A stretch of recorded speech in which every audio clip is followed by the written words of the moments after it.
Items 1 through 4 are executive sessions and directions to staff. Madam Clerk?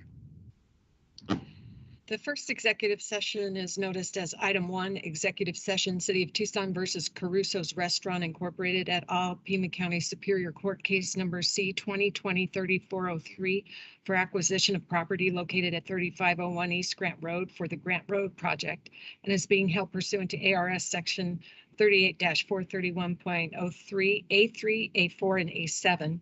The second executive session is noticed as item 3, executive session Smith versus the City of Tucson, Pima County Superior Court case number C 2021-3347 and is being held pursuant to ARS section 38-431.03 A3 and A4. May I have a motion to move into executive session? So moved. There's a motion. Second. There's a motion and a second. Any further discussion? Hearing none. All those in favor indicate by saying aye. Aye. Aye. Aye. Any opposed? Motion passes. We have to jump off of this particular Teams meeting and go into executive Teams meeting. So we'll see you on the other side.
we need a motion to return to study session.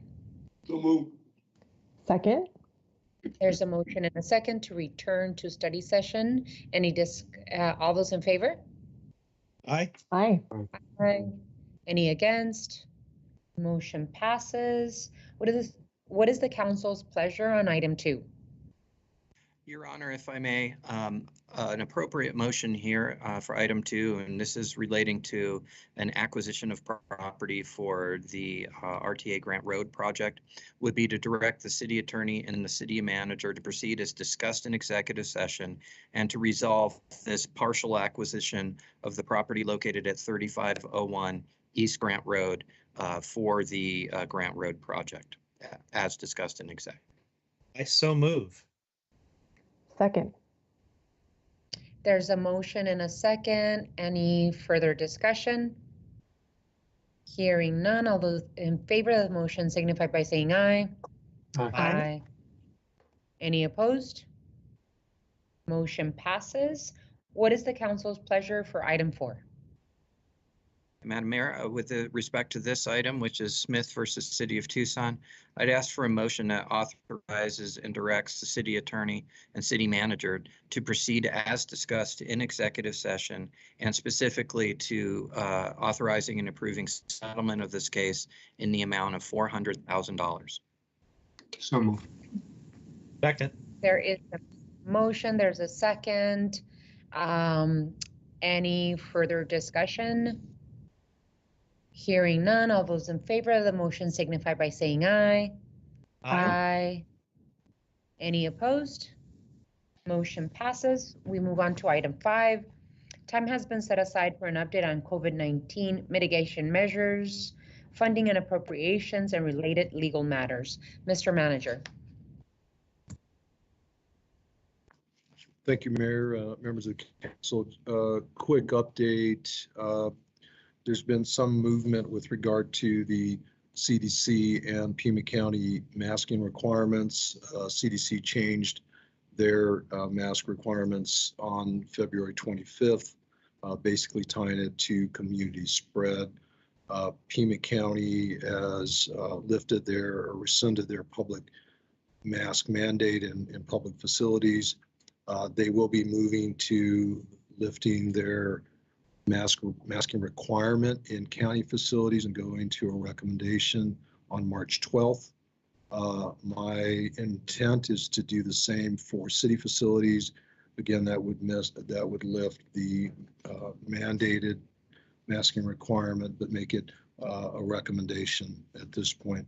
A couple of other things. I have had questions from some of you about the transit.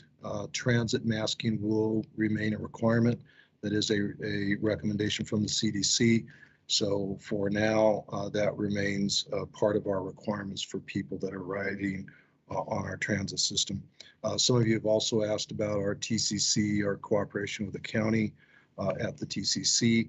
That is no longer in operation. They have suspended that for the time being. If you have questions about vaccinations or your constituencies ask you, they can go to the vaccines.gov website, and that'll give them locations where vaccines are offered. Mayor, happy to answer any questions on any of that. Yeah, I just wanted to ask a little bit more detail on the Pima County Health advisory, and what is it exactly that they're recommending based on the CDC. I know that the Board of Supervisors voted on making masks recommended but not required. What are the additional details to that recommendation? Because I know that it's with the exception of unvaccinated, immunocompromised. There's a list of exceptions. How will you define it, especially in city building? Sure, Mayor. Good question. And I apologize if I blew through that fairly quickly. The recommendation, and we can go back online and read the detail for that. But fundamentally, they are making a recommendation for those, as you outlined, that have compromised immune systems, as well as certain age groups. I believe it's 65 or older. They're strongly recommending masking continue. We will do something very similar in our facilities. What I'm trying to do is stay lockstep as best I can within the public facilities, our facilities. They are also suggesting that the social distancing continue. As I recall, and I'm going from memory now, there was also a recommendation for public spaces where you can't separate to be masked in those locations. So what I'll do is take what we've done before, pretty much define it very closely to what the county has, and I'll send that out to your offices as well as to the city employees. Please keep in mind, we will continue to provide masks both to the employees and the public that want to wear them. So they'll be asked if they'd like a mask, we'll provide them for them at the entrances to our facilities. Hopefully that answers your question, Mayor. Yes, I think the better you define it, the better. Make sure that, you know, that this information is going to be as clear as daylight to both the public and the city workers. And then what was the effective date that you were thinking of making this? March 14th, Mayor, which is next Monday. That's my intent. So we'll get that out probably tomorrow. Make sure that that's clear for everyone so that they understand starting Monday. The county, their facilities will be effective on Saturday, which is the 12th. Since that's not a normal workday for us in the public facilities, I'll just move that to the 14th and we'll start on the 14th. Also, Mr. Manager, there are certain advisories that CDC is warning about. In other words, if the percentages of cases start moving up, hospitalizations, et cetera, I think that those advisories are important to share with the public and city employees, because it could change. It could change on a dime, you know, as we've seen the spread and the percentages of spread in our community. We have to be cognizant of that and ready to change policies based on percentages of spread in our community. So that information should be, all the advisories should be very well defined for the public and city employees as well. Mayor, I will thank you very much for that. And I probably should have made more emphasis on that. The CDC revised its recommendation based on community spread. And the reason that the Pima County is going down this path is because the community spread today seems to be lessening and actually has dropped quite dramatically. I will let you know, though, that should the county require masking again because of the community spread, we will follow suit. I will not wait for a council meeting to do that. I will follow suit. If it happens between a council meeting, I will just do that administratively. And then inform you afterward, because I do want to make sure we are staying lockstep. In this particular case, it happened to work out that we had a council meeting, but rest assured that if the community spread does accelerate or go back up to the levels that are recommended for masking by the CDC and by the county, we will certainly do that post-haste. And then before I open it up for questions from my colleagues, I also wanted to just advise our colleagues that more and more jurisdictions are going to in-person meetings. And so I would like to hear from my colleagues in terms of how they feel, not necessarily, at this particular study session, or if you want to, say how you feel. But it would be good for our city attorney and our city clerk to do a little bit of a request in terms of when would be most appropriate to come back. I would say either the last meeting in March or the first meeting in April, so that we can come back to our chambers. But we do need to give the city clerk some time to make sure that the chambers are ready, that the audio, the tech, and all of that is figured out. But I would like for her and our city attorney to, ask what is the most appropriate timing for our return to in-person meetings and returning safely, and making sure that, you know, tech and audio and everything is ready to go. I would suggest the last meeting in March or the first meeting in April. So with that, I'll just go to Councilmember Cunningham, and then Councilmember Fimbres, and then Councilmember Lee. So with this particular item, Your Honor, the main crux of my discussion today is the live meeting issue.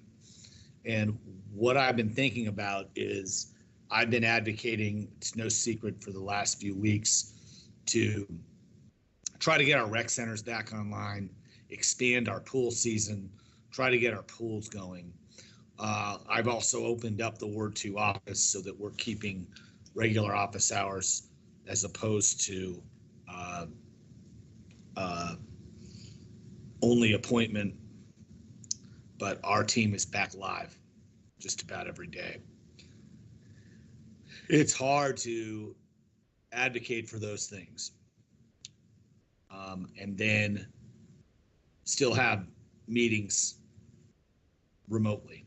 I think meeting remotely is a good thing in a pandemic situation. If there's people at risk, it is more than adequate to have remote meetings.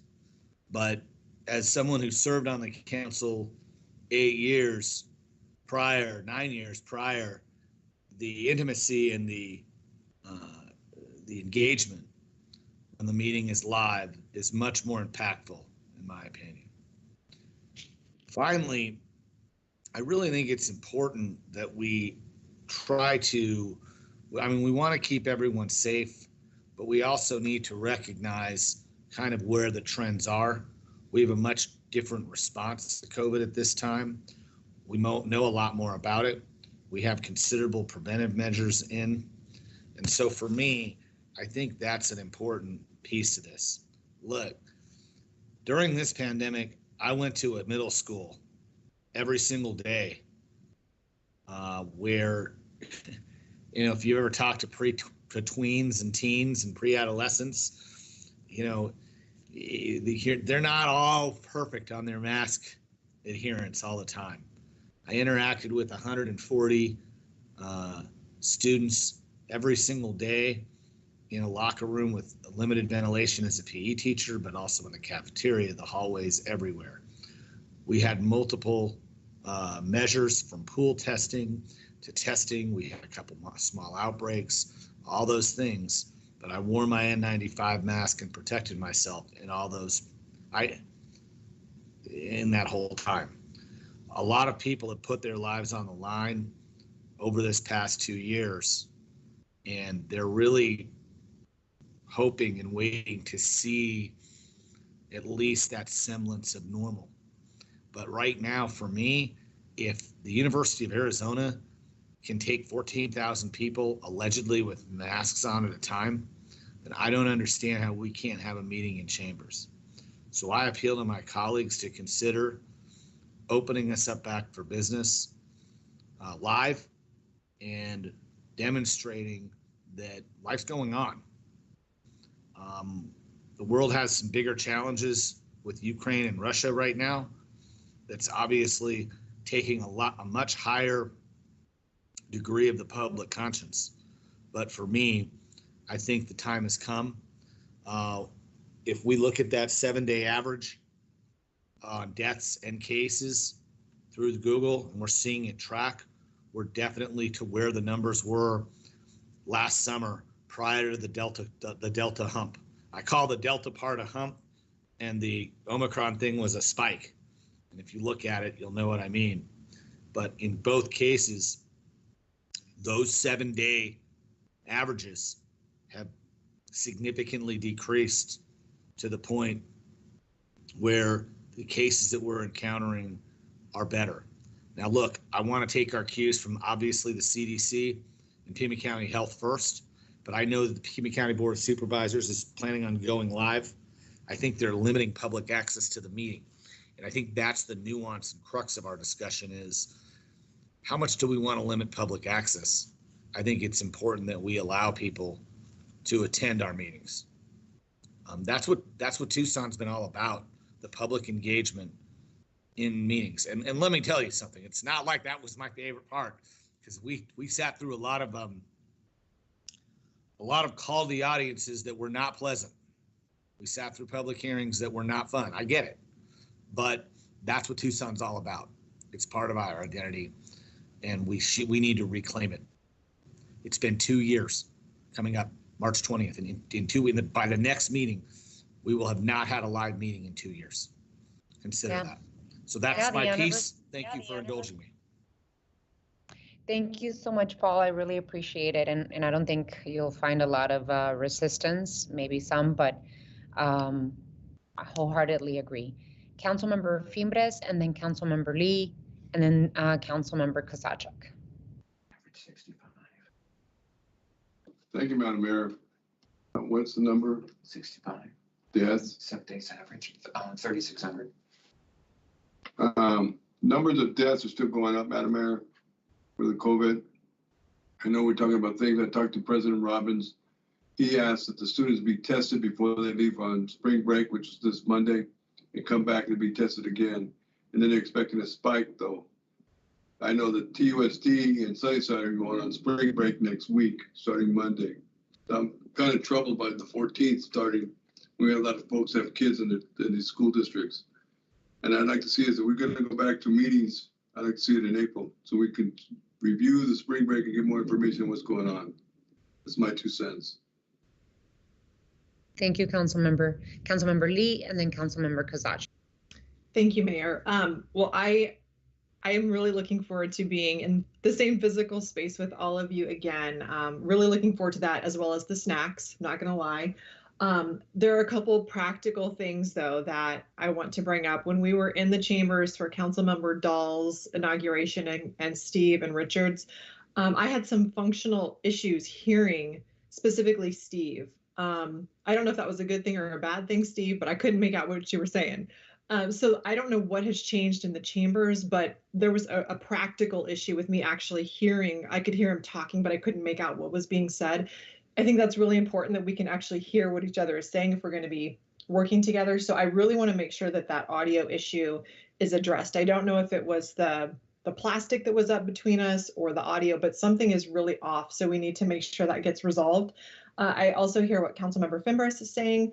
And I think thinking longer term, knowing that COVID's going to be around a long time, have we positioned ourselves to be able to operate in a hybrid fashion? So if someone is experiencing symptoms or needs to isolate, how can we include that voice in this process without them physically being there in a way that technologically works? I think is going to be really important for not just ourselves as council member and the mayor, but our staff. And then what Councilmember Fimbres said too, maybe a part of what we consider is testing. At-home testing is readily available now, so maybe that's a part of our own process is we just self-test before a council meeting just for our own peace of mind. So just some thoughts, Mayor, but I'm ready to see you all again in person. I can't wait for that day. Me too, council member. And I love the idea of self-testing the day of the meeting or the previous day to the meeting. That's a great idea. And Councilmember Kosachuk. A few thoughts and couple of them track with what Nikki was saying and also you, Mayor. From a technological standpoint, I'd like to hear from Suzanne whether or not we have the capability to allow guests to remote in with their PowerPoints and presentations. We already have 3 people lined up for a study session item on April the 5th who are not going to be in person, and they will have a PowerPoint. So that's one question. Secondly, I don't think it makes a ton of sense for us to be there in person if we're not going to allow the public to be there in person as well, so that we're sitting there in an empty room. To track on Paul's point about this is Tucson. Well, it's Tucson if Tucson's invited to the party. But if we're the only ones sitting there, then I'm not so sure that that's really the ambiance that we're after. I agree with Richard and Nikki that we've got spring break coming up, and that was exactly when we saw the spikes happen pre-Delta. but it was when we saw the spikes happen last year, when this whole thing started to ramp up. There still were 40 fatalities in Pima County last week and 382 in the state. So it's not as though this is completely behind us. I'd rather go be more cautious than not. And maybe I'll be the only one to say it, but there is a certain level of convenience of meeting remotely as well. So, and I'm not ashamed to say that, we can get up and stretch our legs, and we can have snacks in the office. Nick, you can come on over and share over here. So I would like to hear from Suzanne as to whether or not we even have the capability of doing all the technological stuff that we'll need to do.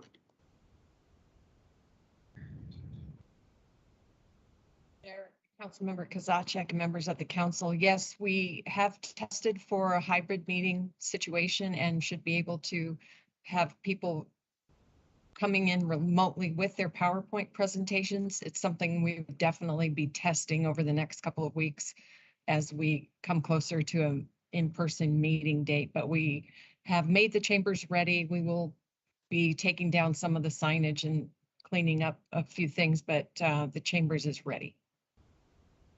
Okay. Alrighty, so it could be hybrid, so people could present remotely with mayor and council and public in attendance, and we won't have any technical snafus. Well, as much as you can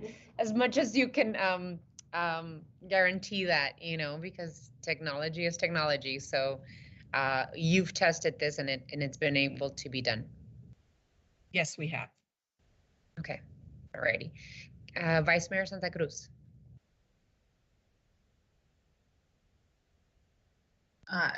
Yes, Mayor, thank you. I guess I just wanted to put in my 2 cents that, that I've been ready to go back in person. I think that it's important as a governing body to be open and accessible to the public, of course, taking precautions. And I think we've all been really careful.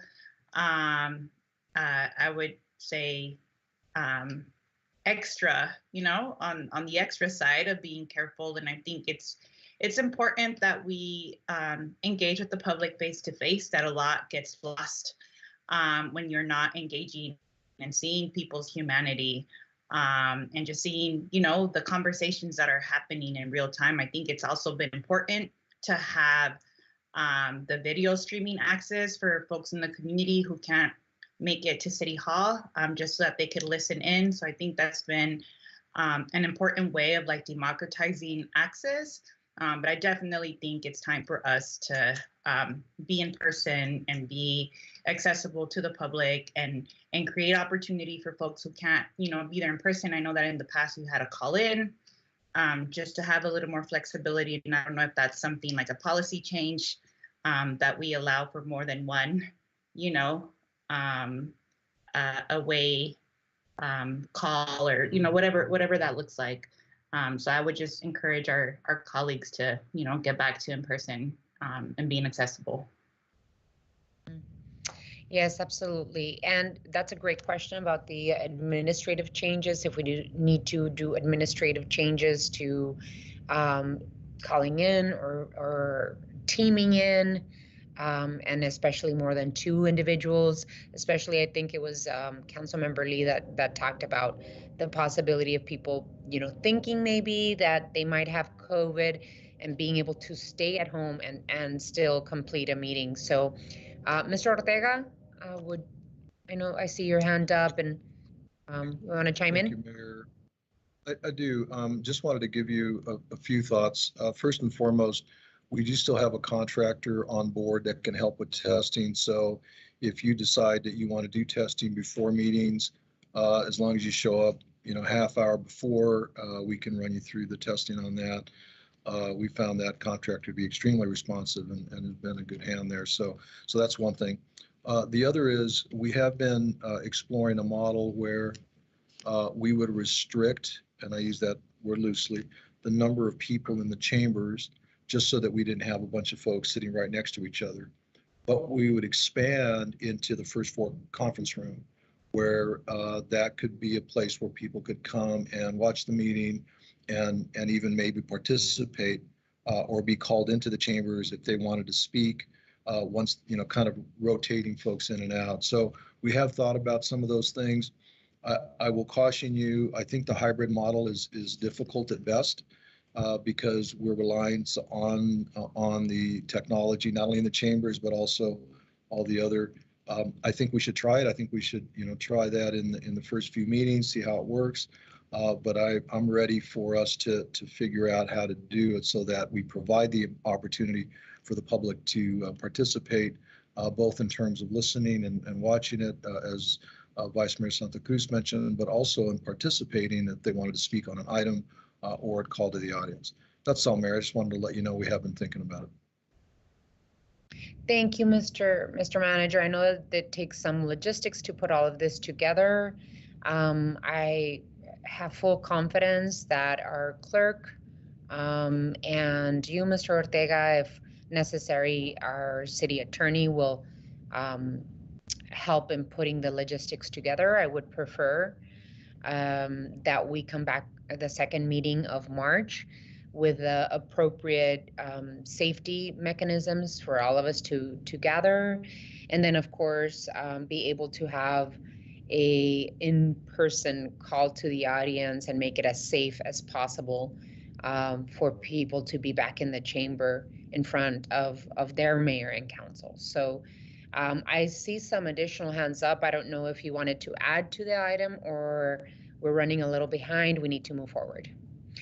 Ms. Message, would you be able to, you and the city manager, city attorney, be able to,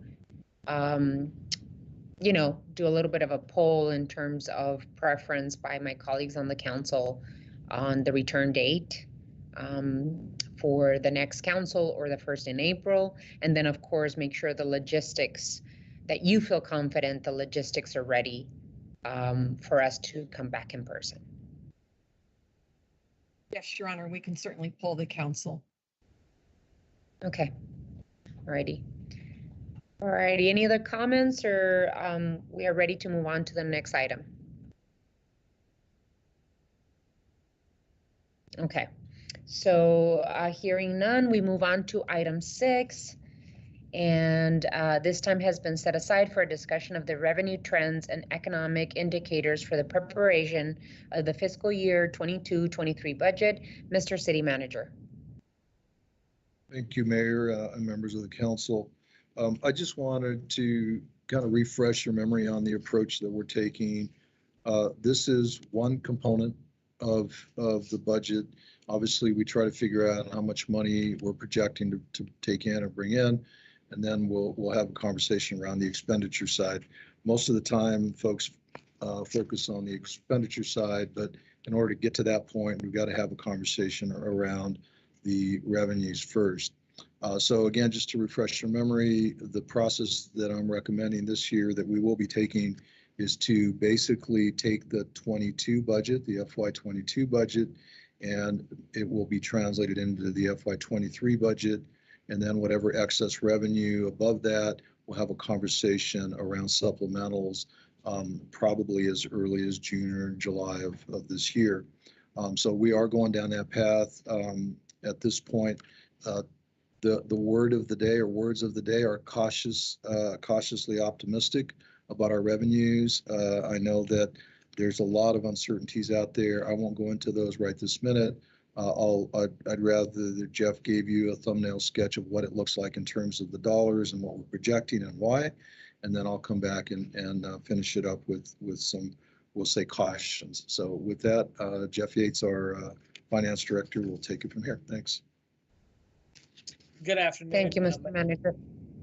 Jeff, before you start, that's okay. I just want to make sure that you do your entire presentation, and then after you're done, we can open it up for questions. So go ahead.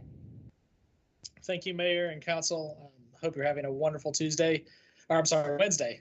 Tuesday, Wednesday, not Tuesday. So as Mike mentioned, we want to look at the revenue discussion, talk about some of the trends we're seeing, as well as some of the economic items. As you know, when we talked about this at our last meeting and we started down the road of looking at budget, we also wanted to look at the external factors that are impacting the city.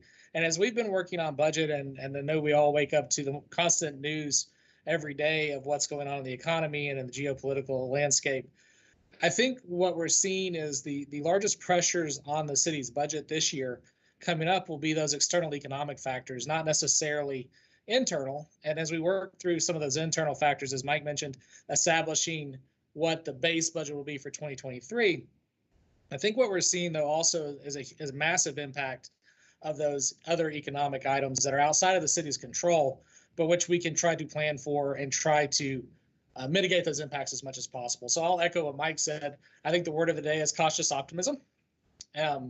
Heavy emphasis on the caution and a lighter emphasis on the optimism, but I think we're in a good place. So we'll go ahead and start with that in mind.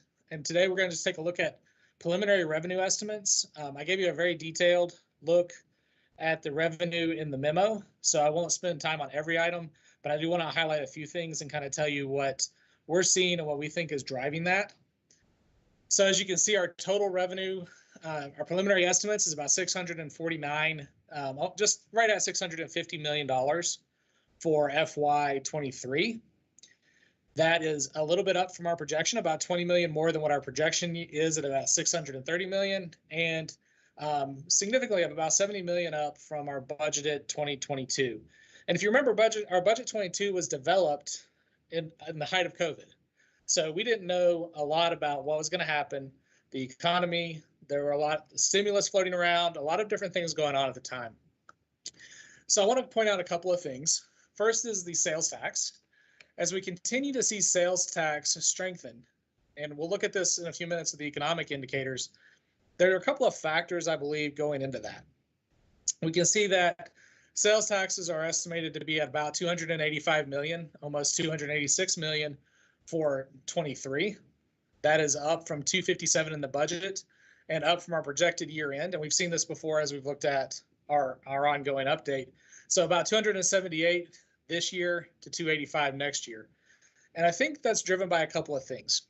First, population growth, just literally more folks living in the city, because some of those are a factor of population.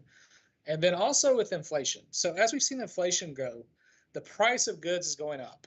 And when people buy something, and because it's a percentage basis, a lot of that tax is going up. But when we adjust it to what's referred to as constant dollar, right, which means we weed out inflation and we weed out population growth, sales tax is actually relatively flat.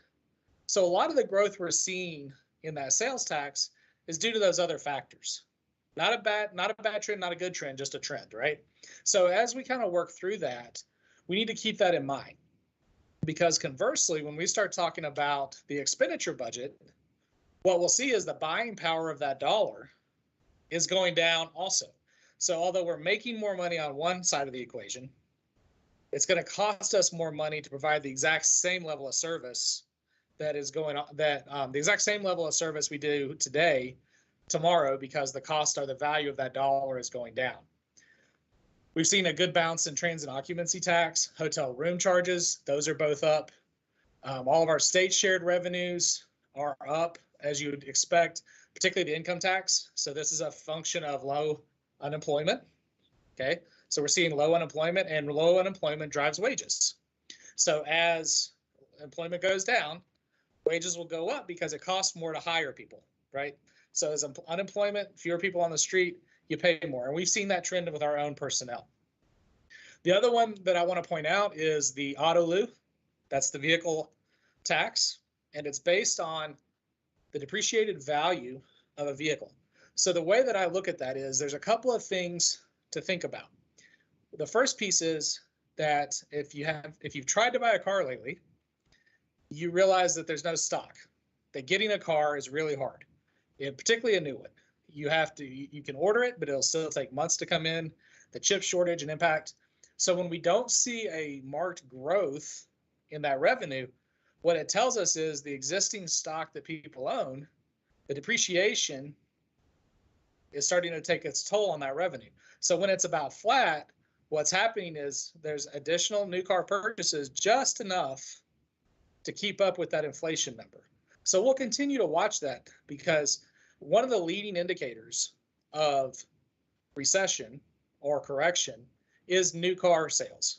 As new car sales begin to trend off, that usually is a leading indicator, a leading signal of something else in the economy. The other part of that is just the sourcing with the chips, manufacturing, the shipping, supply chain issues. All of those are kind of culminating in this storm for Autolu to kind of be minimally flat. So I just wanted to point that out to you. Other areas we're remaining roughly flat in licensing and permit, fines and forfeitures. Those areas we're not seeing a tremendous amount of growth. So really, this year what we're seeing is our strongest area, obviously a sales tax, but all the others are minimal with some limited growth in that. So that's just kind of the thumbnail. Like I said in the memo, there's a lot more detail, and I'll be happy to answer questions at the end about that. Mike, did you have anything you wanted to add at this point? I do. If you can go to I think the next slide is really just some of those pieces that you discussed. And then you can take the presentation down and we can just have a dialogue. Mayor, so as I mentioned early on, there's cautious optimism, right? And I think it needs to be in that spirit, because there are some things out there that we've got to pay attention to. Inflation is one.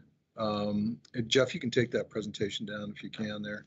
I'm not sure if you're able to, but inflation is one, and the cost of doing business is important for us to be considering as we're trying to do projects, and we're hearing all of the cost increases across the board. Another is cost of labor. Jeff mentioned that a little bit. We're going to be struggling with that as time goes on, as we are competing for labor, filling vacancies, and we're going to have a conversation about that next time. By the way, that's a precursor to our next presentation. Will be specifically on what we're doing with regard to personnel costs, and we've got some ideas and some thoughts there. But we also have other factors that are out there, health insurance costs, because of COVID as well as inflation. There's those, we'll call them challenges that we're having to deal. And then most recently, within the last say a month, cost of fuel and cost of oil. And when you translate cost of oil into all of the things that we buy, including materials for construction and road projects, et cetera, it really starts to get your attention. And the last one, and of course there's many others, but the one that really makes me nervous is the uncertainty based on what's going on in Ukraine. That uncertainty is where I think the caution really needs to come, because there can be decisions that are made that can impact us very quickly here in Tucson. And so although our numbers and our projections right now, they look favorable and they look positive, I do caution that we have to wait to see what happens in the next several months. My gut is that this will be updated for you regularly. So every time we meet, I'm going to have a new projection for you based on the latest information that we get, both from our consultants and our partners at the university, as well as what we're hearing from the state, as well as what we're hearing from the Fed. So again, it's the first pass. I wanted to present it to you, make sure that you had that and understand what we're thinking and what we're seeing, but also recognizing that this will have to be updated regularly up until you are presented the final budget in a few months. That's all, Mayor. We're happy to answer questions as you see fit. Thank you, Mr. Ortega and Jeff. Really appreciate the presentation and the wonderful explanations that you have to make sense of, of all these numbers. What I'd like to make sure that we're prepared for, Mr. Ortega, is that we have a strategic plan in terms of how we deal with the cost of oil and the cost of gas, because we need that. We need to be ready. We need to know in a time of uncertainty, I think that could stabilize us is if we have a plan. What is it that we're either purchasing reserves or we have, et cetera, whatever it is that we need to do to prepare ourselves with the concerns and the question marks that remain in terms of gas and oil costs, that we get ourselves ready for that. one of my questions is, do we use the fund balance to be able to purchase, if we need to purchase gas or oil for the work that we need to do? Or is it that we just use the general fund and take it from there?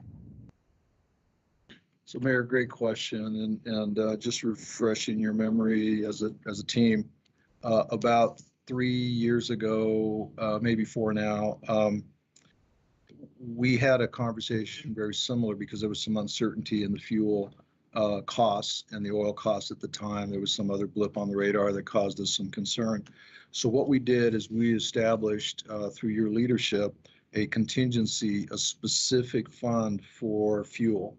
So that fuel contingency, and every year we watch it. And so what we were doing is building up slight contingency. And quite frankly, the amount was the goal of having $1 in the bank. So $1 per gallon of both diesel and gasoline, always available should we see a fluctuation. Because what was happening, we would, in the good old days, if we had a huge fluctuation, the departments were having to, quote, absorb that. Well, guess what? There's no absorbing. It comes out of the general fund. So we have built that up. We have some strategies that we'll share with you. We're still working out a few things. But my goal in this coming budget year is to keep that $1 reserve.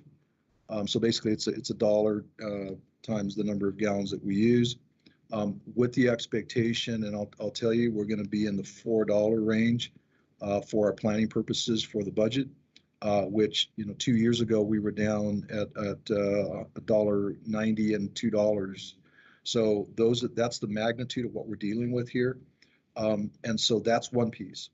I think the way that you're explaining it is something that we have to be prepared for, which is to make sure that our stockpiles, if you will, our tanks are full, so that if we do see an interruption in that, at least we can provide our fundamental and core services without interruption for at least some period of time. So we are working on that. I don't have the details of that worked out yet. We will have them for when we have those discussions. As a matter of fact, Mr. Yates and I were just talking about that on Monday, really trying to hone in on exactly what that looks like so that you have a level of comfort and some confidence that we have a game plan that will at least weather some storm. I can't guarantee every storm, but at least weather some kind of a hit should we see it in the future. And then on the other side of the coin,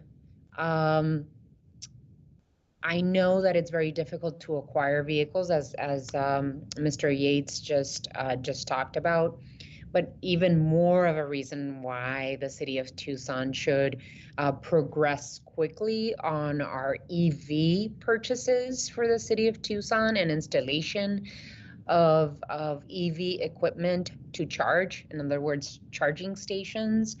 So I would think it would be a parallel approach and a parallel strategic plan to advance our EV or electric vehicles in our fleets and make sure that we have a strategic reserve for gas. But it's even more of a reason why we have to advance on the EV side, specifically as well in terms of taking advantage of the bipartisan infrastructure bill that was passed by Congress and being aggressive applying for those grants for that particular infrastructure.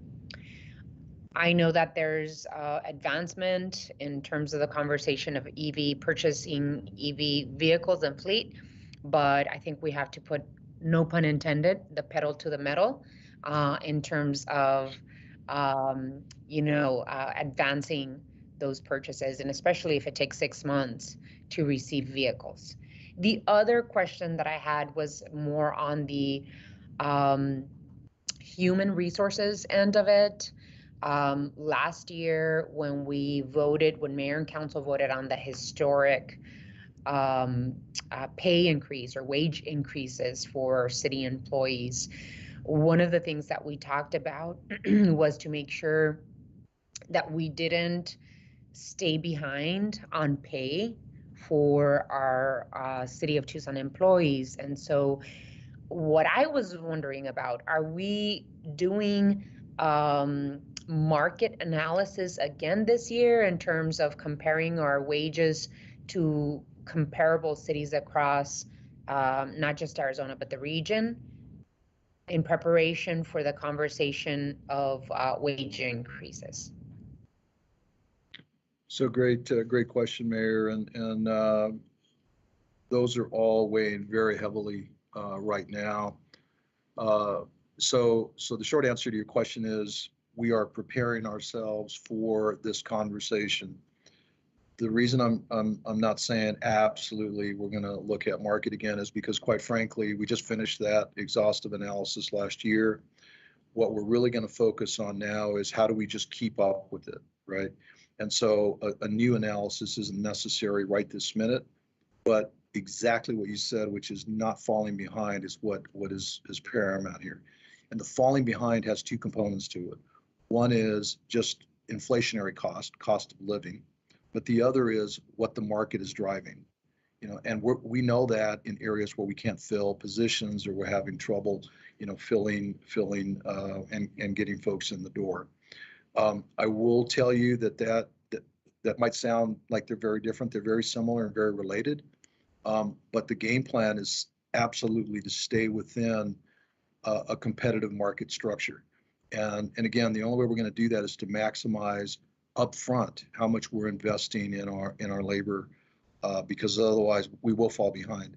So when we come back with our expenditure plan and our expenditure budget, what you will see is all the things that we talked about in terms of translating 22 to 23, but you're also going to see a recommendation on that personnel cost upfront. And whatever's left is going to be the conversation we'll have about supplementals and so forth. Because I believe that very strongly that if we don't do that, we will fall behind. And given what I'm seeing in the marketplace, we will fall behind even more rapidly than we did before. And that's what concerns me, is just making sure we do as best we can to stay up with it. Well, and I just want to make sure that we have an informed approach based on the market as to what a cost of living would be for the different classifications in the city of Tucson. We can't just, kind of put our hands up in the wind and kind of see what we will do a cost of living on without really looking at the facts on the ground, and make an informed decision. With that, I'll go to my colleagues on the council, Councilmember Cunningham, Councilmember Kozachik, and then Councilmember Fimbres. Thank you, Your Honor. And I think I appreciate the cautiously optimistic. I'm actually very concerned because there's about 4 tracks on the expenditure side. Over the years, I've always been the guy trying to say, how are we going to raise the revenue side? What are we going to do? What are we going to do? And this time, the expenditure side, and what's a bummer is that the expenditure side has like 4 different tracks, and they're ones you don't see coming. Well, I mean, we talked about petroleum costs and fuel costs. So there's one. And we don't know how much it's going to be, and we have to adjust. Are we going to be at $4.65 a gallon, $5.85? Where are we going to be? So we've got to figure out that one. We also need to figure out how much is the conflict in Russia and the oil costs going to affect the stock market due to our pension obligations. I'm really concerned we're going to see a spike on what our contribution is on the pension obligations. We also need to take a look at how understaffed we are. In other words, we are understaffed. We know we're understaffed. We've got a program in probably, I think we've got at least 250 plus employees we want to take on in the next fiscal year in different departments, maybe even more. And then we also want to throw out a COLA to our employees because inflation's killing everybody, including our employees. So when you add those up, all of a sudden, we don't have a $40 or $50 million gap. We're really tight at the belts, and there's not a lot of money left over. So that's kind of what I think needs to be conveyed to folks, is that, yeah, we've got some cash here and there for little stuff, but if you really look at the holistic piece of it, it's kind of all been spent. on all those things that we just talked about. A lot of it's going to already have been spent. We also have some projects that we have coming up and long-time capital needs that we're addressing. So I'm taking a look at those things, but that's again to reiterate how that works is that's one of the reasons why we're going to the voters about the roads. It's because while it seems so rosy and stuff, we've got to be very deliberate and conscientious about how our financial resources are allocated. So that's kind of what I'm thinking on the expenditure side. And I'd really like to see like a menu of options on the expenditure side with different estimations on what our expenditure outlook looks like, and add in a piece like, here's what it is if we take on 100 new people. Here's what it looks like with a 2% COLA or a 3% COLA. Here's how it looks like if we assume gas at this much a gallon and this much a gallon. Here's our assumed pension. You know, we should have a menu of options on that expenditure side. And then later on, maybe after we finish this budget, we'll take a look at the revenue side again. But for right now, I think we just want to control that expenditure growth over the next year. And the other thing we want to do is we really want to take a look at marrying some of the federal loans that are coming back, the federal aid that's coming in the second tier or second wave of grants we've already gotten and qualified for, and how we can apply that when appropriate to the general fund with public stakeholder partners, et cetera. So those are my thoughts, and I'm happy to hear what the rest of my colleagues have to say. Thank you, Councilmember. Councilmember Kosaczyk, and then Fimbres. Yeah, I'll be real quick. First of all, Mike, what at the beginning of the fiscal year, what was the fuel cost assumption that we built into the budget? Mayor, Councilmember Kosaczyk, I think it was in the 270 range, 280 range, in that ballpark. I'll confirm that, but it was less than $3 as I recall. Yeah. So that, for all the reasons that everyone's mentioned already, that's going to be a significant change, irrespective of the revenue increases that we're looking at. Maybe a Jeff question. Do you have any idea what the general investment horizon is for the TSRS portfolios? And the reason I ask that is because in the last week, people's portfolios have tanked because of the markets. Sure. Thank you for the question, Councilman. So I've been in touch and talking with our investment advisors pretty regularly over the last couple of months. The market's in corrective territory. It's down more than 10% for the year. So across the board, you're seeing that decline. But keep in mind that the pension trusts, both TSRS as well as our PSPRS trusts, the portfolios are structured on a long-term horizon. So we're not overly exposed in the short run in such a way that we have massive losses. So for instance, we're not overly exposed to stocks and oil companies and that kind of thing.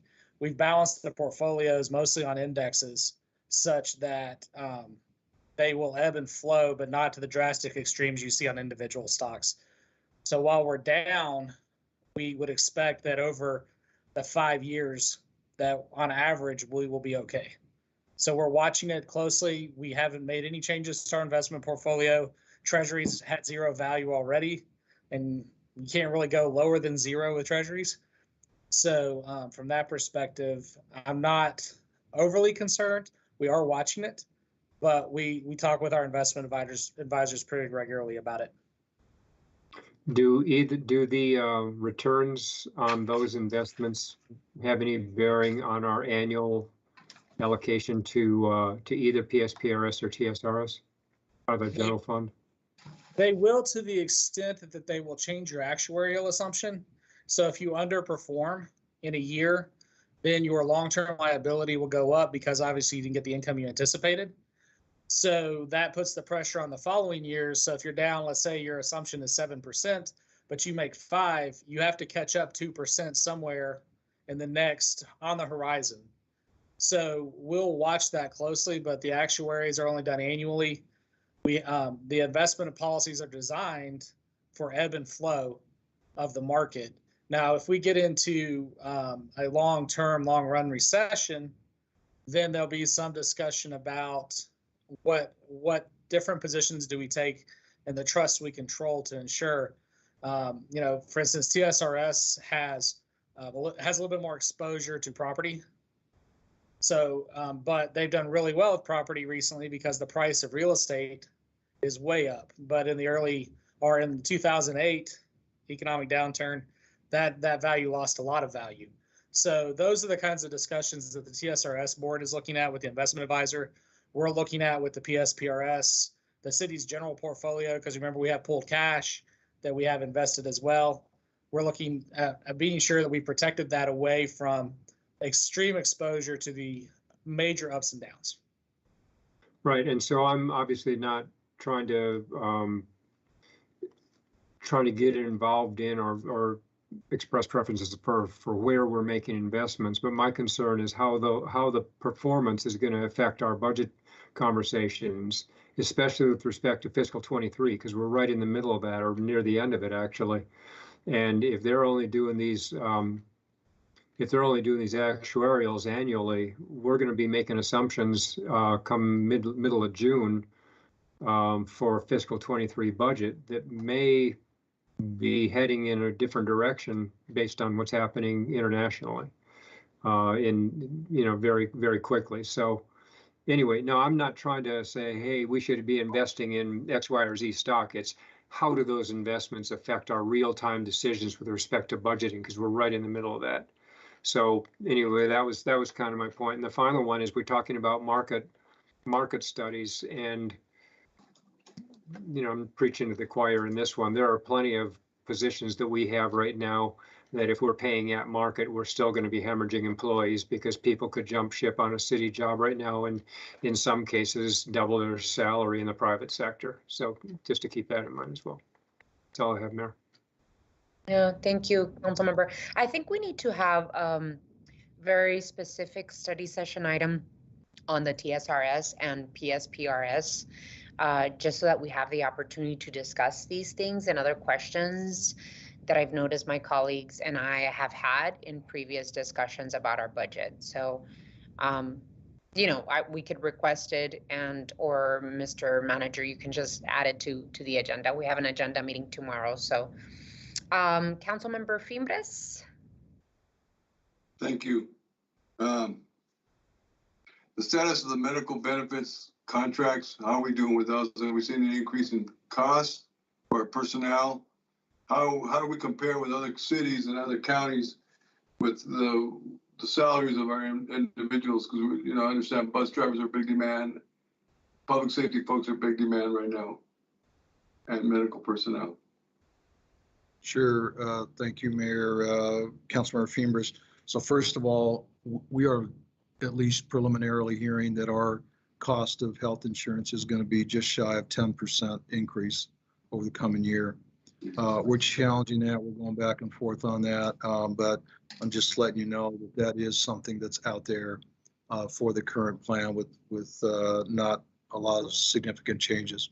So that's the first thing, and we'll continue down the path of driving that cost down. The second thing is, and I think to your point, the competitiveness of our pay structure. Right now, we are in the ballpark from a competitive pay standpoint, but we're only in the ballpark. We are not leading by any stretch. And I think that in the not too distant future, we could fall behind very easily. And that's really the concern I've got, and the conversation that we're going to be having with you next meeting, because I think that as you see what we're dealing with in terms of vacancies and some of the challenges in terms of recruitment, you will understand what I'm really concerned with in terms of how do we put all of this into the mix. But keep in mind, that's a sustained cost. And so I'm trying to be cautious in how we approach it, but we also have to maximize the amount that we are investing in that piece. Lastly, I will tell you, we're not the only ones. Everyone in the area and the community and probably the nation is suffering from this. I think that we really need to think differently on how we provide some services that we just won't have enough folks to provide. It's not a matter of FTE count as much as it's a matter of physically getting people in the door. And so how do we address some of the challenges and some of the needs that we have? That's going to be the conversation, and that's really where I've challenged the department directors to think about how we can continue to provide our core services, but maybe do it differently. That's all. So, Mayor, we'll talk a lot more about that at our next meeting. With regard to the PSPRS, excuse me, we'll be ready. You just tell me when, and we'll get it on. I don't think anything's necessary from anybody. I would absolutely agree with the opportunity to have that discussion. So we'll bring it up we'll bring it forth quickly on that. Thank you. And then cybersecurity is another thing in IT. And we've seen a lot of things going on nationally and internationally now. Cybersecurity. Are we prepared in case we are attacked? Mayor, Councilmember Fiembres, are we prepared? We are prepared. Are we prepared for everything? We'll only know when everything is thrown at us. I can tell you that we have really struggled in that area with staffing. We are using contract labor for a big piece of that. It's very, very concerning for me because as I know Councilmember Lee had mentioned 6 months, a year ago or longer, this was an imminent threat. It continues to be. So far, we're fending off attacks. We get cyber attacks regularly. We're fending them off, but that is the one piece that we have to make sure we continue to stay ahead, not only on our end, but also with our partners, because it's also our vendors and everybody else who has a piece of our network that we have to make sure are well shored up. Okay.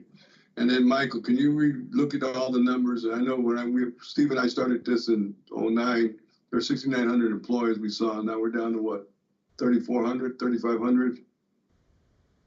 Our FTE count is closer to 4,500 right now, but our actual filled positions are closer to 3,800 to 3,900. So our actual FTE count's about 4,500 right now. So where should we be at? Should we be at 4,500 or should we be more providing services for the citizens? So it's a great question, Mayor, Councilmember Fiembres.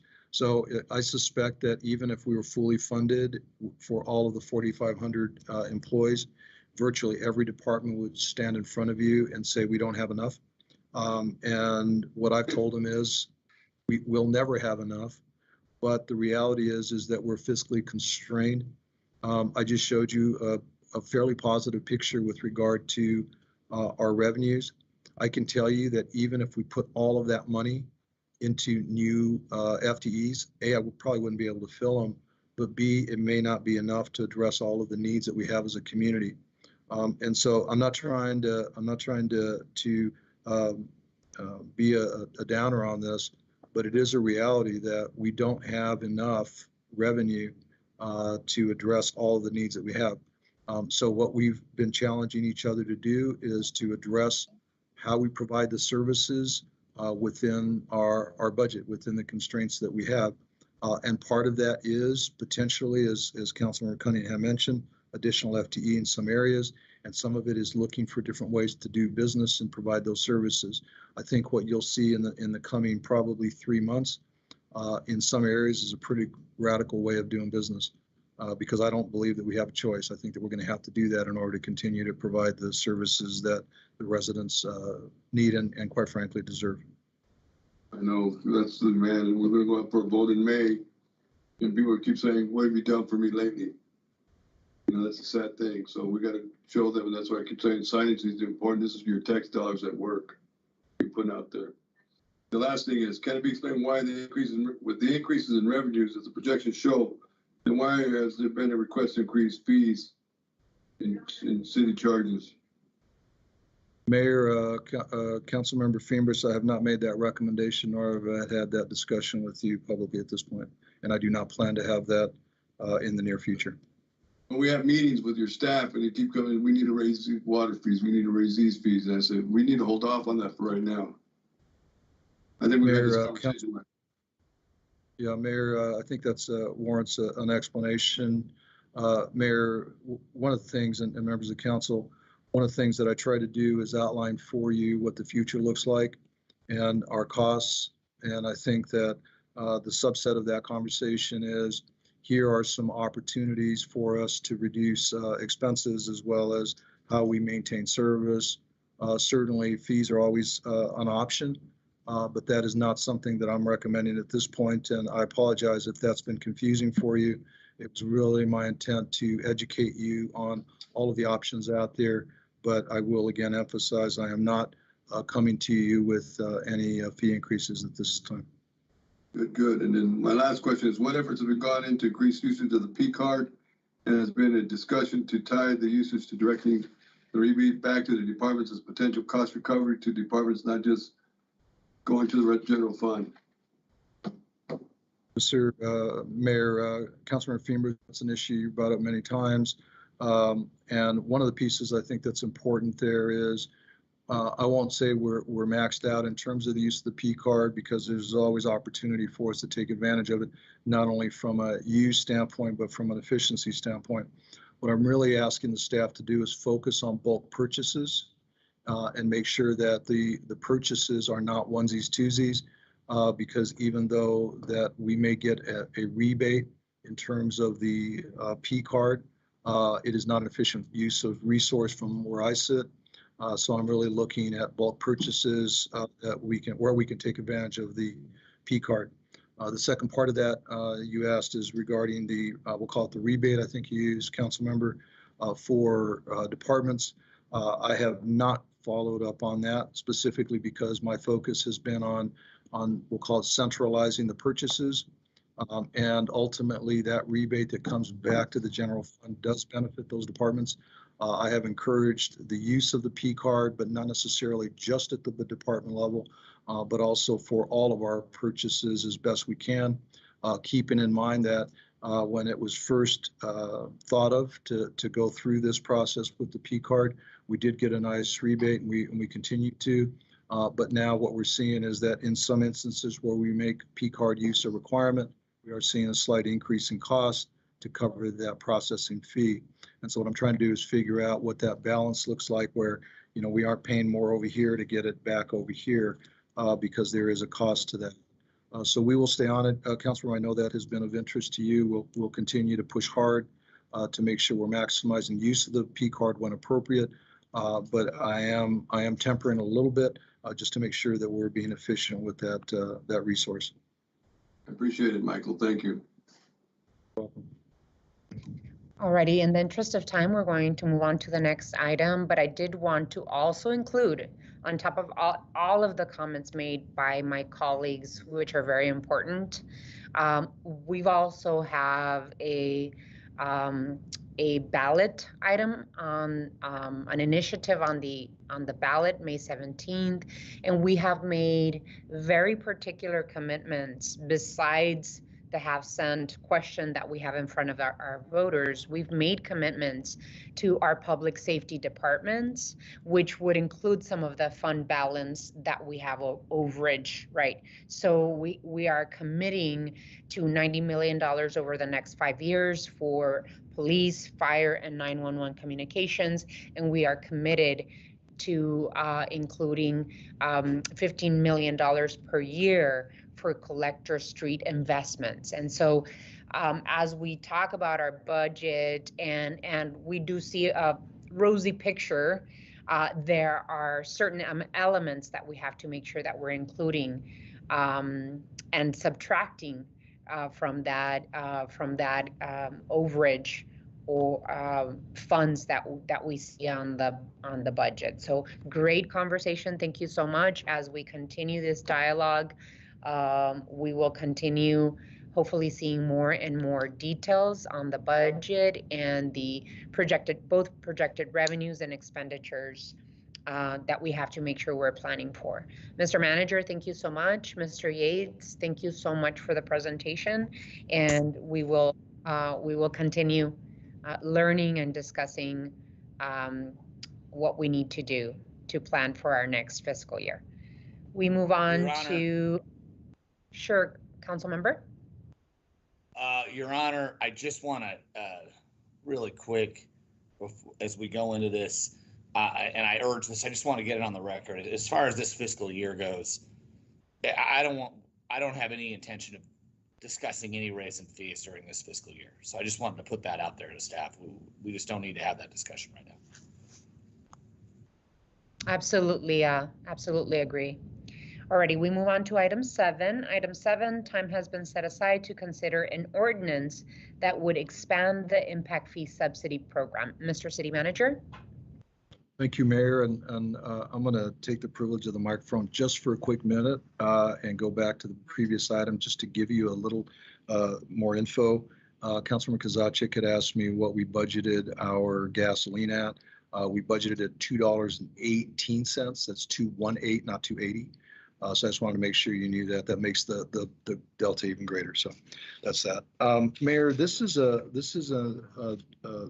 item that we're not talking about, the impact fee subsidy, is a piece of your vision as a mayor and city council with regard to affordable housing and how we make housing affordability all inclusive, an opportunity for us to look at. And before I turn it over to Liz, and Liz Morales is here with us, I wanted to just mention to you that part of what we try to do is, as we come up with, staff comes up with ideas, we are looking for implementation of your vision. And when you have continued to express the concerns with regard to the affordability, these are the types of things that come up.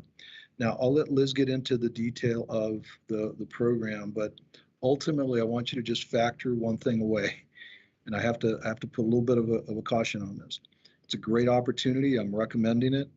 But when we do the budget, I'm going to come back to you with a recommendation for a cap on the number of projects that come through. Because what I'm worried about is a lot of folks may see this and say, oh man, this is awesome. But these are dollars that come directly either out of the general fund or out of HERF. And I want to make sure that we cap that and that now you can change that cap down the road. But when I bring this back to you, the next time you hear this in the budget discussions, there will be a recommendation for a cap on it just going forward, so that at least you can make a conscious decision as to whether you want to continue with it or continue with it that fiscal year or not. So with that, Liz, I'll turn it over to you. Thank you, Mayor. Thank you, Mr. Manager, and Honorable Mayor and Council. Thank you for this opportunity to bring this item. I have a very short, brief presentation just to lay out the notes.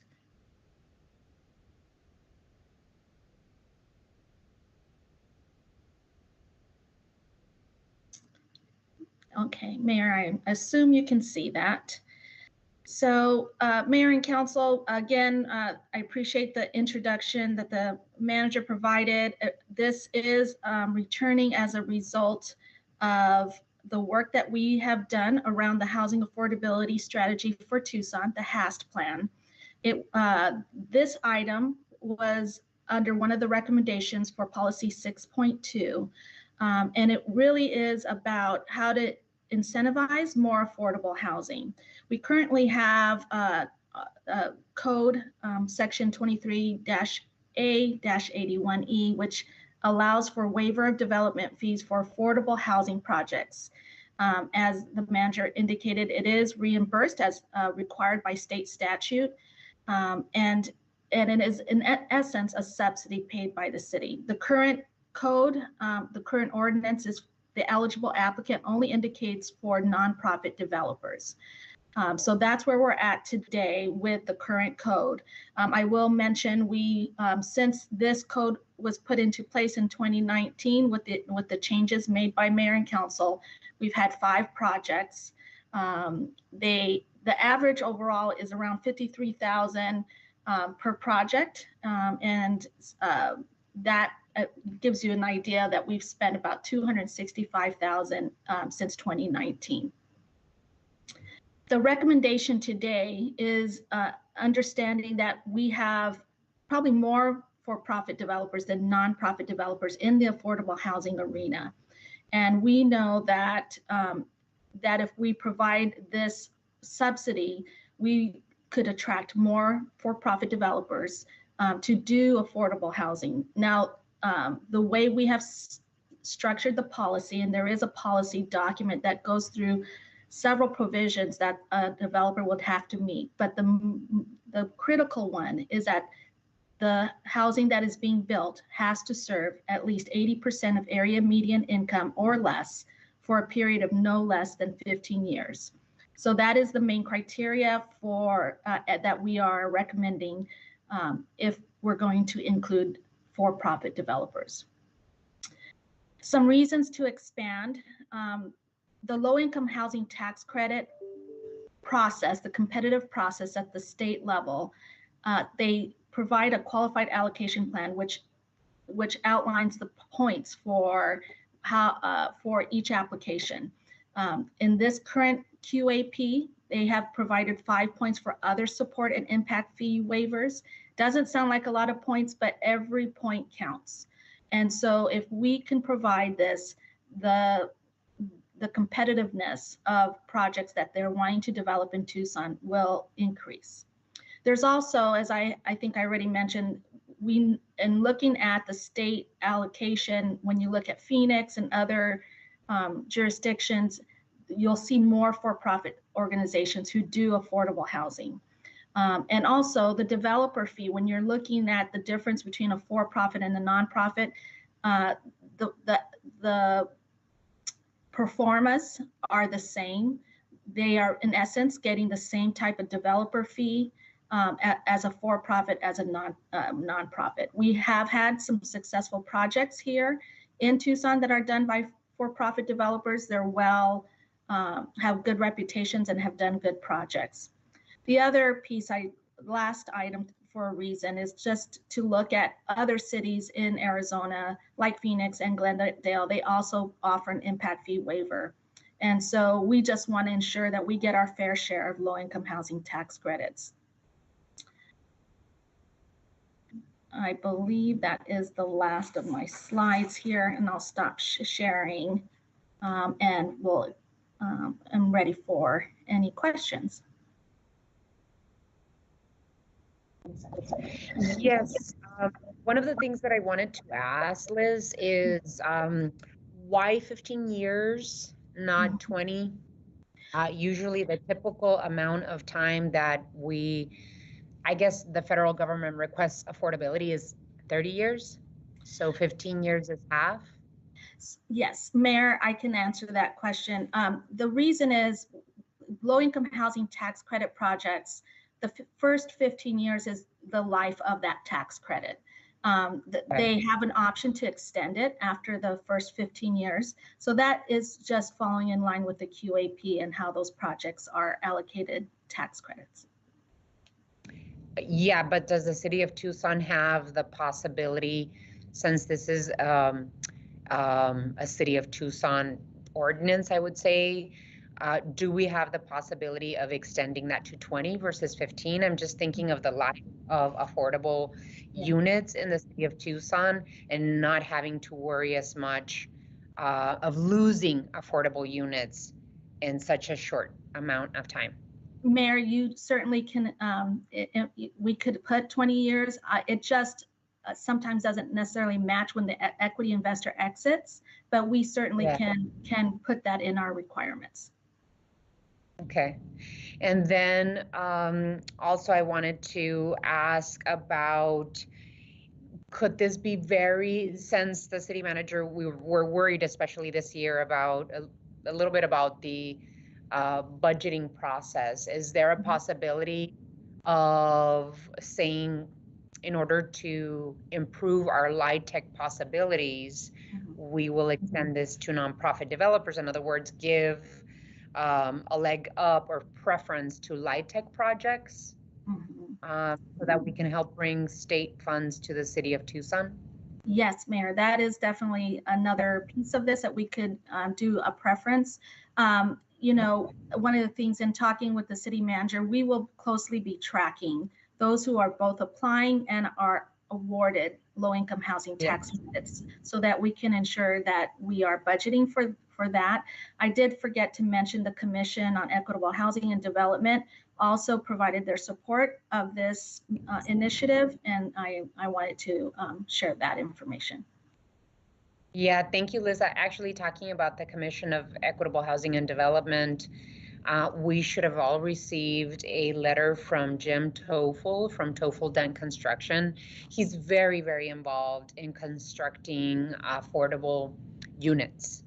And so one of the most mind-boggling pieces of facts that he put on this letter is that in 2021, 9% of LIHTC awards were were received by Maricopa County, basically saying that Maricopa County received awards for a total of 680 apartments, and Tucson received a total award for 77 apartments. Great discrepancy, and we want to make sure that state funds are coming into Tucson, and that we're doing everything we possibly can as a city to be able to bring those state funds and hopefully diminish any reasons as to why Tucson is not receiving an equitable share of state investment. With that, I see lots of hands up, and I don't know who came up first. So we'll start with Vice Mayor Santa Cruz and then move on to Councilmember Dahl. Hi, thank you, Mayor. Liz, I was just wondering right now, what is our subsidy program budgeted for? And are we also is the ask also to increase it because we expect to see an increase in demand for using the subsidy program? Mayor, Vice Mayor Santa Cruz, so every year it's changed. This current fiscal year, it's just a little more than 500,000. Again, we haven't really dipped into it too much. I'm not asking for a budget increase at this time. I do think as we see projects coming, we can alert and ask the city manager's office as far as the numbers that we believe will be coming, and then we can plan, because when they do apply for those permit fees, they're often 12 months to 18 months after the allocation of the tax credits. So we have time to know what the funding that we will need. Okay, thank you. I think, Mayor, I don't remember, like back in 2019, I think I just had this understanding that it was closer to $1 million, if that's what that pot of money was. So I would encourage us, to, make it something that'll be helpful and encourage people to apply for it. And then just, Liz, thank you so much for you and your team, and continuing to come back to Mayor and Council and aggressively tackling, having different strategies for how we address, our affordable housing stock here in the city. And so I continue to look forward to having these kinds of low-hanging fruits coming to us so that we can move on them. Thank you, Vice Mayor. And I just wanted to correct that the 9% that I mentioned in terms of receiving LIHTC awards, 9% is, I think, for the city of Tucson. The grand majority of LIHTC awards are received by Maricopa County. So it was the other way around. 9% is what Tucson received, and the grand majority went to Maricopa County. Councilmember Dahl, and then Councilmember Cunningham, I believe, and then we'll take it from there. Thank you. I'm very excited about this change and support it. Thank you, Mayor. And I like your suggestions of maybe extending it from 15 to 20 or 30, and to provide some sort of advantage to for-profit or nonprofits that are using that tax credit. I guess it's just the for-profits that use it. I do have one question about if the project is sold and the requirement that the subsidy is returned to the city. So that's sort of like a lien. In the program details, it describes it as a recorded land use and restricted covenants agreement. Is that the equivalent of a lien on the property? That would require them to pay it to us. We don't even have to know that they're doing it. It just comes up as part of the sale. Thanks, Liz. Mayor, Councilmember Dahl, you're correct. When the title company does their search, they'll see the restricted deed on the property, and that those funds would come back to us. Great, thank you. Councilmember Cunningham. Your Honor, at this time, I don't have much to offer on this, except that we have an item that I put in the next couple of weeks about land acquisitions that I think can tie into this discussion. Thank you, Councilmember Kozachik, and then Councilmember Fimbres. Thank you. I am also supportive of this, Mike. I'm not sure it goes far enough, though. And maybe Liz, help me understand this. Our material lists the LIHTC points that are awarded in an application as one reason we should do this. But our policy isn't giving a waiver for the LIHTC portion of a funding waterfall anyway. And in fact, many of the LIHTC projects are built on a series of public funding sources. So as our policy is written, why would an applicant get credit for this waiver when they're not even allowed to take advantage of it? Because all we're giving the waiver for are the private dollars that are a part of a project. Am I right about that? So I appreciate Mayor, Councilmember Kozachik. If I understand your question correctly, it's the fact that they get any level of support. So the way that our ordinance is written, we prorate it based on public versus private dollars. It doesn't matter that we're not doing it based on the public dollars. The points are that they're getting other funding support from a local jurisdiction. So how we write our policy is less of a concern at the state level for those points, as long as they're getting some waiver or additional funding, subsidy, I should say, from the city. Does that answer your question? Well, yeah, and it validates my point, and that is that if a particular affordable housing project is built on 90% public dollars, and I know some are really heavily skewed towards public dollars, we're only giving them the waiver on the 10% piece. Yes. And we're in such a housing affordability emergency. I'm not so sure that we shouldn't put all options on the table and offer the waiver even for the publicly funded portion of it. If we're only using $200,000 out of the money that we had allocated for this, it's not as though people are knocking our door down to use this.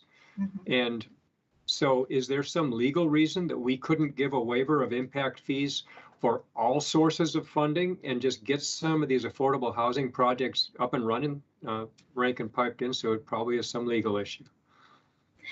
I will just say, and if the city attorney wants to add to this, Mayor, Councilmember Kozachik, I believe when it was done in 2019, and I was not here, I do believe it was meant to stretch the dollars at that time.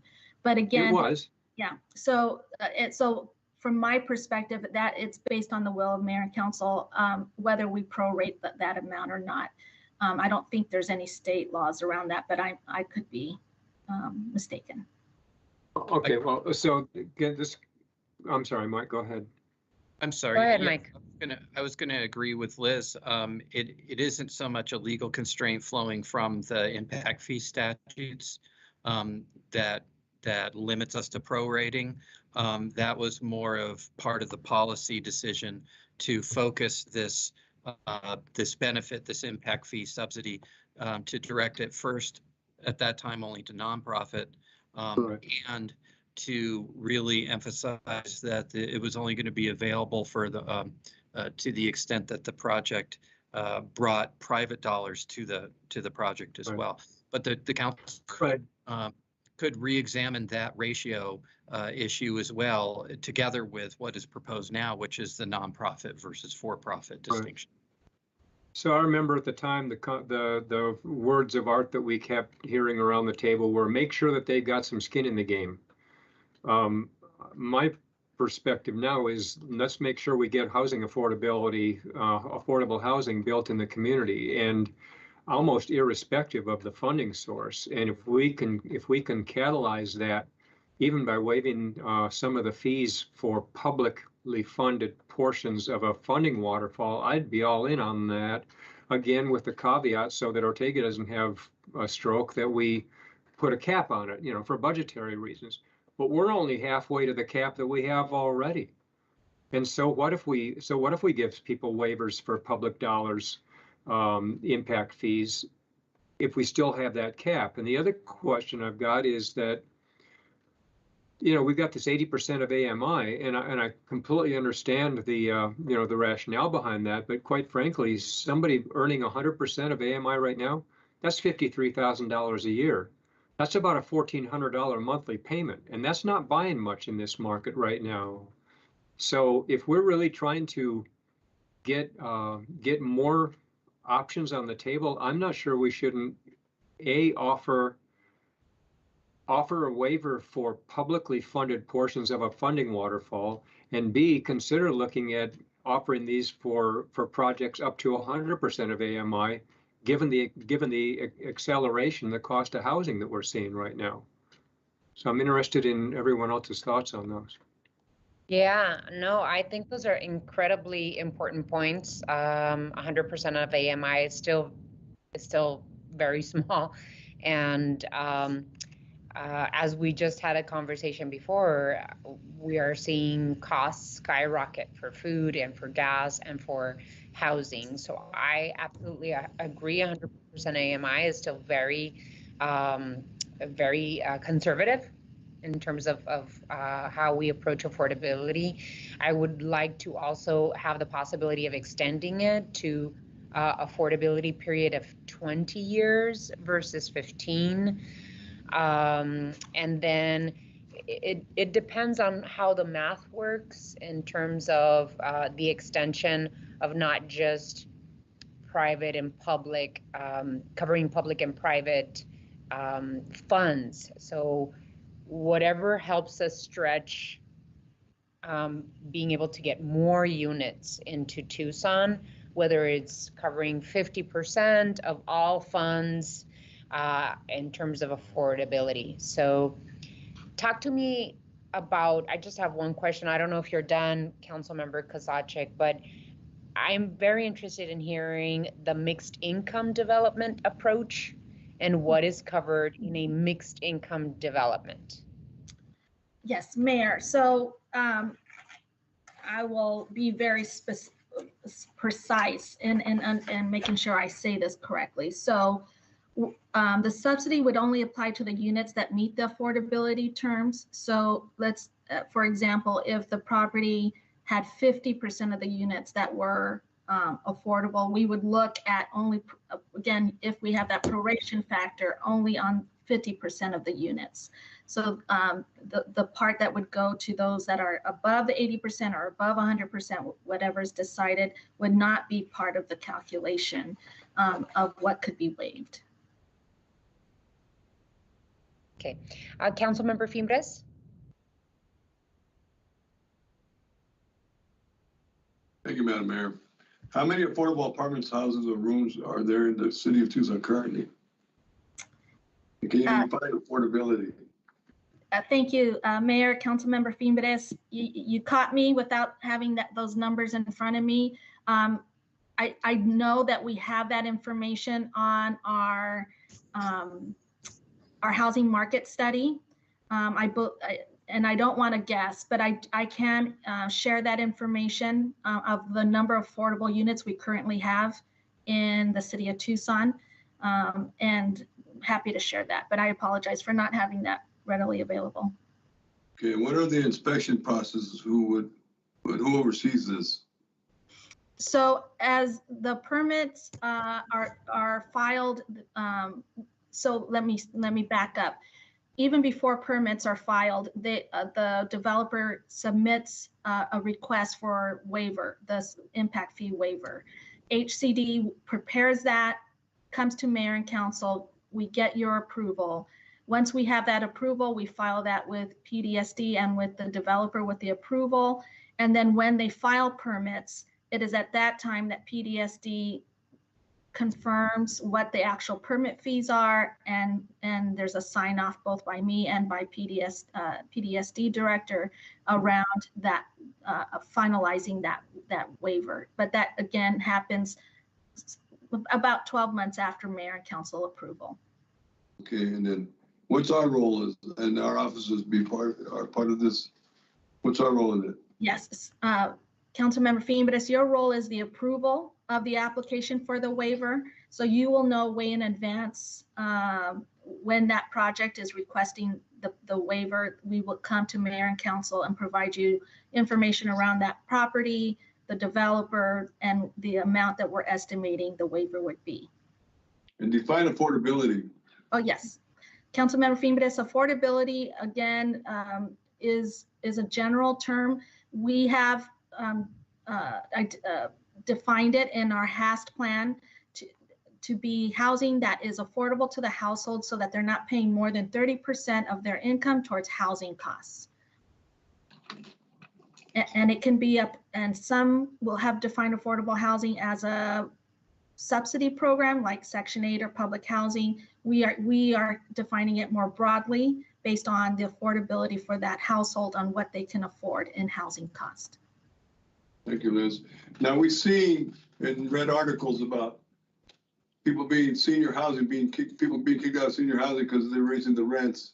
They purchase, people come in from raising the rent. So what are our efforts to deal with the Landlord Tenant Act in the Arizona legislature? We know. Mayor, Councilmember Fee, at this point, I'm not, that I would have to defer to Andrew Greenhill. Right now, there is no ability under state statute for us as a city to make changes to what the state statute as far as rent control or preventing landlords from raising the rent. So, but at this point, that's the current status of how the state runs that piece. So we need to work on that, Liz, and then let me know what I need to do to work on that and talk to our friends in the legislature that need to bring this up. That's crazy. Yeah. Thank you. Thank you, Madam Mayor. Thank you, Councilmember. And I do see Mr. Ortega's hand up. And then just now, Councilmember Kasachik.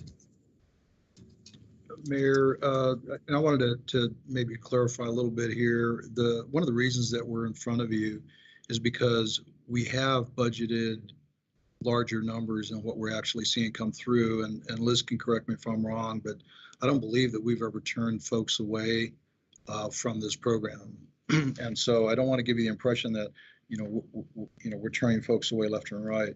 What I wanted to make sure that you were clear is that we have capacity. And so I think the Vice Mayor's memory is pretty good.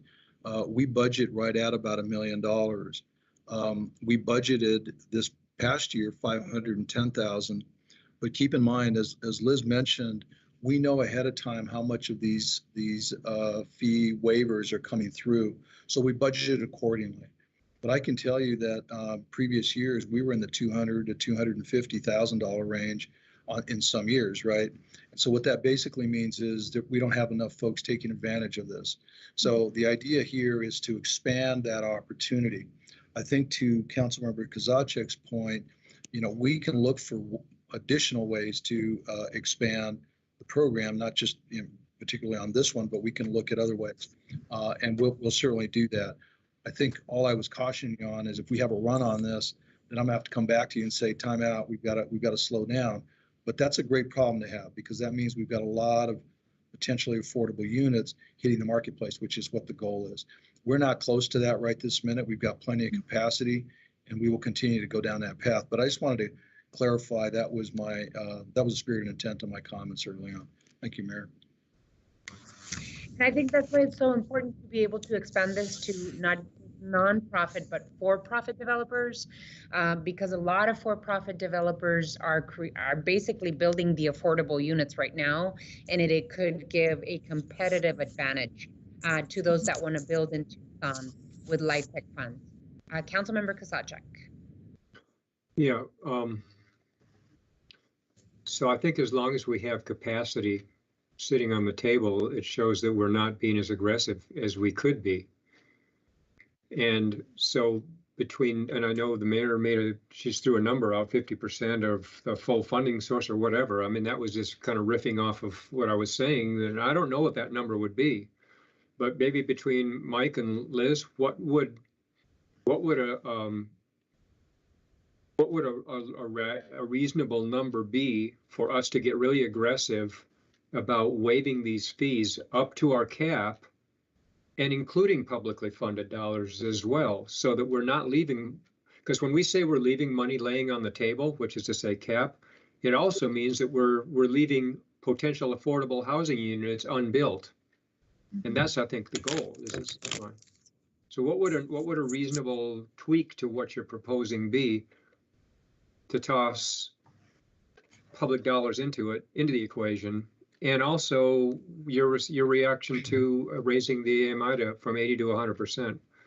Because I mean, as Rita points out, $53,000 is barely buying you a house, much less food and transportation and anything else. Mayor, and I'm going to let Liz react to the AMI conversation.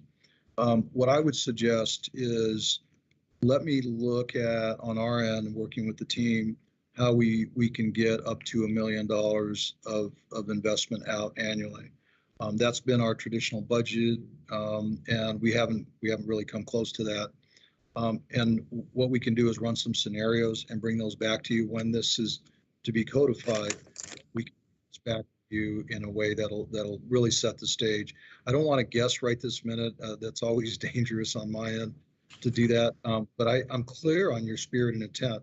And give us an opportunity to work with Liz and her team to really come up with some strategies that maximize that investment outside of where we are today. Because quite frankly, there might be some things that we haven't really even talked about where again, to use the Vice Mayor's thoughts, is maybe low-hanging fruit that's out there that we can take advantage of. So that'd be my suggestion at this point, is to try to maximize the $1 million that we have traditionally set aside for this program. I think there'd be value in that. Mr. Manager, I just want to ask, because I know that right now is the time where nonprofit and for-profit developers are applying for LIHTC. I don't want to slow the process down, but I do want to make sure that we're making these changes, that all the input that my colleagues on the council and I have given for the program. Liz, could we move really quickly, or at least give those that are applying for LIHTC that just the thumbs up, hey, you know, Mayor and Council do want to extend the program, make it better, and want to extend the program for-profit developers, so that they at least have a commitment from the city when they apply. I think the deadline to apply is April. Yes, Mayor, you're correct. So yeah.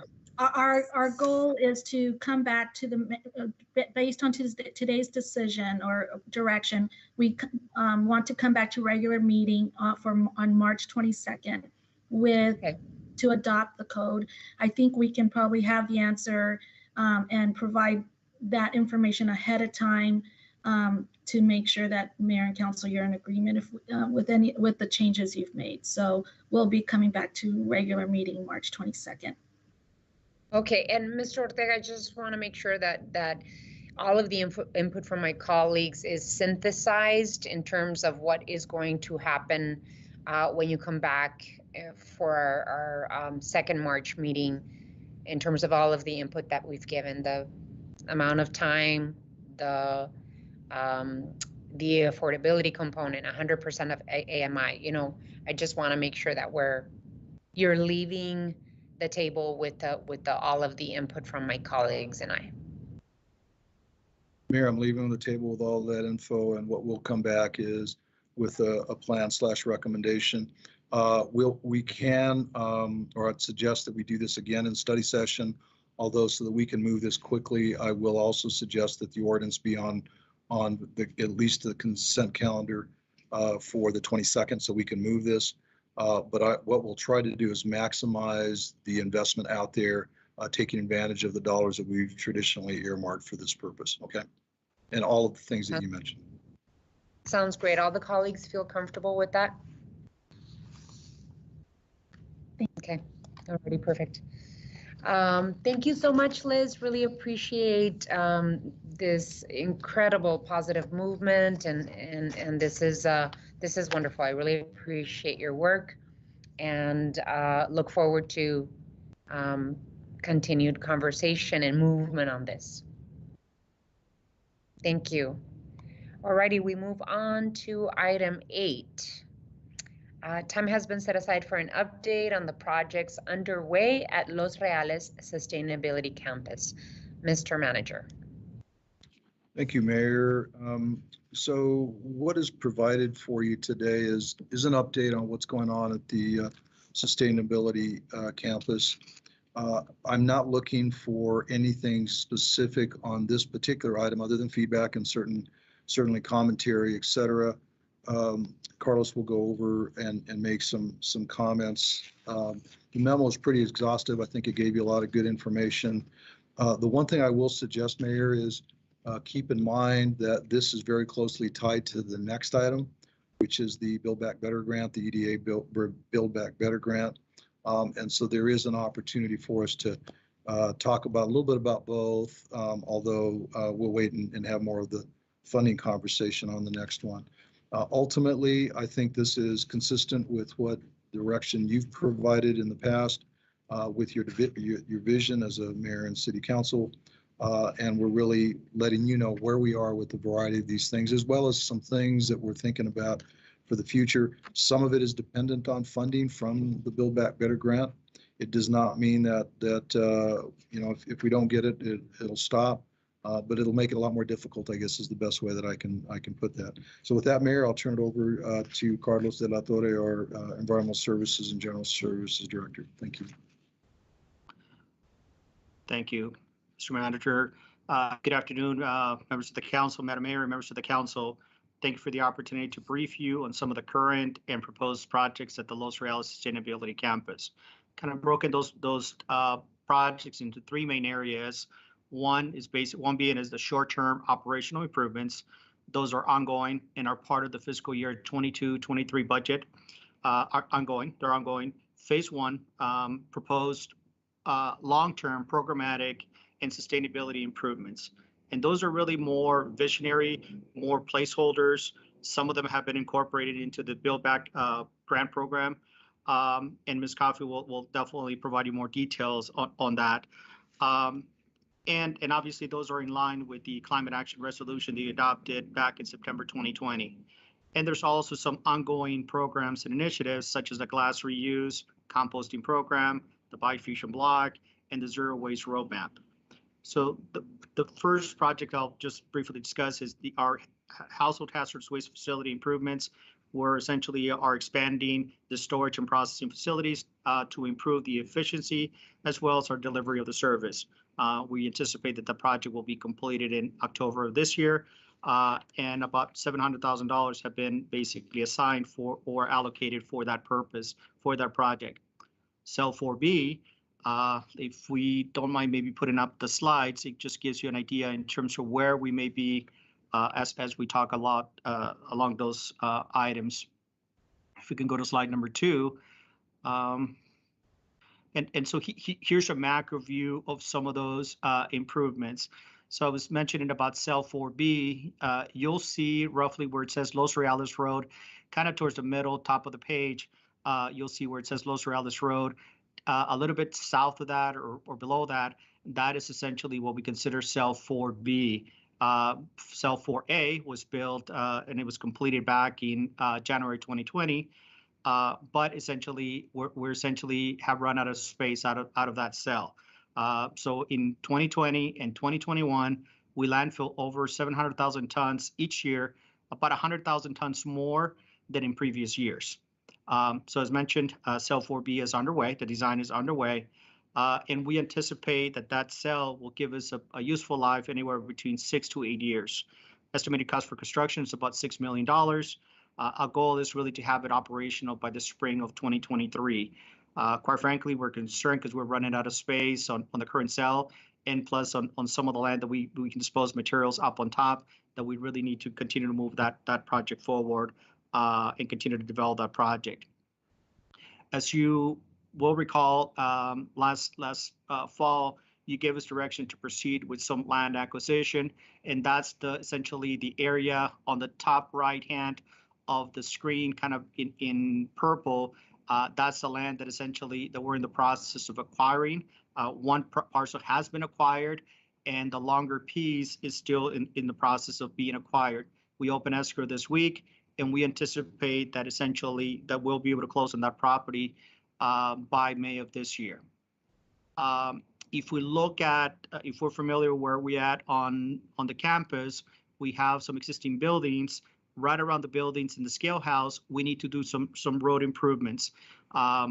We have seen a lot of queuing of vehicles essentially leaving the landfill, some queuing in terms of vehicles piling up on the road, that we need to make some improvements. Plus the asphalt has been taking a beating, it's been deteriorated, that we need to make some improvements to those roads. And again, those are a part of the ongoing projects. We're estimated about $1.6 million for those improvements, with a completion date of October of 2022. Moving on to some of the long-term, proposed long-term programmatic and sustainability improvements. And obviously, based on the previous discussion, this probably not be the best time to discuss those, but certainly want to make sure that we bring it to the table because it's related to investments. These properties are really, these projects are intended to begin the transformation from a landfill to a sustainability campus, really to provide the physical infrastructure to implement the various initiatives and programs outlined in the Climate Action Emergency Declaration. And we want to make sure that essentially the campus is the physical catalyst in the environment to foster and entice just, equitable, and regional collaboration in the areas of climate, environment, and sustainability. So the projects that essentially that are being considered as part of those long-term projects are the landfill gas recovery and realization study. And that's what you see on your screen to the left, kind of highlighted in yellow. Currently, we have our gas extraction system, blower system there. And that's what we're proposing to build, essentially, that potential renewable gas capturing facility in that vicinity. We're also looking at really planning for the future, knowing that essentially our current contract with Republic Services is set to expire in about 5 years. Is really creating the pad for a future mixed-use processing facility, and that's what you see highlighted towards the top of the page, top right, highlighted in light blue or cyan color. Along with that is really, we want to make sure that we have adequate access in and out of that facility. As you know, that intersection of Los Reales and Craycroft, it has limited accessibility, has limited issues has a lot of issues with accessibility. We need to improve that. We have to do some drainage improvements, and that's essentially what those projects entail. So one of the things we have done is, as part of the Build Back grant, which Barbara will go into more details, is including in that application not only the development of that shovel-ready pad for the MRF facility, but also, and that's the color in light blue, also ensure that we develop on the other side of the proposed road that is being built as an extension of Los Reales heading east, is really those 6 industrial commercial pads as future economic development opportunities. So that way someone can come in, set up shop, and really set up additional processing facilities for either capturing, using some of the materials we're capturing out of the mixed-use processing facility, and further processing that into different products down the road. And so that's really the intent of those pads. So we have included that as well, those pads, the MRF, the intersection improvements, and all the essentially utilities necessary really to put those 2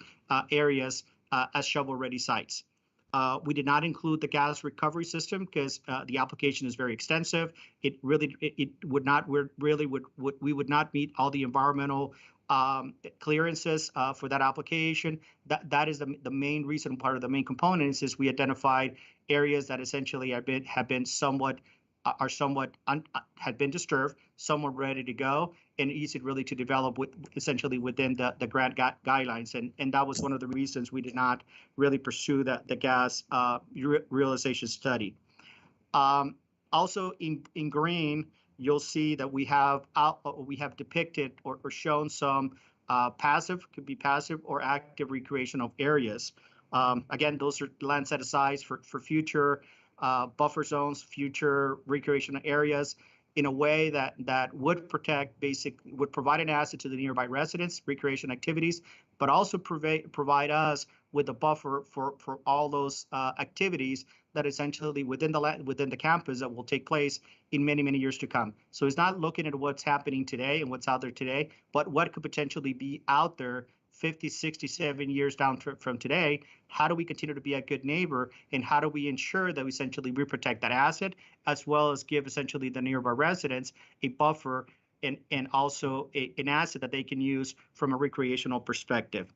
The other thing that we're incorporating into the planning is really the development and construction of a new city tree nursery, and that essentially is located at the northwest corner of Los Reales and Craycroft, and that's what you'll see in olive green.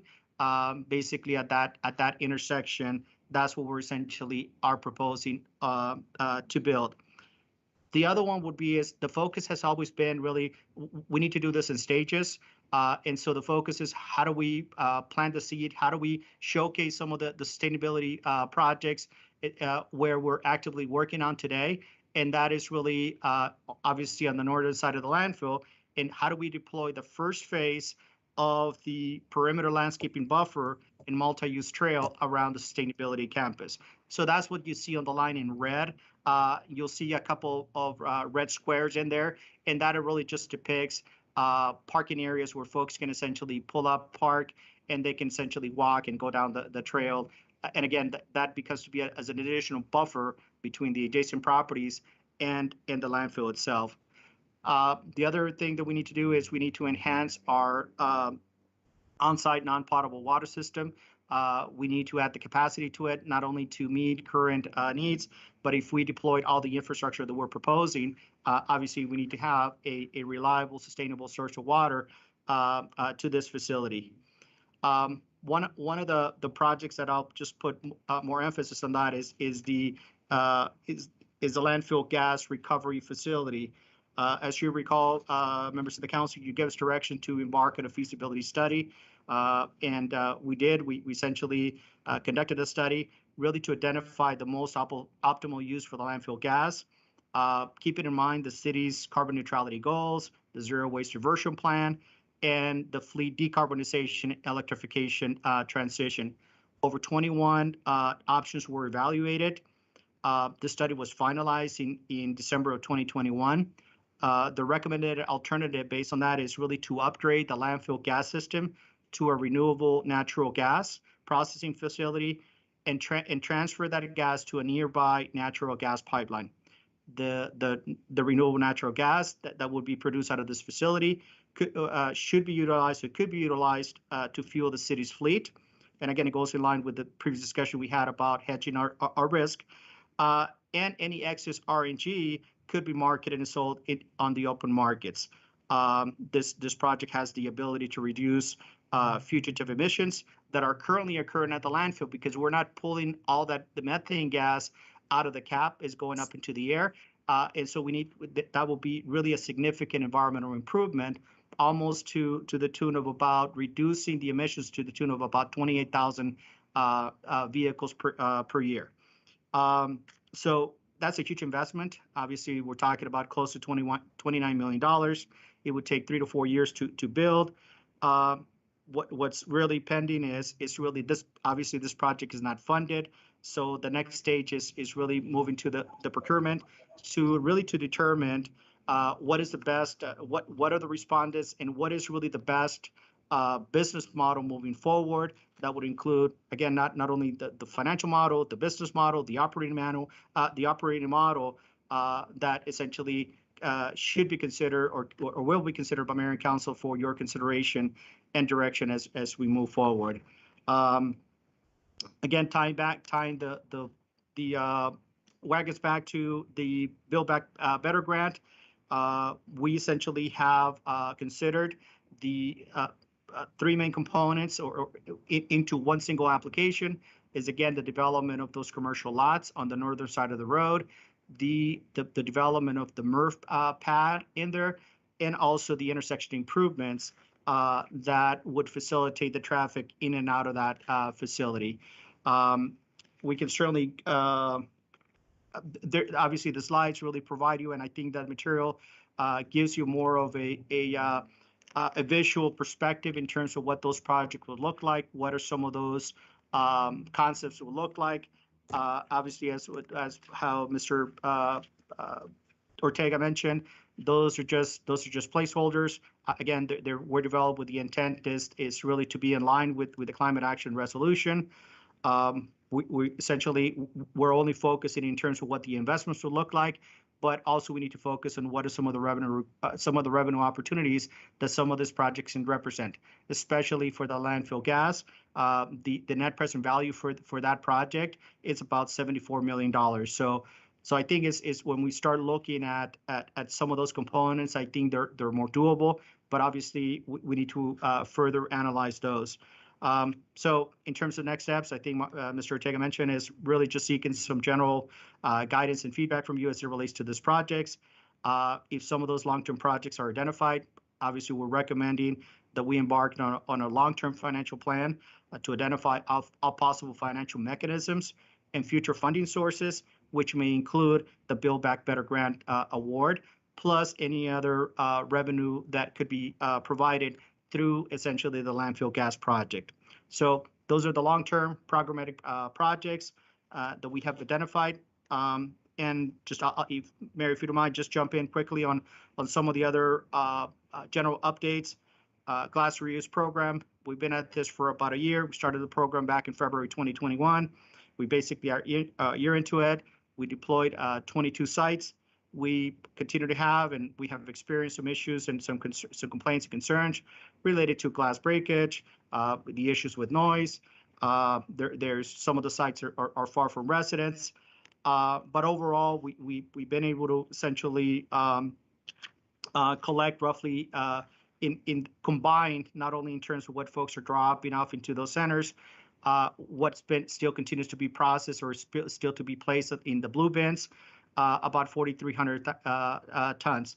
So when you compare the figures between where we are today as where we were prior to 2020, there's been a drop, and that drop is in terms of glass that is being diverted, being recycled. There has been a drop to the tune of about 25%. But overall, the savings in terms of really transition into the program really have been, were calculated about roughly $300,000 in the good. We essentially move forward. We've purchased the glass crusher. Unfortunately, we have not fully operated that machine the way it was intended to be built. Obviously, we have had some staffing issues at the campus, and we also were heavily relying on Department of Corrections labor really to help us man that. We haven't had that assistance for quite some time, and that obviously has impacted our ability to process as much glass as possible. We did get, as you may recall, after you approved the program, the Glass Institute reached out to you, they reached out to us, and so we've been able to put together an interim solution for the glass reuse program. They're very interested in the glass because it's very clean, has very minimal contamination. And so the arrangements that we have developed so far is Strategic Materials will pick up essentially the glass from our campus.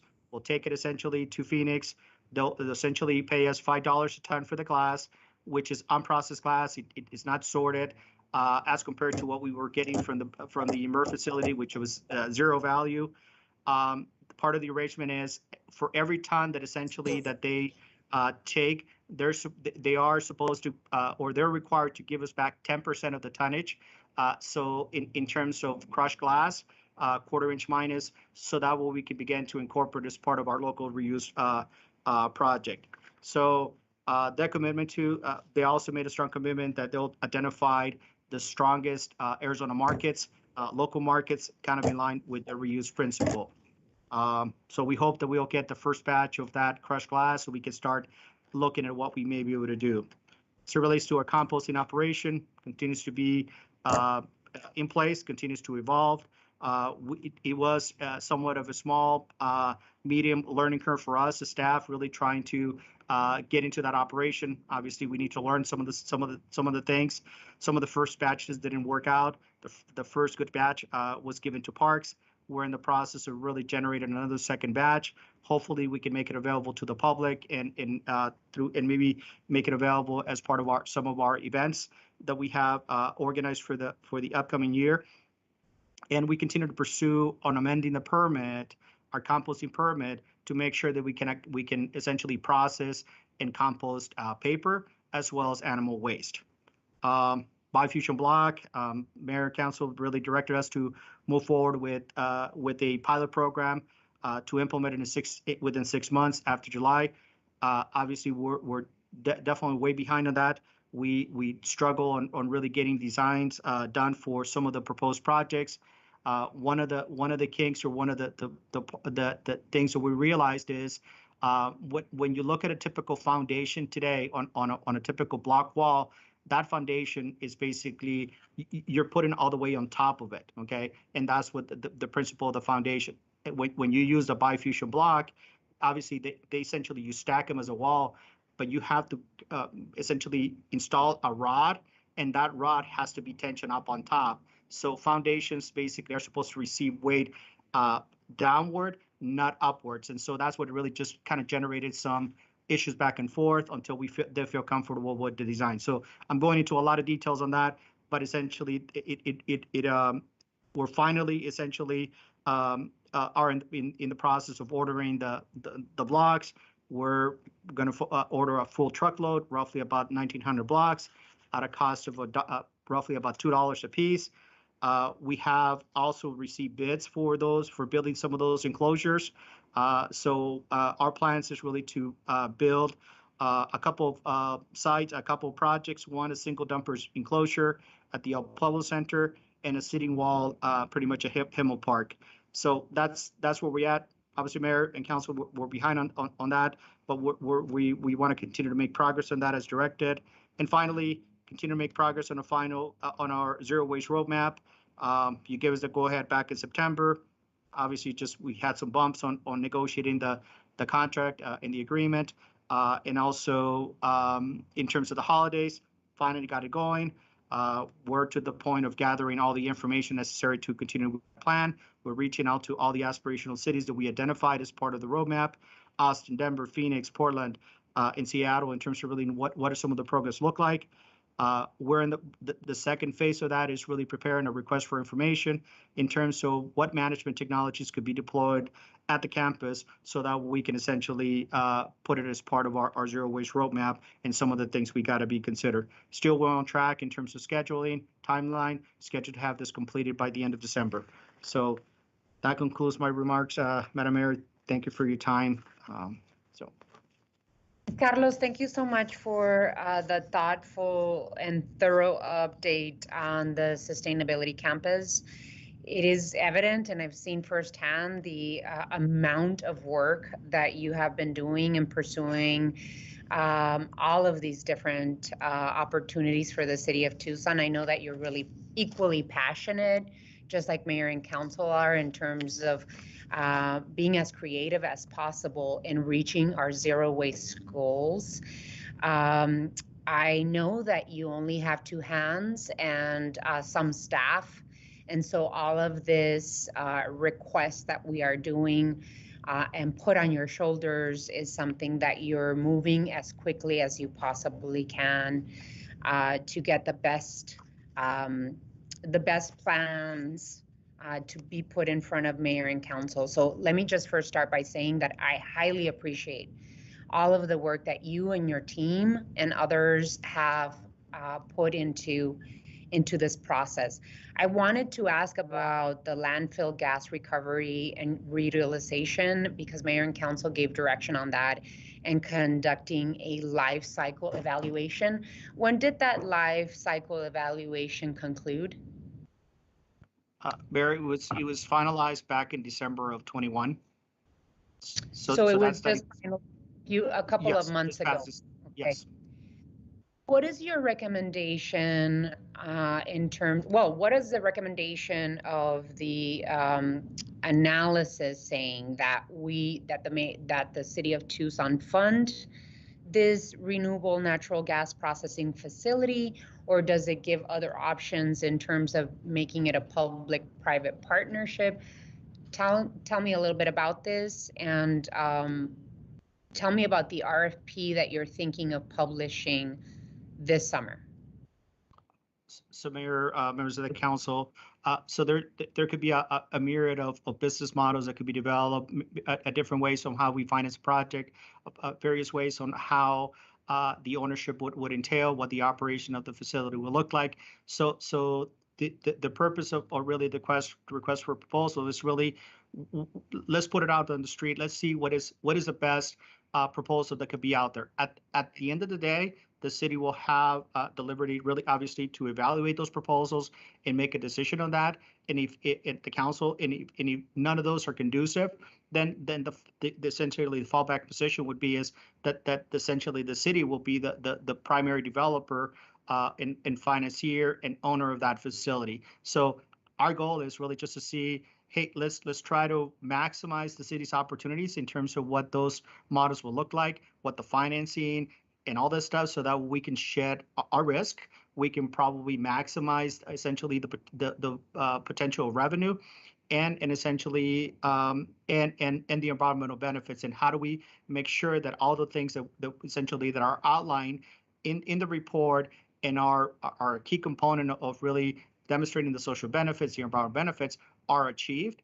And so all those things are essentially being put together to make sure that everybody understands what the goal is, what the intent is, and really an opportunity really to maximize the city's essentially take on this effort. Alrighty, Carlos, I just want to make sure that the RFP is written in a way that the city of Tucson can rank proposals based on the best technology that will create the most environmental, social, and economic benefits to our community, because we have to learn from past experiences, right? The MRF was built entirely by a private company, and the city of Tucson really had to abide by their policies. And the city of Tucson was essentially their one client. And so I don't want us to fall in the same scenario that it really has not been beneficial to the city of Tucson because we were really tied to the MRF facility without being able, we've had our hands tied essentially. And so I want to make sure that the RFP allows for some creativity and public-private partnership where the private developer is not the only winner. So I just want to make sure that it makes the best sense in terms of best environmental, best technology, best social approaches, and social and economic benefits for the city of Tucson to be able to have that real partnership with whomever would want to partner with our community. Mayor, that's exactly the approach we're taking. That's essentially the path we're moving forward, and yes, that's exactly it. Thank you so much. I really appreciate it. Well, thank you for all of the information that you've provided. I know it's taken you months to put it all together. If you all took a look at the material that was included with this item, the land use concept is so detailed and really well thought out. We have to take it in stride, and we have to make sure that we're looking at the short term and the cost to short term, and also the long term and the cost to long term. Part of what is exciting about all of this planning, all of this work done by our staff, including you, Carlos, and Barbara Coffey, is that the Southern Arizona Coalition for Climate Adaptation and Resilience, which is led by the City of Tucson and the Economic Initiatives Office, we received the $500,000 Build Back Better grant to put together a proposal, a long-term proposal for millions of dollars worth of investment. Carlos, other private partners, including the University of Arizona, Pima Community College, Arizona Western College, so many other partners have put together and we're going to talk about this in the next item, a grant proposal to the EDA that is about a $45 million proposal. The project for Los Reales is about $14 million that we're applying for federal funds. And you heard what Carlos talked about, what the investments would entail. I had the opportunity to talk to the EDA Assistant Secretary Alejandra Castillo last week to be able to say, hey, this is our grant, please fund it. It's $45 million and it's an incredible coalition of supporters. But we have a really good opportunity to fund at least a portion of this long-term approach that Carlos is talking to us about. But I just wanted to make sure that you all had an update of all of the pieces of this work that has been put together this last year that is really coming together at this moment in time. Open it up for questions. I know that Councilmember Cunningham has questions as well as Councilmember Kozachik. Go ahead, Councilmember.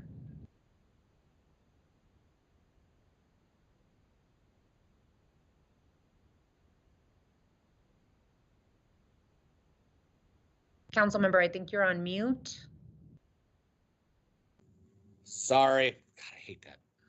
I think we should probably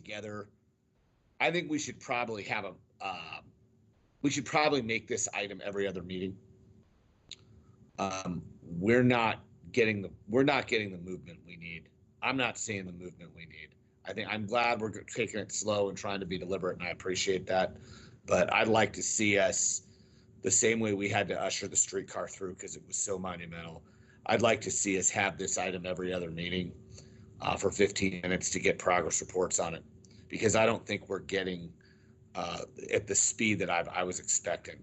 So we're 2 years after having the discussion about methane, and we're basically still at the same point. And I get that we're waiting on the grant, but I'm just not sure because it's going to take a minute to build the refinement equipment and all the other stuff.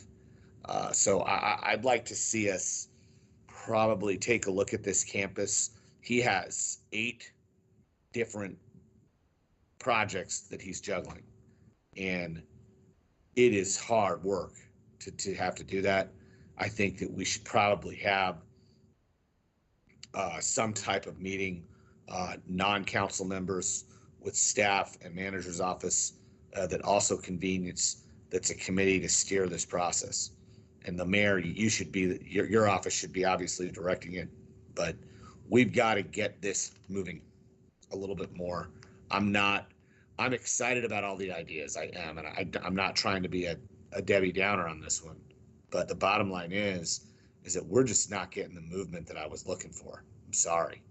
I mean, we still don't have the glass crusher going. We still don't have, we don't even have a site picked out for where we put the methane capture equipment. We haven't purchased another truck. I just don't feel like we're getting this sustainability campus. I don't feel like we're getting the movement. I'd really like to have the compost basically dedicated to parks. They always need it. And I'd like to be churning it out and having parks pick it up and have a system in which that happens. I mean, we should be moving. I'm sorry. We should be, with all due respect, we should be moving faster. I know you've got some staffing issues with this not having enough people to run it. But the bottom line is that we are going way too slow to be the leaders on this. We are. Council member, I beg to differ your statements. Unless you want environmental services to hire another 6 to 8 people to move even faster, I beg to differ. Some of this work is highly technical, including the life cycle evaluation analysis that GHG just completed in December. I think that Carlos, with the staff that but he the recommendation in the Well, material, let me finish my- the recommendation in the material still says the best partner is probably Southwest Gas, which we said 2 years ago. Well, Or we're gonna build a pipeline for Kinder Morgan, and I mean, I'm just going, why are we waiting still? Well, hold on just a second. We cannot, especially when there has been a life cycle evaluation analysis done, we cannot just say, oh, thank you, but we're going to hand this contract to one particular company. There needs to be thought put into it, and there needs to be an RFP. And so I have no idea what you're looking at, and I have no idea what the expectations you have in terms of how processes are conducted within city business, but there has to be certain steps followed. And Mr. De La Torre has done incredible work along with Sam Credio at the city manager's office to do exactly what you're suggesting to do, which is a task force that has already been put together, that has already started the work in this. And so before there's commentary, without fully knowing what has happened, I would suggest that you read the material and that you ask questions about what has been done so far. Yeah, we've done 3 different studies. We have not made a decision. We're still at the starting block. Exactly the reason why we're in front of you right now, presenting to you the facts and the information for us to be able to continue giving direction on where to go next. But this isn't an action item. This was for information only.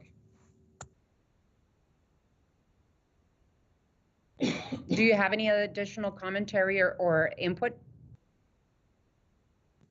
My suggestion is that we have this as a standing item to get updated every other meeting. That's my suggestion. All righty, Councilmember Kosalchik.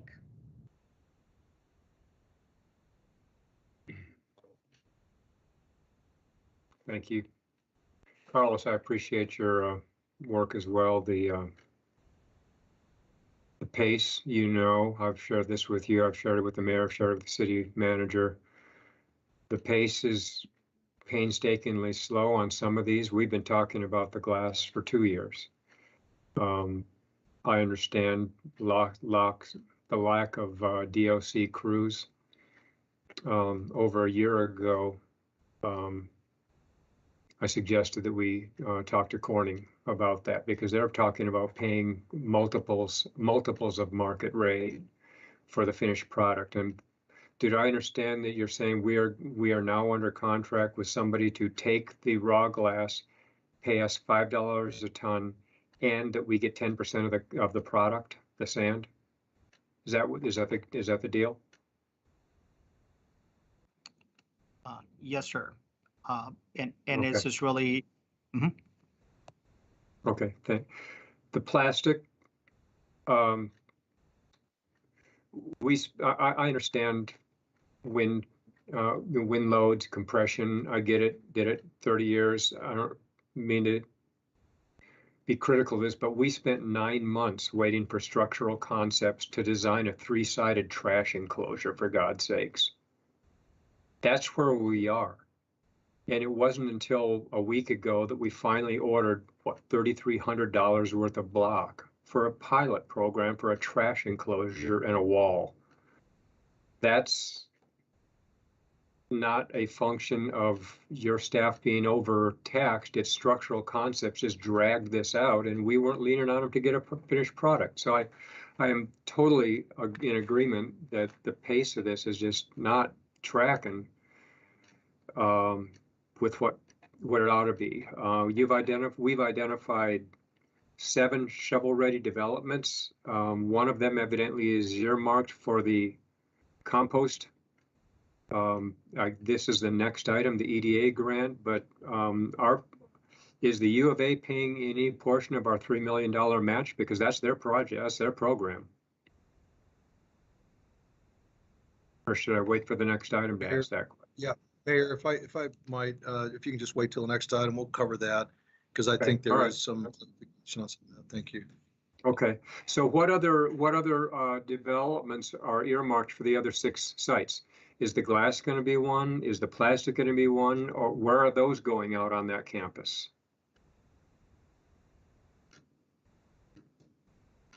Mayor, and maybe I can help a little bit on some of that, and Carlos, feel free to pipe in anytime.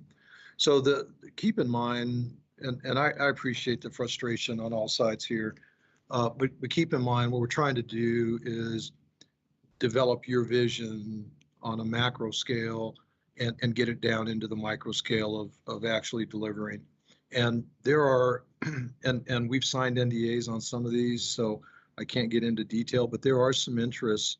There are some companies that are interested in those pads now, based on taking advantage of the MRF, taking advantage of the glass, taking advantage of all the pieces that we have there. The idea is, if you all are good with the concept of developing those paths the way that Carlos has outlined and put it together, we will go to work on trying to figure out how to get those built. And it's not just a matter of build it and they will come. That's what it might look like. There are some folks that are out there now that are very interested. And that's, quite frankly, you don't normally see economic development working with environmental services on a grant. But the reason that the EDA piece became so important, and again, that's the next item, but the reason that became so important was because there are companies that are coming in and saying, hey, look, we've heard about the sustainability campus. We want to be a part of that. And how can we help? And you know, all the pieces that go along with jobs and so forth. So all I can suggest to you at this point is it's a game plan. That's all totally fair, Mike, but we want to be a part of the conversation, not be presented a finished product. So what we have here is a material that identifies 7 shovel-ready development sites, one of which is compost cats, and you're telling us we got people knocking on the door. What if there's somebody that we don't want any part of? You know, a coal-fired power plant out in the middle of the sustainability campus. So when do we get to be a part of that conversation? That's the frustration. Secondly, or thirdly, or whatever number this is, with respect to the gas, I understand public process as well, but why is the city of Tucson getting into the business of a heavily regulated process when we have local utilities who have already taken on that capital investment, take the methane, sell it to that third party, let them build the interconnect? We have no reason to be building that interconnect. We've had private partners for 2 years who have been saying, we'll build the interconnect for you, we'll pay for it.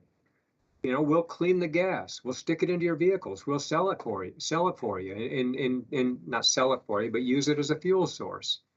And as far as the study is concerned, this GHD study, some of it is simply factually incorrect. I mean, I'm glad that we got it, but for instance, on 3.3.1, page 10, they say that Southwest Gas is, the pipes are too small of a diameter. That's not correct. They're servicing 4 different sites right now with their pipes. They talk about, on the next page, it calls Next Steps, section 9.3, their recommendation: liaise with the local utility, Southwest Gas, liaise with the local utility, Southwest Gas, and develop a partnership. Well, all right, so our consultant has identified the solution. You know, we knew that 18 months ago. Let someone else build, operate, maintain, and manage that interconnect. We need the gas.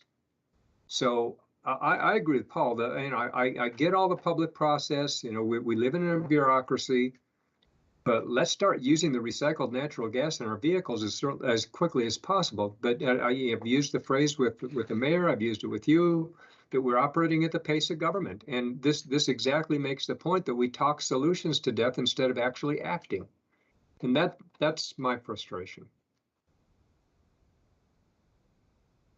Mayor, what I would suggest, and I understand the frustration, I really do, and I've had this conversation privately with some of you, and now we're having it publicly. I'm good with that. I think the next step is when hopefully we get direction to move forward to the grant in the next item. But I would just suggest to you that we could probably do a little better job of keeping you in the loop, and we haven't done that. We've been so busy trying to do all the things that we're doing. I would ask that rather than you schedule this for every other meeting, because I know that you get your agenda materials and it shows up on the agenda. There's a lot of work that goes into getting that put together. What I would suggest that instead I would commit to you to giving you an update every 60 days in writing, so that you know where we are with these various issues. And then after you see that, if you think that we need to have a conversation about a specific piece that it's not moving, then you can bring it up through the normal channels to get that on the agenda. I think Councilmember Kozaczek, back to your point, we are ready to go on the methane. We have been, we've been slow, and we'll kickstart that, but there are a lot of pieces, which I know you all understand that. I think that when we had the conversation 18 months ago with regard to some of the utility partners, I told you then we can't just hand them the keys and say, here you go. And so that's our own fault to some level as the processes that we have to follow. And I'm not looking for excuses, nor am I trying to give you any. It is a reality, but I think there's ways that we might be able to move this quicker, particularly if we're able and successful with those external dollars. That's all, Mayor. I just wanted to add that. Hopefully that brings some value.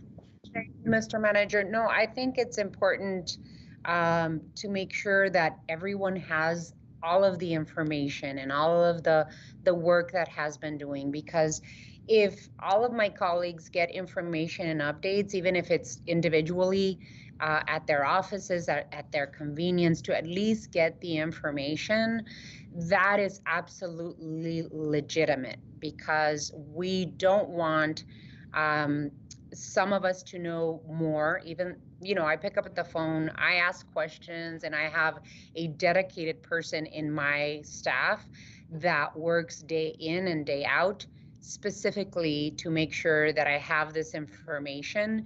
But some offices don't have that. So I think it is very legitimate to share with the council colleagues, give them updates, let them know.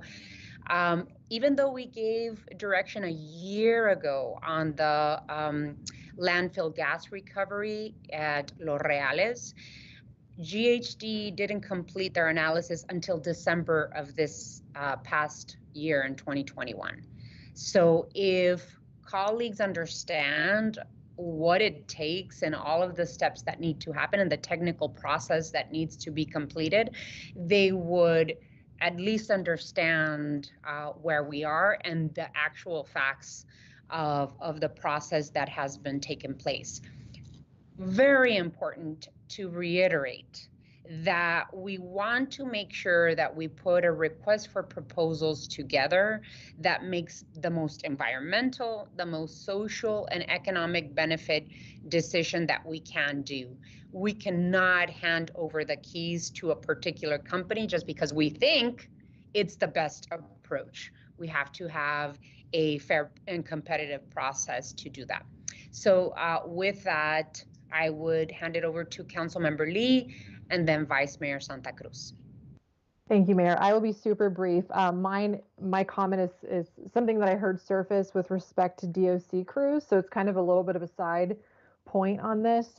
This is very much Ward 5 driven, but I see a possible connection with respect to not having access to those additional individuals to help with the needs of the community, and curiosity about the status of the homeless work program and the increase in homelessness. Is there an opportunity to connect those things together and possibly leverage those individuals and provide opportunity there and address the needs that we're missing right now? So just kind of some random connections that I'm hearing and wanting to pull together and offer as you're shaping things for the next steps. So thank you, Mayor. Vice Mayor Santa Cruz. Yeah, thank you, Mayor, and thank you, Councilmember Lee, for those remarks. I'd also be interested if there would be that possibility. I think just hearing the frustration from some of my colleagues, but I think, I guess I get a little bit alarmed when it feels like folks are being, lobbied by local utilities to like move on something. I think it's important, like you said, Mayor, that we be, thoughtful about the process, and that we're making sure that it's fair and transparent to the public and to whoever we end up doing this contract with. I know that government moves slow, but I think even with this process, that thoughtfulness and moving slow to move fast in the future.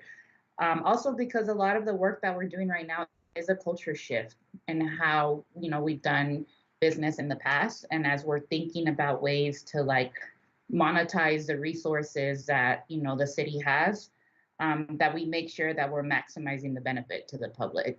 And so I, also want to thank Carlos and his team, and your staff, Mayor, for continuing to shepherd this process. And a lot of us are learning as we go. But, like I would also appreciate having monthly or bi-monthly, kind of check-ins to see where the process is. I think that's a super fair request from my colleagues on the council. So thank you. Thank you, Councilmember Fimbres. Michael, you had your hand up. Did you want to respond to something immediately? I do, Mayor, but I can wait. Go ahead and take Councilman Fimbres. I can come back. Councilmember Fimbres. Thank you, Madam Mayor. Carlos, we've had some great discussions on this issue, but we got to go slow. The funding, is the funding there to proceed on this thing? I know we're waiting on the grant also to secure some additional sites. That's a big thing too. So there's a time where we've got to be careful and we've got to be safe in what we're trying to do. The other thing is, this is a contaminated area that we're working on. So we've got to make sure our workers and our staff are protected. That's another concern I have. On the work crews, the homeless work crew, we're working on getting a second van. So we have a second crew going. Pantano Christian Church just raised over $100,000 for us. And we're coordinating with Carlos and Pat Tapia to get it going. It's going to cost $75,000 more a year. It's $175,000 to run a work crew. So thank you. Thank you, Councilmember. I really appreciate the work that you're doing with the homeless work crew, and really thoughtful, good ideas to try and connect all of it to be able to fill the gaps that correctional crews were doing for the city of Tucson. Any other comments, Councilmember Fimbres? I'll pass the microphone over to Mr. I just want to make sure that have we had contact with DOC or the feds to see where the work crews are at? Mayor, I can take that and I'll address a couple other things. So first of all, on the DLC crews, thank you, Councilmember Lee and Vice Mayor and Councilmember Fimbres. I think that our reliance upon the DOC crews became pretty apparent during the pandemic. And I know most of you know this. I sit about 10 feet away from the mayor, and every morning when she comes in, she would say, you know what, there's a lot of trash, particularly along the freeways. So we took it upon ourselves to really rattle some cages at ADOT to get the corridor cleaned up. And I just this morning had a conversation with our district engineer, Mr. Lane, and he told me that the crews are back out. So that's good news, right? And so if we haven't gotten all of our crews, we should be getting our crews here in the not too distant future.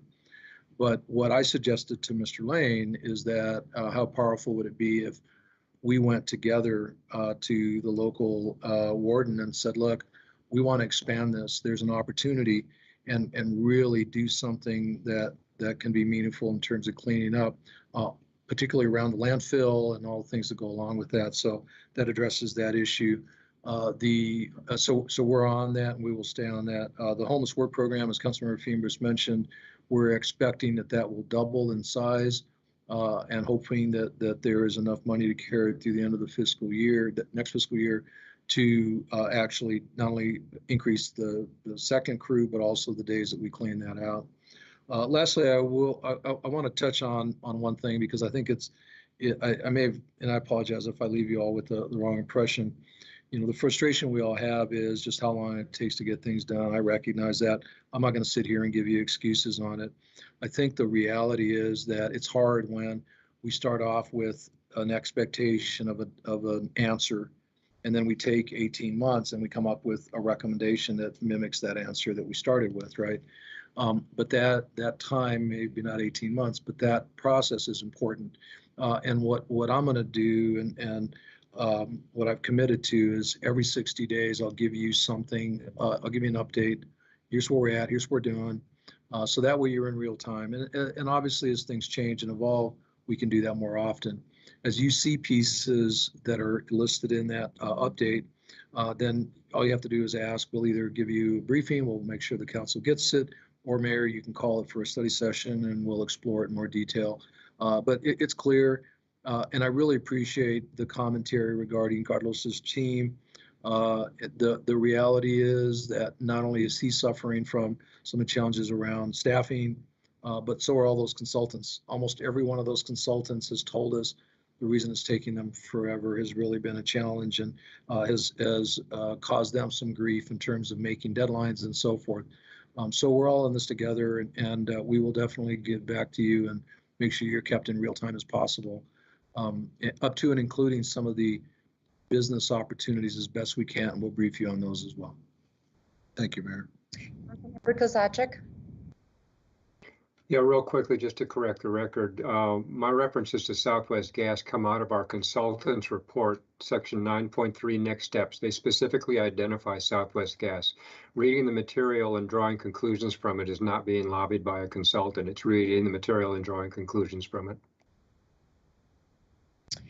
Well, and I just wanted to finish the item by saying again to Carlos, thank you so much for your hard work, Carlos. I know that you've been moving fast and furiously with the little staff you have, with the work from Sam Credio and yourself and others in the City of Tucson team. I appreciate the work that's being done, and let's just celebrate the work and the accomplishments that this mayor and council have completed in the last 2 years, that compared with the previous 8 years that we lived through, none of this had happened.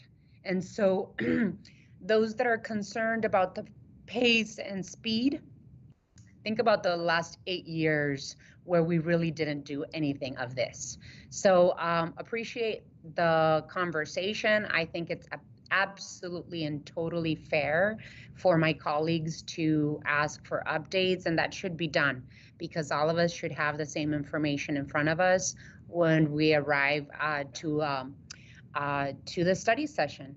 And just want to make sure that we take the opportunity to appreciate and celebrate the incredible work that has happened in the last 2 years because of people like Carlos, the city manager, Sam Credio, every single department director that has shifted in terms of priorities and how we work towards climate adaptation and sustainability.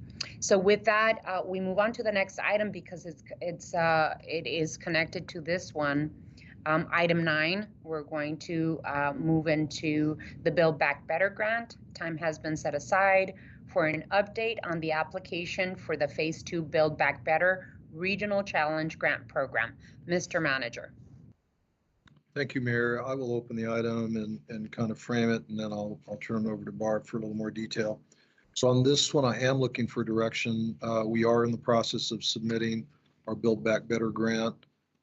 Basically, there's a large component of about almost $15 million of improvements to the Los Reales Sustainability Campus. Just shy of $3 million, $2.9 million is our local match. We believe that we can use $1 million of that as in kind or basically value of the land. leaving about 2 million that we need to come up with. Keep in mind, it's over multi-years. What I have suggested is that we use fund balance or earmark fund balance out of the ES fund, because if you remember from the prior item, most of the construction items that might even be included in this are actually earmarked as a part of the fund balance. So I'm just thinking, instead of using it, we use it as the local match. Now, should we run short on that, the general fund would be the safety net. Keep in mind that we do owe, if you will, from the general fund to the environmental services fund, cash for the remediation of the Nearmont landfill. And so there is an opportunity for us down the road to repay some of that as the local match for this grant. So I am recommending that we submit the grant as outlined. There are multiple partners, by the way. I'm focusing on our piece because that's where my head is right this minute. But Bart can go over. I know that Councilman Kozaczek, I think, had a question about the University of Arizona and their involvement and their piece. So Bart can cover some of that. So with that, I'll turn it over to Bart. Bart. Thank you, City Manager, Honorable Mayor, members of council. I'm happy to be here today. We're seeking your support for the EDA Build Back Better Regional Challenge Grant application. It's due Tuesday, March 15. We are, as the mayor has said, the lead applicant for this opportunity, and a part of the phase 1 application process. As part of that, we formed the Southern Arizona Coalition for Climate Adaptation and Resilience, led by a team of 11 coalition member organizations.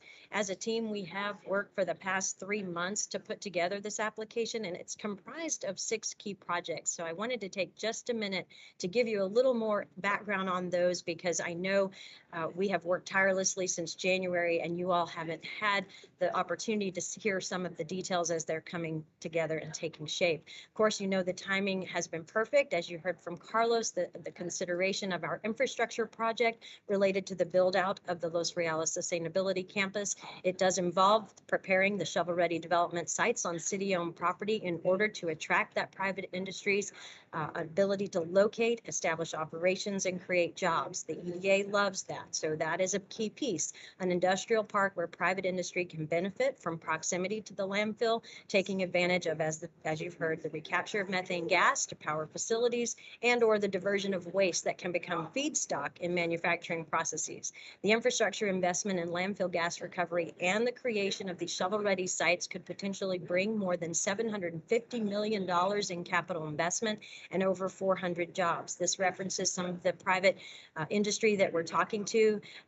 And again, to clarify on Councilman Kozaczek's point, the compost cats operation already exists out at the site. The pad sites are not intended for their operation. So I did want to make that clarity, but the equipment does allow them to scale opportunity, and U of A would bring, the compost cats would bring the jobs in order to scale those operations. So again, all of this going back to the coalition's goal of doing economic development in a whole new way, thinking about the industries and jobs of the future related to these innovative and sustainable business models, and also about transforming our region as it relates to long-term resiliency, climate adaptation, and improving quality of life for our region's most vulnerable populations. I'm coming to you today from the Urban Land Institute Trends Day in Phoenix, and I can tell you we are spot on with what we are talking about as we move forward in our economic development activities. They go hand in hand with what we need to be doing for climate adaptation.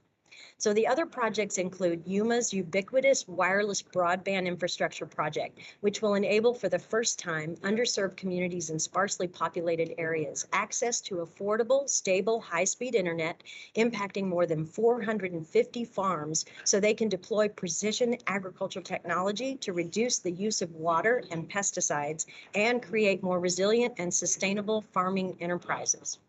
The University of Arizona proposes a future of farming regional hub that will build an ecosystem focused on precision field agriculture and indoor farming innovation. The hub will also encourage research and innovation related to alternative energy production and waste management. Startup Tucson and U of A Center for Innovation is planning an innovation lab project they call Sustain, a place for food and agricultural innovation. This test and production kitchen and ag innovation lab will serve both scalable science and technology startups, as well as local community-based entrepreneurs who crave access to this kind of test kitchen that fills a true need in our city so that they can also seek to launch and scale their businesses. Pima Community College and Arizona Western College have teamed up to address workforce development. Their plan includes the launch of Project Stealth, Sustainable Transportation Equipment Agriculture Logistics Training Hub, which is designed to prepare Southern Arizona for the competencies and skills needed to enter all of these sustainability industry sectors. And finally, a Community Investment Corporation proposal for Southern Arizona Equitable Revolving Loan Fund to serve the entire coalition's geographical region, which also includes Yuma County for the first time, having access to something like this, but all of us in the intent to catalyze funds to promote equity and innovation in this area. Award notification by the EDA is anticipated in September, but regardless of EDA funding, the Southern Arizona Coalition has committed to continuing its collaborative work with the intent of realizing the transformational change in these areas of economic recovery and resiliency related to climate challenge and economic development in our region. The EDA does require a 20% local match. You heard City Manager talk about this. That's represented in our backup documentation that you have today. This is a 4-year grant performance period, so keep in mind that match is spread over 4 years as well. And with that, I do have members of our coalition on the call today. If you have any additional questions from some of our partners, I know that from Startup Tucson, Liz Pocock, also Eric Smith with UACI, Brian Ellerman with the University of Arizona Forge, and Mark Van Dyke from University of Arizona Engineering. So with that, I'll take any questions you may have. Thank you. Thank you, Barbara. Really appreciate the presentation. I wanted to congratulate you and the coalition that has been put together, led by you. We should be very proud at the City of Tucson for all the work that you have been doing on this. And by the way, I had not seen the proposals because I know that you've been moving fast and furiously as a coalition to, I'm sorry, I was eating peanuts. And I know that it really is, it has been an incredible partnership. So very important work that you are doing. I had the opportunity, and it was serendipitous to speak with the Assistant Secretary of the EDA, Alejandra Castillo, and I had the opportunity to push, to lobby her and looking into Southern Arizona and this particular coalition. One of the things that I told Assistant Secretary Castillo about this proposal was that Southern Arizona, and that includes Nogales, Santa Cruz County, and Yuma County, as well as Pima County, we have had historic poverty, huge percentages of poverty in Nogales, especially in Yuma County. We have had low wages, and we, especially Yuma County. I was born in Somerton, farm working community in Yuma County. It is heavily reliant on water heavy agriculture. And the reason why it's important for us in Pima County and the University of Arizona to invest in agriculture, and I know that the U of A does heavy research in agriculture and is doing a lot of research in terms of low water agriculture, is because in Yuma County produces 90% of the lettuce in the entire country. And it creates jobs, and it's an entire ecosystem that we have to find solutions for, especially when we want to prepare ourselves as a state for climate adaptation and resiliency. And so just an incredible proposal. I'm very excited about the Los Reales Sustainability Campus portion of it.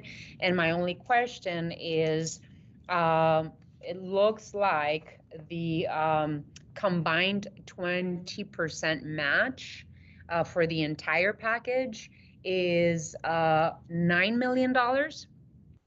The coalition total that we're asking for from the EDA is $45 million.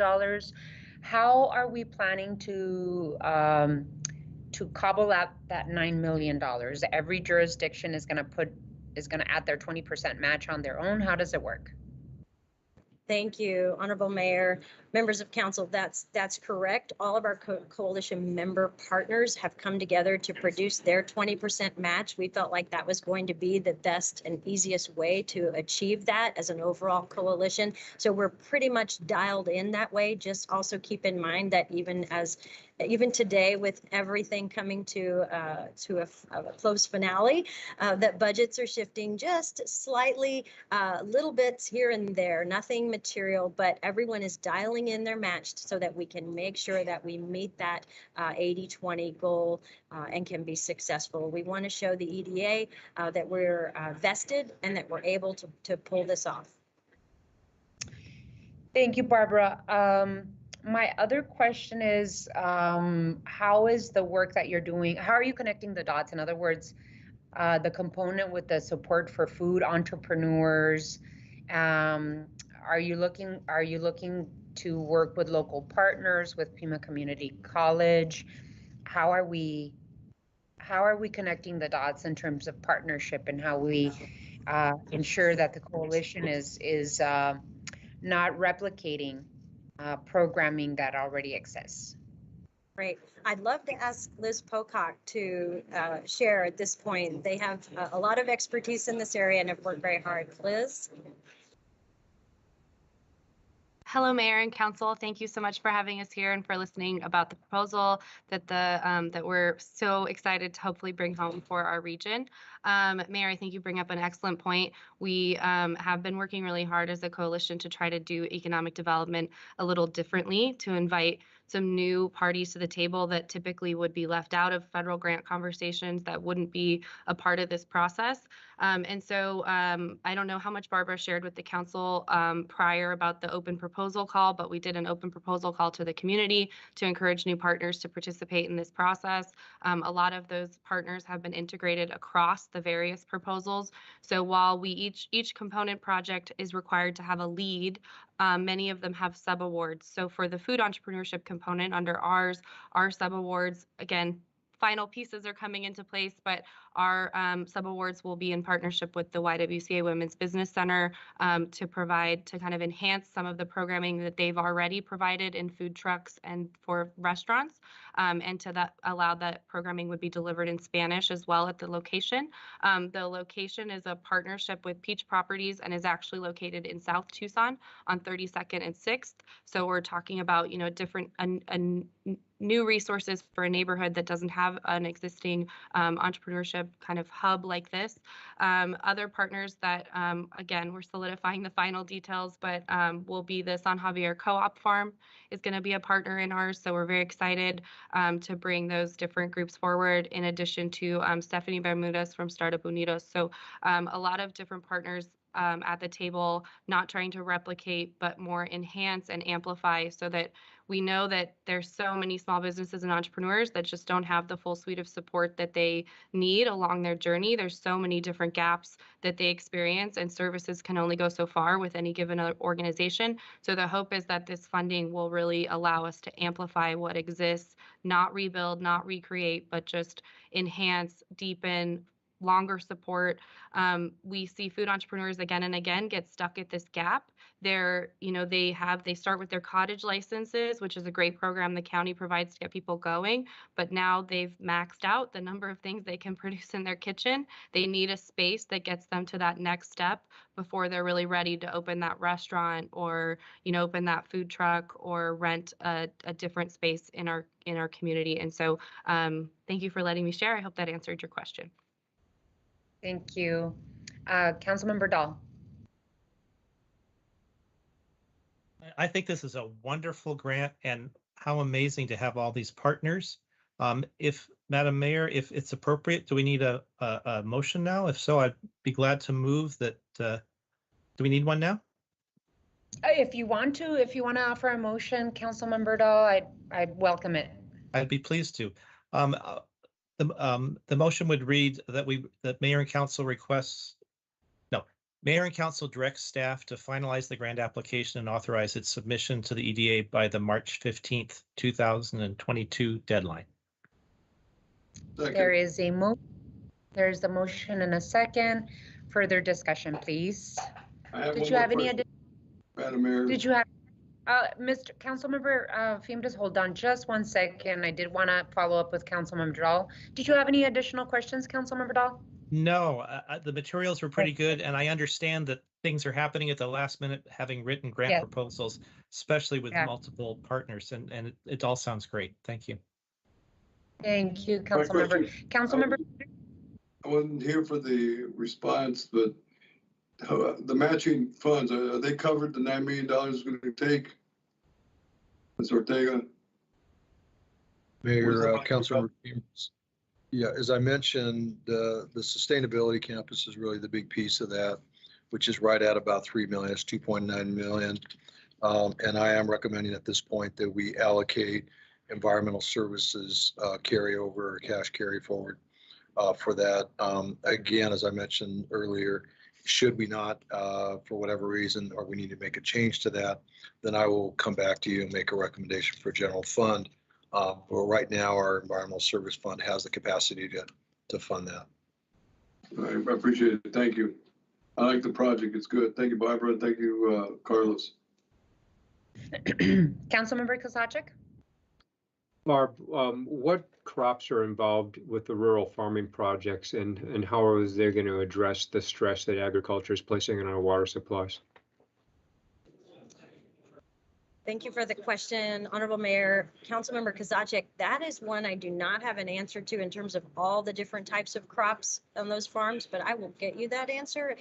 Julie Engel with Yuma, Greater Yuma Economic Development Council is one of our coalition partners and leading that charge. She's actually been here today where I am on stage with a session. So I will tag her. We'll get that information to you. But I know that the importance is that these farms would now have ultimately the technology to implement these sustainability activities that they haven't been able to before, sensors that help create water efficiencies and other things that they haven't had access to. But I will find out more details, and then I will absolutely share an entire document of our proposal with you so that you all can see all of the coalition partners, 6-page narratives on each of their projects, which will spell out much more detail for you to digest. Thanks. That would be helpful. As the mayor pointed out a few minutes ago, ag uses like 70% of the water in this state, and that's a big deal. So being able to connect the dots between this grant and how that's going to be addressed is important. Councilmember Lee, I think I saw your hand going up. I don't know if you wanted to add anything. Just briefly, Mayor, and to Steve's point, and Barbara, that'd be great to see the full text. I know it's a very short timeline, but I do work in agriculture and technology, so I'm super interested to see what is there and if there's any ideas. I'm full of them today, clearly. So anything I can do to support, it's super exciting. Very excited about this and hoping to be able to read up on it and be engaged. Thank you. Thank you, Councilmember. So, Barbara, tell us about your deadlines. I know it's some deadlines are coming fast and furiously, and tell us when you have to submit this and then what the response back will be from the EDA. So we will submit on Tuesday, March 15th, which is this coming Tuesday. And all the coalition partners will submit their portion. We submit our projects, and together they are reviewed by the EDA. It will take several months. We'll have an opportunity to host, I believe, even at least one site visit. There is going to be a virtual site visit with what I think will be some of the review team on all of the applications coming in across the country. So we'll have a chance to do a little bit of a dog and pony show. We'll make sure that we share that date with you. We have not scheduled that. It has not been scheduled for us yet. So there's still work to do. And then September, they do anticipate awarding the phase 2 awards. Short timeline, that's great. And then, as I understand it, the Southern Arizona Coalition for Climate Adaptation and Resilience has selected the city of Tucson to serve as the lead institution for the duration of the Build Back Better Regional Challenge program. What does this mean to Tucson? Or to the city of Tucson? Yes, Mayor, members of council, we will just continue to monitor and coordinate the activities of the Southern Arizona Coalition. We will continue the reporting requirements that we will have to fulfill on for EDA, and we will continue to convene the coalition in annual conferences. At least 2 conferences a year are planned between Tucson and Yuma to move the progress of the coalition forward. Okay. Any further discussion from my colleagues? Hearing none, there's a motion and a second on the floor. All those in favor of the motion signify by saying aye. Aye. Aye. Any opposed? Motion passes. Good job, Barbara, and all of the coalition members. And fingers crossed that the city of Tucson and Southern Arizona receives this grant.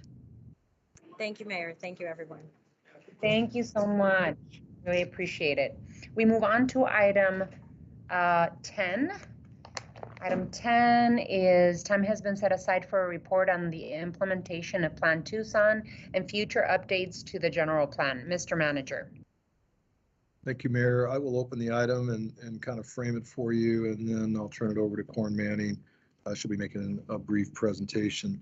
So what's before you is really an update, but also to let you know that we will need to come back to you down the road with a resolution by statute to adopt the current plan and extend it basically to give us time to go through the process. The pandemic really gave us a little bit of a setback on the plan and so forth, and it's okay. But I think that it really needs to be done formally, and we will go down that path to, by resolution, extend the time. There are 2 options that are included in the materials. Option A is basically a 2-year process, and option B is a 3-year process. What we will be recommending is option A, which is a shorter time frame. But I will leave you an out there if we get into this and want to have more outreach, if for whatever reason outreach is needing to be expanded, we can move it into option B. So when we bring back the resolution for adoption of the existing plan, we will make sure it's the longer time frame, even though our goal is to shoot for the shorter time frame. The last thing I'll leave you with is keep in mind that the general plan incorporates many plans. It's not just one plan, it's many plans which have already gone through a pretty exhaustive public participation process. And as we incorporate those, it does to some level shorten the overall process if we were starting from scratch. So with that, I'll turn it over to Corn Manning, and Scott will be there to help out if needed. So thanks, Mike. Go ahead, Corn. Thank you. Thank you, Honorable Mayor and Council, and good afternoon. I'm going to share my screen and let me know that you can see this. Okay, thank you again for having me. I'm here to provide an overview of the 2021 Plan Tucson Progress Report, which details some of our key accomplishments in achieving the goals of Plan Tucson over the past 2.5 years since the previous progress report was issued. Second, as the city manager mentioned, I also want to start the discussion about the process to update our general plan, and then next, the creation of the next general plan. So in terms of the progress reports, our 2021 progress report, we produce this as an online story map. And rather than navigate through the online version, which gets a little clunky in Teams, I'm just going to highlight a few of the key accomplishments of the past 2 years that are included in this story map, but know that there's a lot more included in that online map. So please feel free to review that as you have time. So this progress report reports on accomplishments related to the 4 focus areas of Plan Tucson. And we also thought it was important to highlight another key facet of the past 2.5 years, which is our city's pandemic response as it relates to Plan Tucson goals and policies. The past 2.5 years were definitely challenging ones, and Tucson, the city of Tucson, really stepped up to support our community in numerous ways. While a pandemic is not something anticipated by our general plan, our response really shows what the city can accomplish to support our community and demonstrates many of the goals and aspirations that we see in Plan Tucson. So a few examples are the emergency housing and rental assistance, which dedicated over $23 million to funding for Tucsonans affected by the pandemic, and emergency housing for over 1,000 people who are sheltered at hotels in the city. We also made public transit free to our community to support essential workers and provide financial relief to riders during the pandemic. There was also a number of measures taken to support businesses, which included financial assistance programs, as well as zoning and regulatory relief to allow outdoor seating, to allow businesses to keep operating throughout the pandemic. As well, the city made wireless access free to our community to support people working from home or doing school from home, and made sure that people had access to many of the services that were being provided online. The city also provided free masks and led marketing campaigns to support numerous public health measures. So all of these really encompass a lot of the goals and aspirations that we see in Plan Tucson. So Plan Tucson is divided into 4 focus areas. The first is the social environment, which relates to housing, as well as safety and open space. So some of the major accomplishments over the past few years include the housing affordability strategy for Tucson that was adopted by Mayor and Council in December of last year, and that identifies key policies to support a variety of housing options for our community to meet a range of households' needs and household types. Last year, Mayor and Council also adopted an accessory dwelling unit ordinance or casita ordinance to allow this type of housing in our community to support aging in place, affordable housing, and multi-generational households. Another housing-related accomplishment is the Thrive in the 05 Transformation Plan. This plan for the Oracle area will support rehabilitation of the Tucson House, development of affordable housing, as well as economic development strategies and community safety strategies. We also launched the Ready, Set, Rec vans that have been ubiquitous across the city, and I think have really had a very positive impact. We see them all over, and has brought a lot of joy to many Tucson families.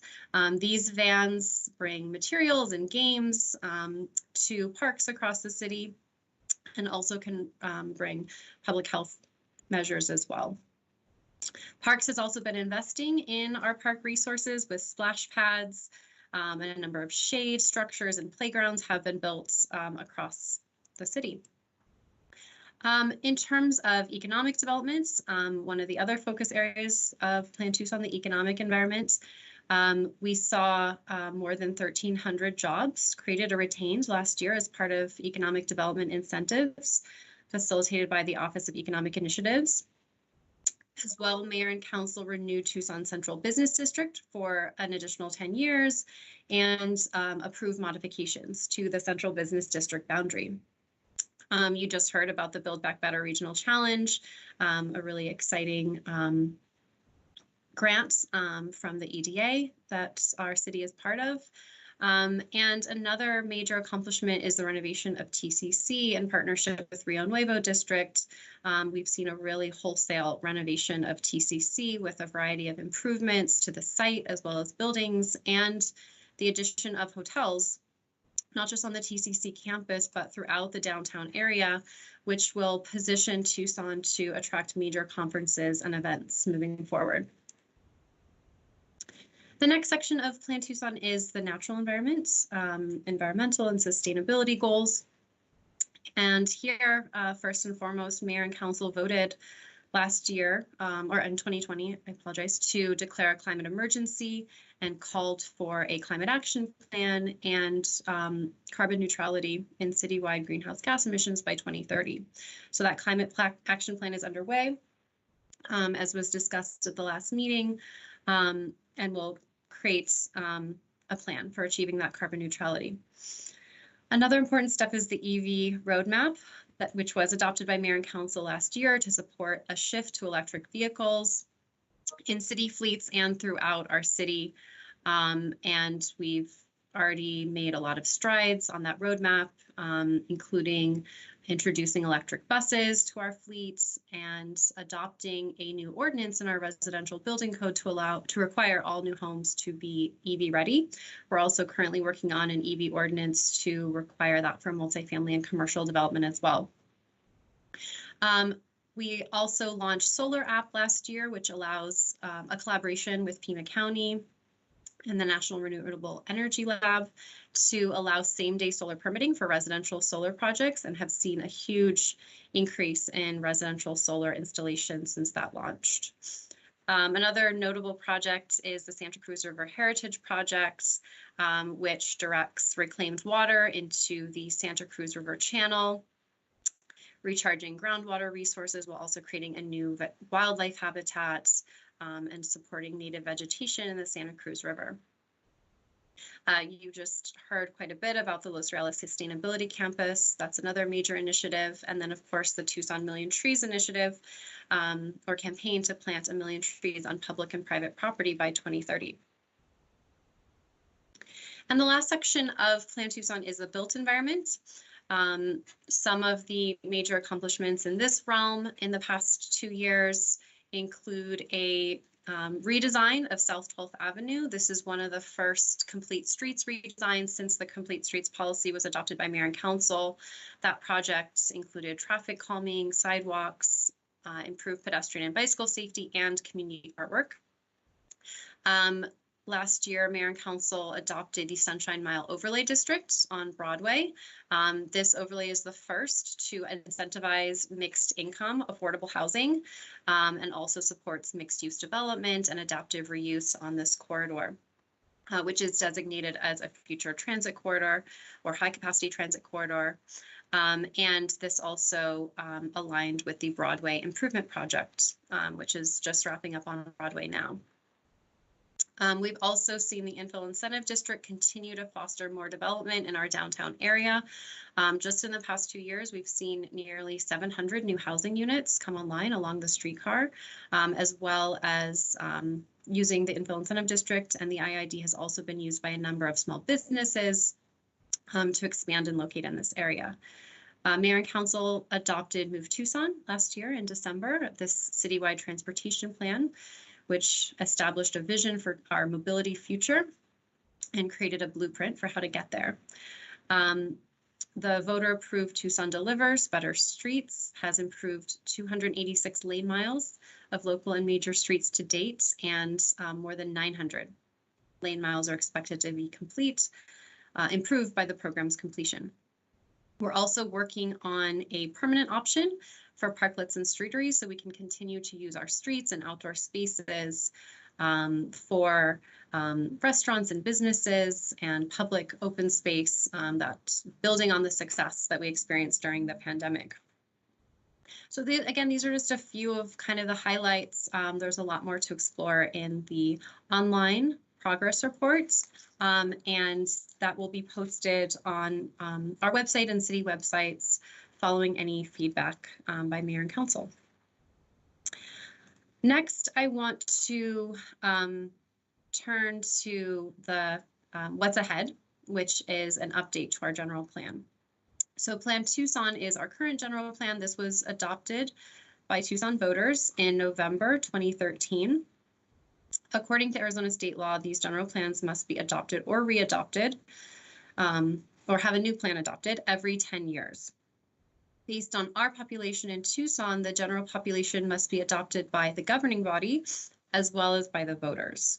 And the general plan is intended to be a comprehensive long-range plan for the development of the municipality and should convey our community goals and development policies. So that's really the purpose of the plan. As you can imagine, the general plan update will be a multi-year process. It's a pretty complex process that we are embarking on, so I want to provide kind of a high-level overview of the project phases. And I just want to say that today is an initial discussion, kind of the start of the conversation, but we anticipate providing regular updates to Mayor and Council throughout this process.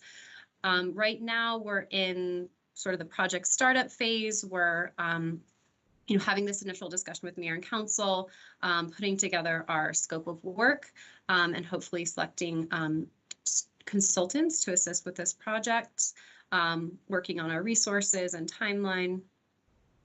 And the next step, which I'll speak a little more about in a minute, is to develop a public engagement plan. Given the scope and magnitude of the general plan, the public engagement is really kind of the heart of this planning process. So our first step will be to develop a plan for outreach and engagement to ensure that we are reaching the full range of our community.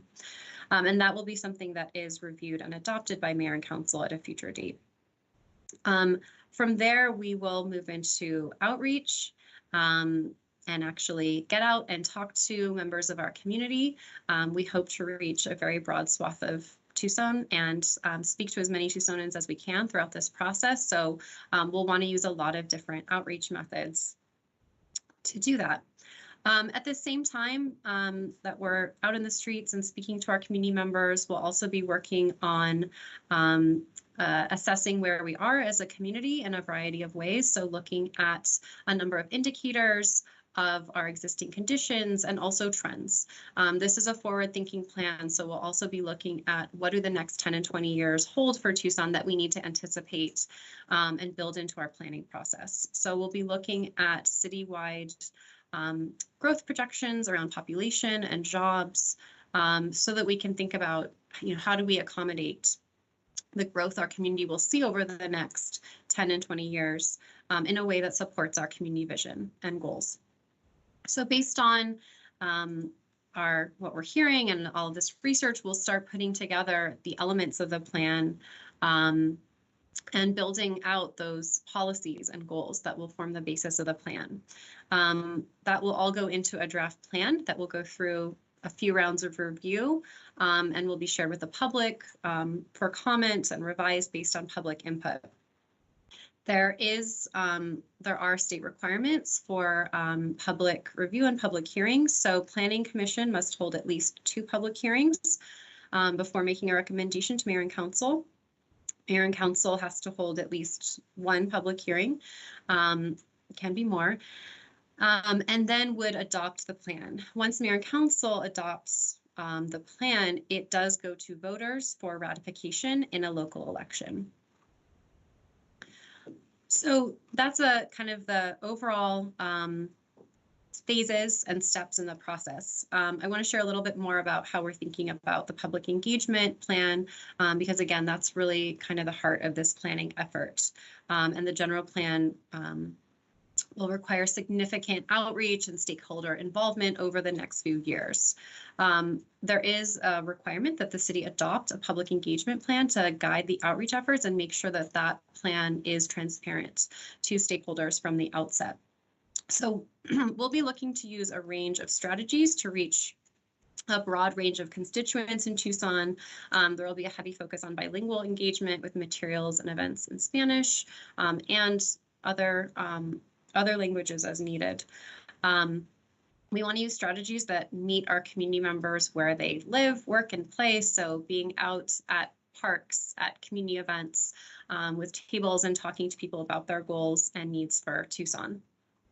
We want to really be proactive in reaching different groups, not just the usual voices, but have strategies to reach younger people, lower income households, Spanish speakers, and other groups that we aren't always as easy to reach through traditional engagement. Of course, there'll be many community meetings of different types. We'll be using open houses, town halls, workshops, and listening sessions to really hear a lot of different perspectives and voices, and also have very interactive working sessions with our community to develop goals and policies for the future.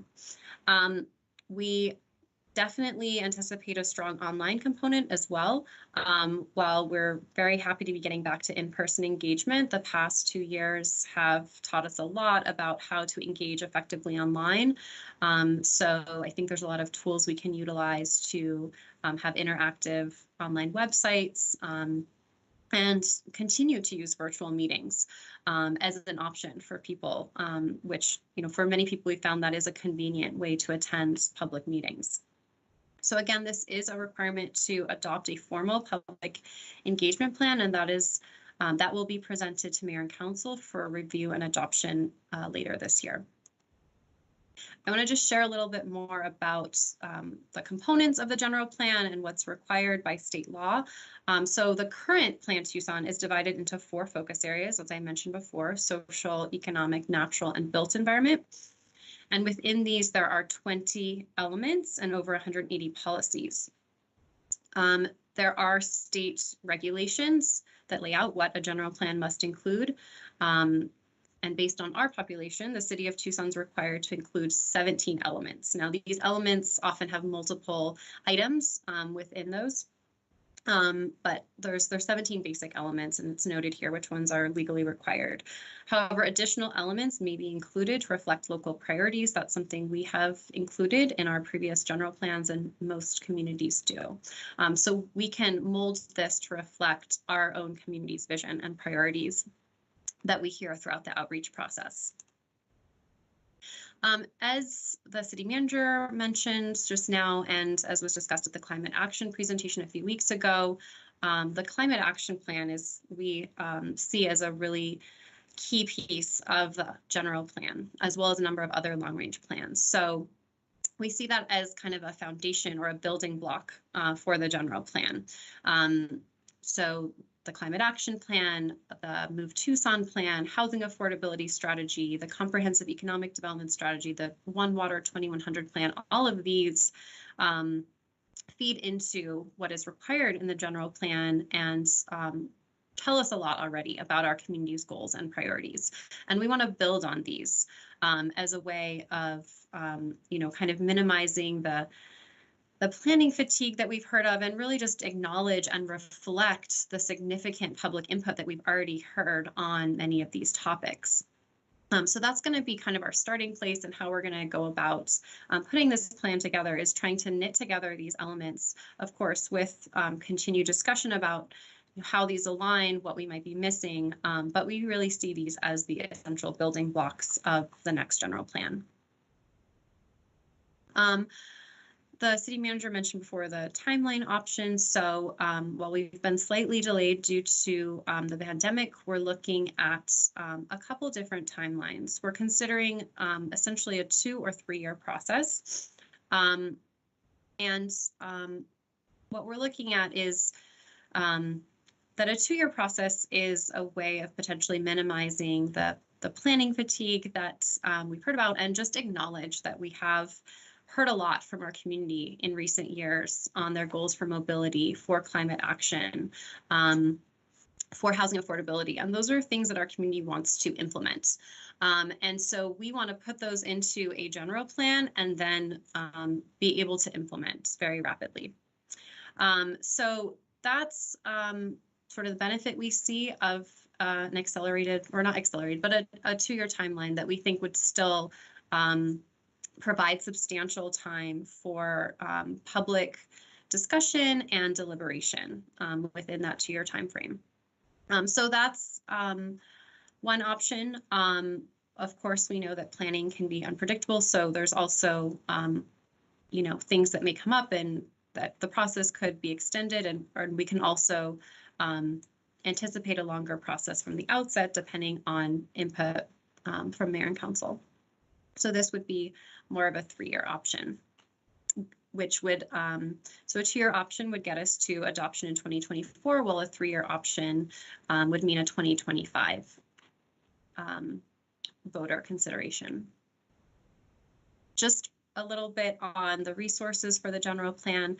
There will be significant staff involvement, not just from planning and development services, but all city departments, as the general plan is something that touches on pretty much every aspect of our work as a city. We are looking to bring on a consultant to assist, and we've put together an RFP that we plan to release very shortly. And then, of course, this is a major commitment of resources from our community, and will rely on very substantial involvement from many of our community stakeholders, community organizations, neighborhood associations throughout the process. In terms of what's next, we are here today to get feedback and guidance. Our next step after that would be to release an RFP to bring on a consultant to assist with many pieces of the project tasks, continue to put together our internal project team to manage this effort, and then really work on developing the public engagement plan and return to Mayor and Council in the near future to review that plan and provide additional feedback. Thank you. Thank you so much. Really appreciate the presentation, Corinne, and the thought put into this. You know, you mentioned a couple of questions. One, what is the preference of the Planning and Development Services in terms of timing? Do you all prefer a 2-year timeline or a 3-year timeline? Honorable Mayor and Council, Mayor Romero, we'd prefer the 2-year timeline based on the amount of planning work that's already taken place. And we don't want to go back and revisit all the public engagement on that. Good. And that's my next question. I mean, we have done incredible work in terms of including community in putting together Move Tucson in terms of transportation and mobility, housing affordability strategy for Tucson. We've worked on that. We've heard from the community on communities, home investment, which is P-CHIP, the One Water Master Plan. We have so much work that we've done with the community. How are we planning to use all of that input? I mean, even when we were extending, what was it, the GPLET, we had extensive input from the community regarding housing affordability on that, and gentrification. I mean, I went to several of those meetings, and several of the housing affordability strategy. How are we going to use that information that we gathered from community for the general plan? Honorable Mayor and Council, Mayor Romero, so Corinne sold herself a little bit short. She's already put together a cross-department team that's been functioning for about 9 months now.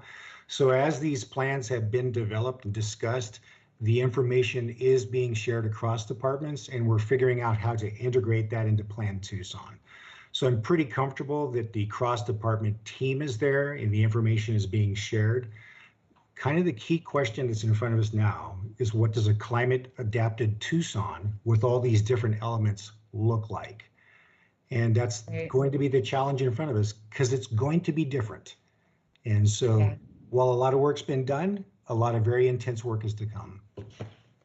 Right. Well, and being able to include the climate action plan and Move Tucson within the general plan is so important for the community to understand the different approach that we're taking as a city, correct? In terms of including new elements, because I was around when we did the general plan in 2013, and I know that it consists of social environment, economic environment, natural environment, and built environment. How do we incorporate new elements and updated core values that this mayor and council and the community has been focusing on? And I'm thinking in terms of equity, community, safety, health and wellness, arts, heritage, culture, environmental justice, and acknowledging environmental concerns in terms of frontline community, and acknowledging the lack of investment in certain areas throughout the city of Tucson.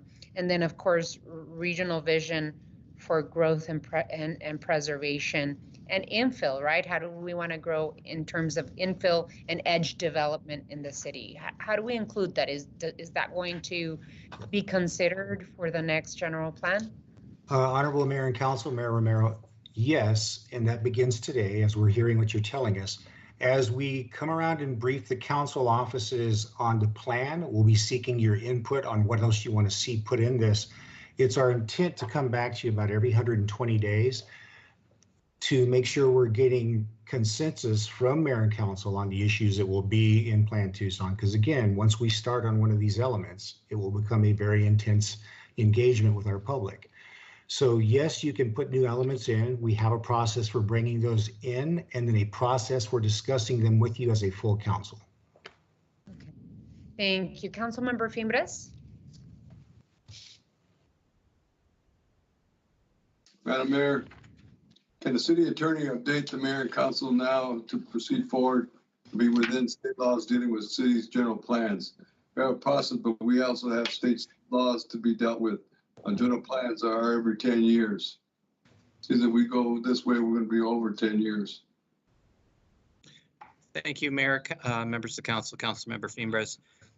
And Corin did a terrific job of summarizing how the state law applies to the general plan and the timelines that are associated with it. And in the Mayor and Council materials, included my recommendation that we take advantage of a provision in the statutes that allows for a readoption of the existing plan through a process that includes a couple of public hearings in front of the Planning Commission and then a resolution by the Mayor and Council. And that'll allow the existing general plan to be extended during the time frame during which the public engagement process happens for the new and amended plan. So Michael, do we need a motion to do this? If you just proceed as discussed with the as recommended, that would include that recommendation. Okay, so you need it now? It's fine to do that motion, even in the absence of it. That has already been my recommendation to Planning Development Services, so that's the path that we'll head down. So I'll make the motion, Madam Mayor, to proceed as discussed as Mr. Rankin just advised us. I'll second. Proceed for the recommendation. And that would include the additional input and engagement that is still necessary in order to put this item in front of voters. Yes. Okay. All righty. Any further discussion on this item? Hearing none, all those in favor of the motion signify by saying aye. Aye. Aye. Aye. Any opposed? Motion passes. Thank you so much, Corin. Thank you so much, Scott. Really appreciate the work that you're doing on this, and I'm looking forward to the updates and for each and every council member in my office to participate in the input as you proceed forward. Thank you. You're welcome. Alrighty, we move on to item 11, which is state and national legislation updates. I know that Andrew has updates for me, but I did want to share with my colleagues on the council and the public that I'm super excited to announce to you 2 projects that will have a positive impact in our community. They have been funded by the House of Representatives. They voted recently to fund appropriation bill. One of them is the Willard Apartments Improvement Project, and that has been funded to the tune of $800,000 and will allow us to develop 8 affordable housing units. And also the Dunbar Pavilion, Dunbar School Rehabilitation Project at the tune of $1.1 million, which is an incredible space that operates for artists, educators, entrepreneurship, and cultural activists interested in elevating and centering the accomplishments of African Americans in Tucson and Southern Arizona. So I'm absolutely elated to share with you that they have passed and have been appropriated. I have been working with Congressman Grijalva, Congresswoman Kirkpatrick, as well as Senators Kelly and Sinema to really lobby them for their support on these projects. And I just want to thank our congressional representatives for putting up, for coming to the city of Tucson, asking us what our priorities are, and fighting for the appropriation of these projects. So with that, Andrew, go ahead. The floor is yours. Sure. Well, thank you, Mayor, and thank you for the great announcement. Thanks to the Mayor and Council, of course. Very appreciative also to Housing and Community Development, to Director Liz Morales and her team. They were very instrumental in pushing for these grants and getting information to the delegation, even giving a tour where congressional staff from DC came out to see the Dunbar School and the Willard Apartment. So very appreciative to them. And then, of course, to Tracy Tucker and our partners at Bracy Tucker Brown for pursuing these as well. So big win, and we're very grateful and appreciative, and look forward to seeing the projects come together.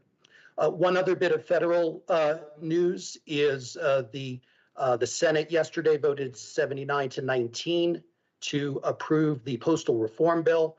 We're very excited about that. Again, congrats to Mayor and Council, and Mayor, Councilmember Fimbres. This has been a long battle, and what this means is that once the president signs the bill, it effectively is a over $100 billion financial restructuring for the U.S. Postal Service, which will take a lot of the financial pressure away from efforts that they've had to undergo up until now towards consolidation. And we believe this will have a positive impact in our efforts to support Cherry Belle, and not only to keep it going in its current with its current activities, but also possibly even restore some of the activities that were taken away in previous consolidation efforts a number of years ago. So very excited about that. With that, and then I'll just turn to the state real quickly. There are a number of bills on the list for you for your consideration. We are at that point in the session where there aren't that many new bills. Again, we're up to about 1,900 bills now so far. There aren't that many new ones, but there is a lot that we're still working hard on, including the nearly 100 bills that Mayor and Council have taken positions on. And I also just want to address something that Councilmember Fimbres mentioned earlier in the meeting about housing-related legislation.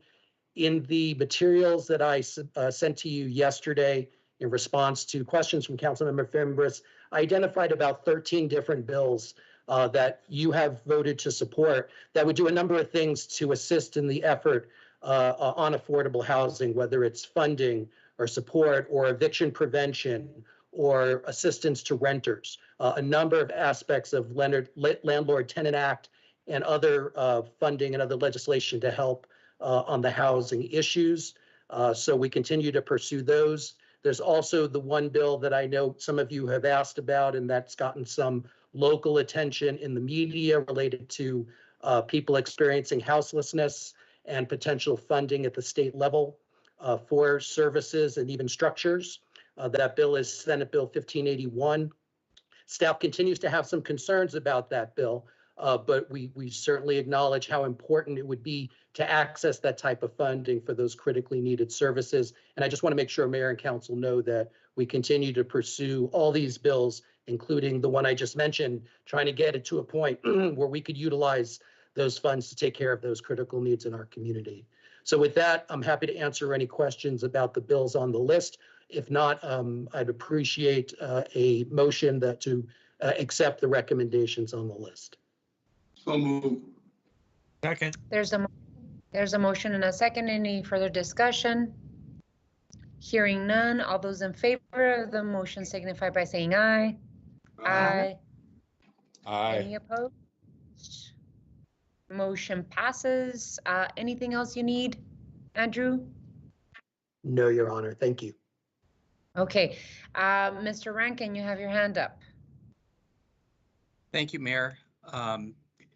You're all very aware of the many bills that have been introduced at the legislature that relate to elections and voting rights, proposing changes that curtail voting rights. And I believe the list that Andrew circulated identified something like 190 bills that have been related to that topic. I just want you to be aware that there's, in a related matter, a lawsuit that is now pending in front of the Arizona Supreme Court that's been filed by the Arizona GOP that alleges that mail-in voting, mail-in ballots, and early ballots are actually unconstitutional under the Arizona Constitution. The Arizona League of Cities and Towns is going to be filing an amicus brief in that litigation in front of the Arizona Supreme Court to alert the court of the negative consequences of such a ruling. Based on the very clear and consistent direction of the mayor and council, I've already advised the league that I intend to sign on to the league's amicus brief on behalf of the city of Tucson to defend the city's ability to continue to run its elections to include mail ballot and/or early ballot procedures. So I wanted to let you know that I don't need a motion. Okay. I just wanted to make you aware of it. Thank you, Michael. Thank you. Thank you, Mr. Rankin. Any other further comments, Andrew, on this? No, Your Honor, that's all. Thank you. I think, Madam Mayor, I think a letter should be sent out to President Biden and to all the people that helped us with this proposition on the postal center, distribution center. It's been 11 years and we've been working on this to approve it, and I'd like to see that happen. Thanking everybody that's helped us, Senator Alessandro, now Representative D'Alessandro, Mark Meadows, Martha McSally, the late John McCain, also so many, Congressman Grijalva, Congressman Kirkpatrick, etc. We'll get you a list. And the Arizona Postal, U.S. Postal workers that didn't give up. Groups, the two labor groups. So yep. Yeah. All righty. Well, thank you so much, Councilmember Fimbres. We're going to move on to item 12. Does anyone have any items to remove from the consent agenda? Hearing none, we move on to item 13. Does anyone have any items for future agendas? All righty, hearing none, study session is adjourned, and I am going to give us 20 minutes to take a little bit of a break, maybe eat a little something, and come back into regular study session. So we all have 20 minutes, which means we will be back at 6:05 p.m. Thank you, everyone. Take care. See you at 6:05.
Yeah.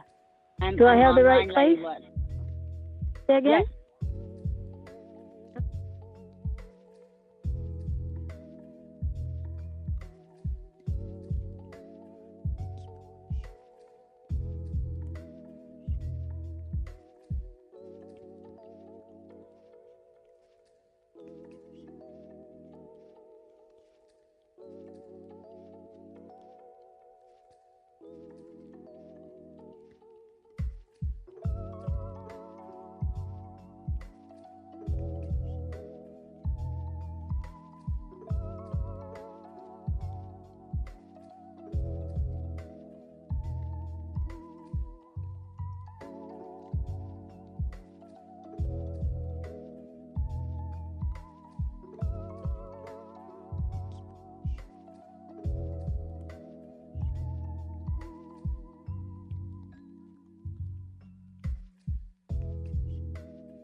Sorry, I was getting a little bit of feedback in a nearby computer, so I just wanted to make sure that I turned it off.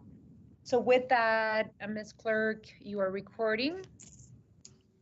Yes, Your Honor. Excellent. So council will stand in session and let's go to roll call. Ms. Santa Cruz, Here. Mr. Cunningham, Here. Mr. Dahl, Here.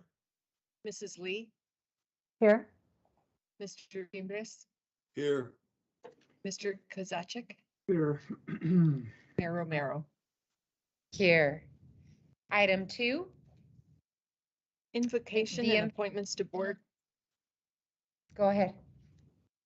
Invocation and appointments to boards, committees, and commissions. The invocation will be given by Jesus Acedo from the City Clerk's office. Thank you, Mayor.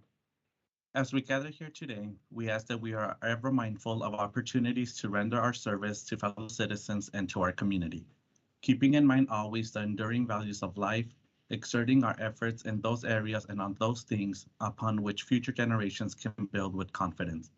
Let us continue to strive to make a better world. Amen. Item 2D. Appointments to boards, committees, and commissions. City Manager's communication number 66, dated March 9th, is received into and made part of the record. Are there any personal appointments to be made at this time? Hearing none, we'll move on to item 3. Mayor and Council report, summary of current events. City Manager's communication number 67, dated March 9th, is received into and made part of the record. This time has been scheduled to allow members of the Mayor and Council to report on current events. These are to be current events of activities within the community, not position statements on policy issues. Does any council member have anything to report at this time? Alrighty, okay, so let's start with Ward 1 and then go down the row. So Vice Mayor Santa Cruz. Hi, Mayor. Thank you so much. I just wanted to give a shout out to all our community members for coming out to our Ward 1 listening session with Chief Kazmara this past Monday.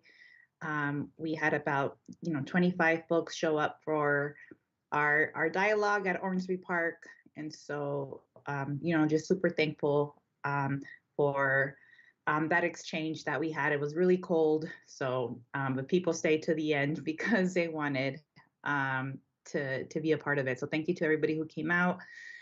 This past weekend, we also had a public meeting at Joaquin Murrieta Park because the city's investing, through Prop 407, a little bit over $10 million at the park. And so I want to thank, again, the folks that came out, the Western Little League for their support, and also thanks to Parks and Recreation, for setting up the event and making sure that it was accessible to all our community members. And we still have an open survey that's available online. It'll be open till March 27, close to midnight. So I encourage folks. I know a couple of my colleagues here on the council also live on the west side, so I'd encourage you, Mayor and City Manager, to please take the survey. And then we have another outreach event at Mission Manor Park on Saturday, March 26th, to also help us make some decisions around the pool and the splash pad. So I want to make sure that folks are aware of that. And then on April 2nd, we will have a virtual meeting for Barrio Nopal. as we kind of keep moving forward, through some of those developments. And then lastly, we have our monthly Fuga ride, BCM Burros rides out of the Ward 1 office. So this Sunday, March 13th at 9 a.m. Because it is, we're celebrating the work and legacy of women. We are dedicating this ride to the women, especially our young women in our lives. So if you want to come out, you're invited. Thank you. Thank you, Councilmember Cunningham. Few things. Your Honor, I wanted to thank you for representing our city and hosting the First Lady over the weekend. I really appreciate you, including my mom, and it meant a lot. So it was a pretty amazing thing.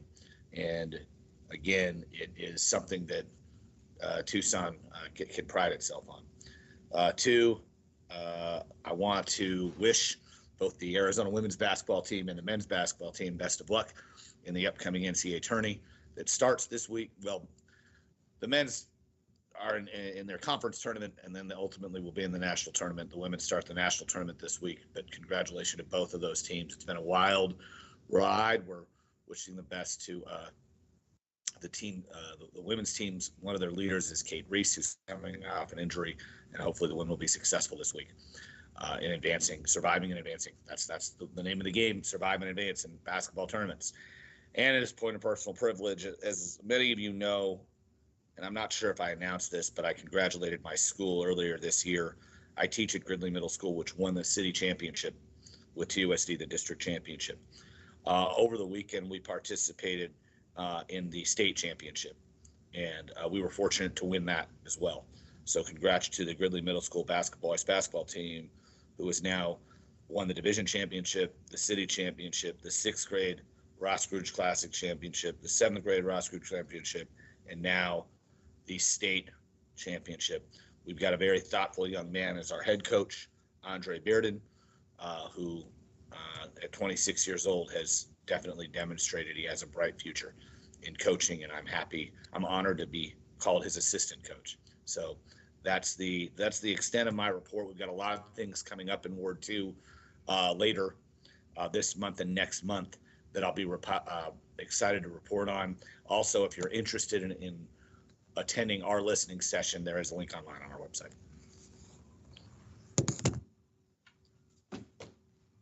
Councilmember Dahl. Thank you, Mayor.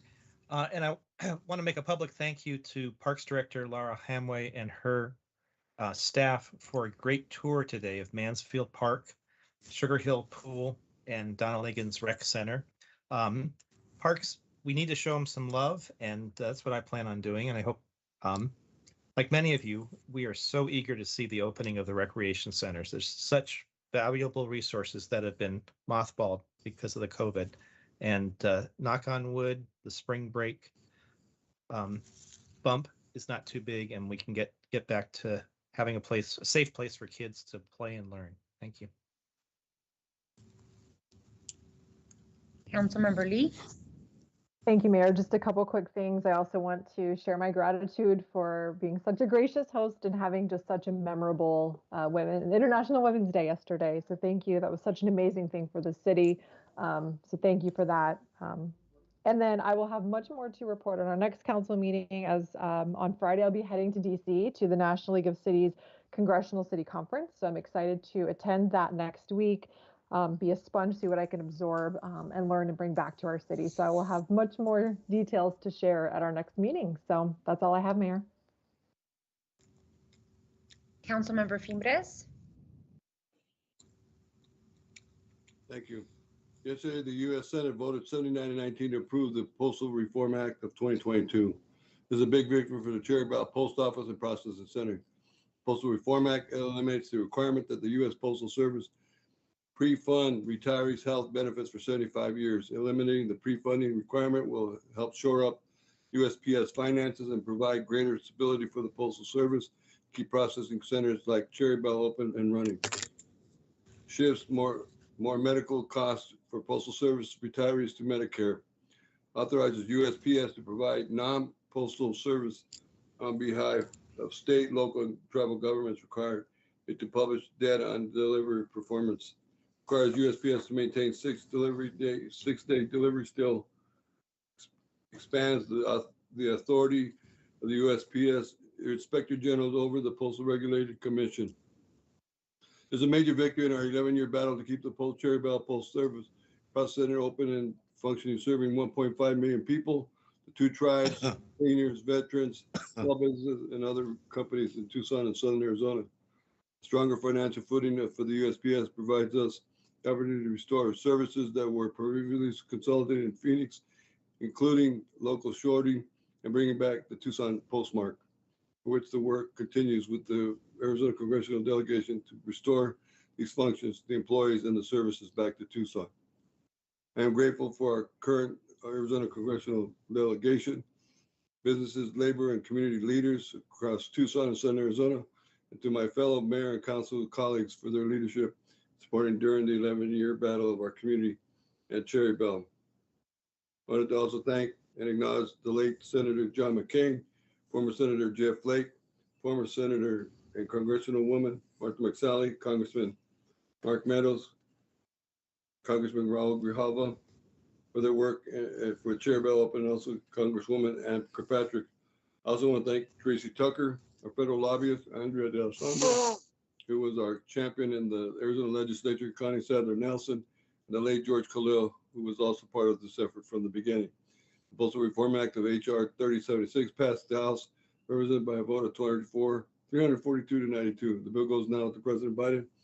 He is expected to sign the bill right away. So thank you, Mayor and colleagues, for doing your work and helping us keep it open. It's so important not to be left with just one postal distribution center in Phoenix only. The second thing is, Madam Mayor, we're doing a community forum with new Police Chief Chad Catsmore, Quincy Douglas. We followed it in 2 weeks with at El Pueblo Senior Center. So all are welcome to attend and ask your questions of Chad, who's an AFI grad. I don't hold that against him, but he's a good man. And also this morning, we opened up at the Northwest Campus of Pima Community College, the Veterans Site Center. There, the new center, it was really outstanding. We had so many good people. Cat Ripley was an admiral in the Navy. Pretty amazing. Pretty amazing people. Thank you, Madam Mayor. That's all I got. Thank you, Councilmember Fimbres. And then Councilmember Kozachik. Yeah, a couple things. First of all, Richard, you're being way too humble on that postal service thing. You've been leading that for 10 years that I'm aware of. I remember we met down at the Leo Rich Theater with the postal workers probably 10 years ago, and you were the lead dog on that sled. So good work for you for sticking with it. Thank you, Steve. Appreciate that. And Mayor, I want to join the other two who thanked you in terms of the hosting Joe Biden yesterday. We want to know what you fed her when she came and did the open house at your place. What kind of meal did you cook? Or was it catered? For sure, I gave her a Coke. A Coke? Okay. She wanted a Coke. All right, fair enough. I gave her a Coke. Coca-Cola. Good for you. All right. Oh, she was a cheap date then. Let me also thank the community for showing up last Sunday in Hakami Plaza. Hundreds of people showed up in support of Ukraine, and it was a peaceful demonstration rally in support of those people who right now are under attack. And it was the rally was led by the Ukrainian American Society, and they sang their anthem and our anthem, and it was a really moving event. So I was glad to see such a great turnout. That's all I've got, man. Thank you. Well, first and foremost, I wanted to begin by acknowledging the historic moment that Tucson really experienced, and that both my colleagues, Councilmember Lee and Vice Mayor Santa Cruz, and I experienced together with our kids at our home.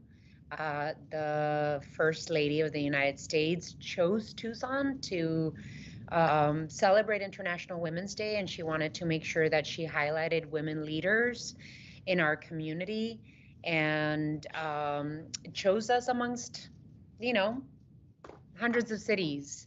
And it was an honor to represent Tucsonans yesterday on International Women's Day with the attention of the First Lady here, and host her at my home, which meant the world to me and my husband and my kids. And so it was just a electric energy that we felt, and very happy to have had that experience on International Women's Day, and having surrounded by incredible women, lots of firsts in the room, including Dr. Biden, which is the first lady to have a doctorate in education, and to be a working first lady, still working at her community college that she is so incredibly passionate about. So incredible day. Wish I would have invited the entire Tucson community, but it being a White House event, it was very, very tight, but incredible nonetheless with the women present in the room. So it was just, I have no words. And instead of me cooking for her, the First Lady was gracious enough to come with a present, box full of cookies that I did share once she left us with everyone else in the room. So it was just great. Yesterday, I also had the opportunity in terms of celebrating International Women's Day. I was invited by Southern Arizona's law enforcement community, led by women, to join them in our plaza here in front of the Pima County court building, historic court building, to take a picture with our different law enforcement jurisdictions, sheriffs and TPD, 911 communications, fire departments throughout Pima County, to celebrate their leadership in law enforcement. And I was very, very happy that they included me. And it was just a great experience. And I commend them for their leadership, for their sense of service to our community, and the amazing sisterhood that we felt as we gathered and took that picture. It was just an incredible opportunity for me. Also, I'd like to invite the community to a couple of events. As we all know, this weekend is Tucson Festival of Books weekend. It is free and open to the public. It is a celebration of authors and books and literacy, not just in our community, but throughout the entire country. We understand how important this event is for the economy of Tucson, and after last year being canceled, or the previous year being canceled, and last year being virtual, we come back together as a community. We all, Tucsonans, love the Festival of Books, and it is growing more and more every year. So I will be lucky enough to be participating in the Young Author Awards, which encourages young authors to write their stories and experiences. And it's just, I'm happy. I'm extremely happy to be able to participate in that. The other opportunity that I think is going to be unique and wonderful is I'd like to invite the community to Holi. It's a Hindu festival of colors, celebrated at the beginning of spring every year. This year, the official date is March 18th. The India Society of Southern Arizona is celebrating at Fort Lowell Park on March 19th. So check out the festivities at issaaz.net for additional details. And I would just say, this is one of the many events in Tucson that showcases our city's cultural diversity. So hopefully you can join those events. It's spring and the weather will be incredibly amazing this weekend and from now on. So With that, we're moving on to item 4, city manager's summary of current events. Thank you, Mayor. Appreciate that. Alrighty, thank you. Let me read the title. City Manager's Communication number 68, dated March 9th, is received into and made part of the record. Time has been scheduled to allow the city manager to report on current events. Sorry, I didn't read that before I invited you to speak, Mr. Manager. No problem, Mayor. No report. Thank you. Item 5. Liquor license applications. City Manager's Communication number 69, dated March 9th, is received into and made part of the record. Ms. Clerk, please read the liquor license agenda. Your Honor, on this evening's liquor license agenda, there are 3 requests for new licenses. Item 5B3, the Midtown Vegan Deli and Market, will be considered separately.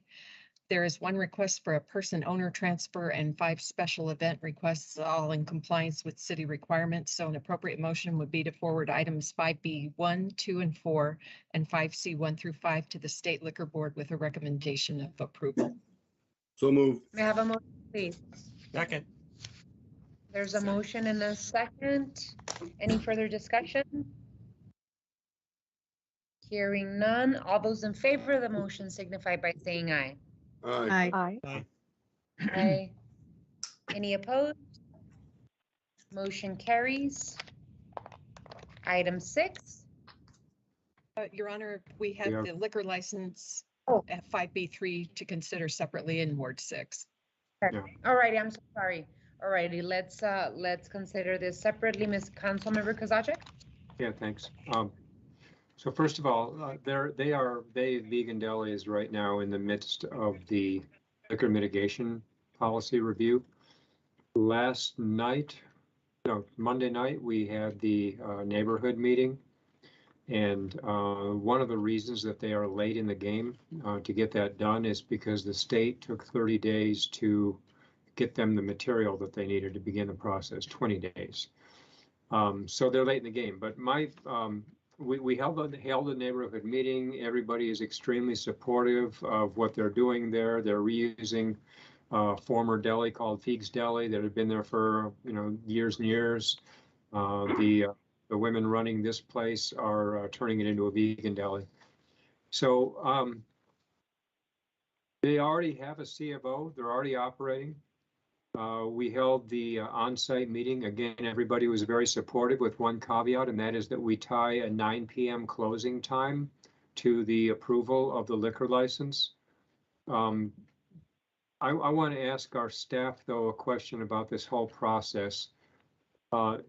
Because of the timing of this, I looked up our liquor mitigation plan review process. It just feels like it's full of redundancies. Number 3 in the process is that the parties send out a notice to the neighborhood, then they hold their on-site meeting, both of which was done.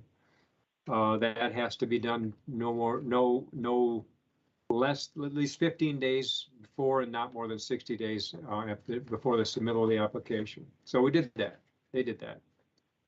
A couple steps down in the process, another public notice of the application is sent out by PDSD staff. And that's the same property owners who just participated in the neighborhood meeting. So I'm wondering, first of all, why that's not redundant, why that second meeting or that second notice isn't redundant. Then there is a 20-day public comment period, and then staff has 20 days to respond to those public comments. Again, we've already had the meeting on site, and this was by this time probably 45 days prior to when all these notices go out. And then the decision from the director comes out within 14 days after that. So I've been really wrestling with trying to put my head around if this was really a problematic liquor license application. We've had several in the past that nobody wants, everybody wants to fight and all that. Is there a rational reason for multiple mailings, all these time delays and this redundancy? And I haven't been able to figure it out. So I want to make a motion to recommend approval of vegan deli, but I'd also like staff to either let me know what I'm missing in this process, or if we need to have you guys go back and maybe take a look at it and pull some of the redundancies out of it, because I just feel like we're sending people on a fire drill, and maybe it's necessary, but it's not jumping off the page at me. Yeah. So Honorable- the motion is to recommend approval for vegan deli. I'll second for purposes of discussion, but I'll probably support it too. So there's a motion and a second. Do you wanna get some answers before the vote, Councilmember Kosacek? Sure. Honorable Mayor and Councilmember Kosacek, I'm looking at the requirements now, and I'm wondering if there might have been some miscommunication because the notification of the public meeting and the liquor mitigation plan go out at the same time. That's one mailing. So I think there may have been some communication issues there. However, I think there's improvements to be made in the liquor mitigation plan. Certainly the 14 days or the 20 days they give me to review, it's not necessary. 3 is, the rest of the public notice timelines are statutory, so we would reduce it from 54 days to 37. But I think there's an opportunity to take a look at the code because since liquor mitigation passed in 2007, there have been improvements to code in the IPP and the site review that account for much of what the liquor mitigation plan considers. So what I'd like to do is do an analysis and come back to you with a recommendation on whether changing the liquor mitigation plan code or maybe even eliminating it because it is redundant with other codes is a viable option. Okay, fair enough, Scott. Thanks. I just, yeah. Alrighty, so there is a motion on the floor. All those in favor of the motion, please indicate by saying aye. Aye. Aye. Any opposed? Motion passes. Alrighty, now we can move on to item 6. To the audience. At this time, the public is allowed to address the mayor and council on any issue. Speakers are limited to 3-minute presentations with call to the audience, scheduled to last for no more than 30 minutes. Pursuant to the Arizona Open Meeting Law, individual council members may ask the city manager to review the matter as the matter be scheduled for a future agenda or respond to criticism made by speakers. However, the mayor and council may not discuss or take any legal action on matters raised during call to the audience. I do have a list.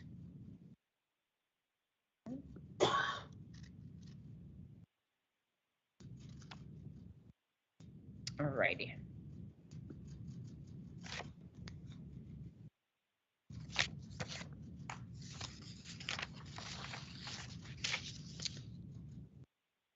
Let's start with Garrett Weaver. Ms. Clerk, do we have Garrett Weaver on the line? Yes, Your Honor. Okay. Mr. Weaver? He needs to unmute. There he goes. Honorable Mayor and Council, my name is Garrett Weaver, and I live at 940 South Sydney Avenue. I am speaking on behalf of climate. One of the reasons I support this mayor and council is because when our nation left the Paris Agreement, you stepped up by declaring a climate emergency. To adapt to climate change, I am adding extra insulation to my house because of how extreme summers have been getting. We have to do everything we can to adapt, and we also need to eliminate our contributions to climate change. To this end, I organized with my fellow citizens in Tucson Climate Coalition to form a petition campaign to increase our sources of renewables through community choice energy. We received nearly 700 signatures from community members in support of community choice energy. Over 1,300 cities in the nation are using community choice to build clean energy grids and lower energy prices for residents.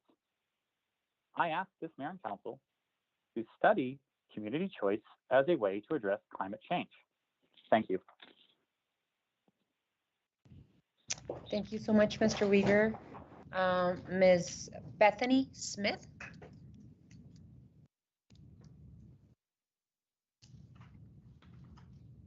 I don't show her on, Your Honor. All righty. Ms. Beryl Baker. She's on.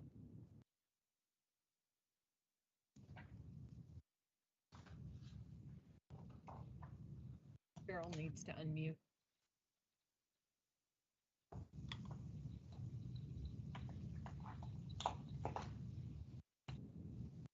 Ms. Beryl Baker, I think you need to press *6 to unmute. Okay, so now you can hear me. Yes, Beryl Baker, not paid but agitated. Hello, fellow citizens of the City Council. Bill McGibbons on Ampara Monday. God darn it. I'm outside. I gotta go inside so I'm not being interrupted.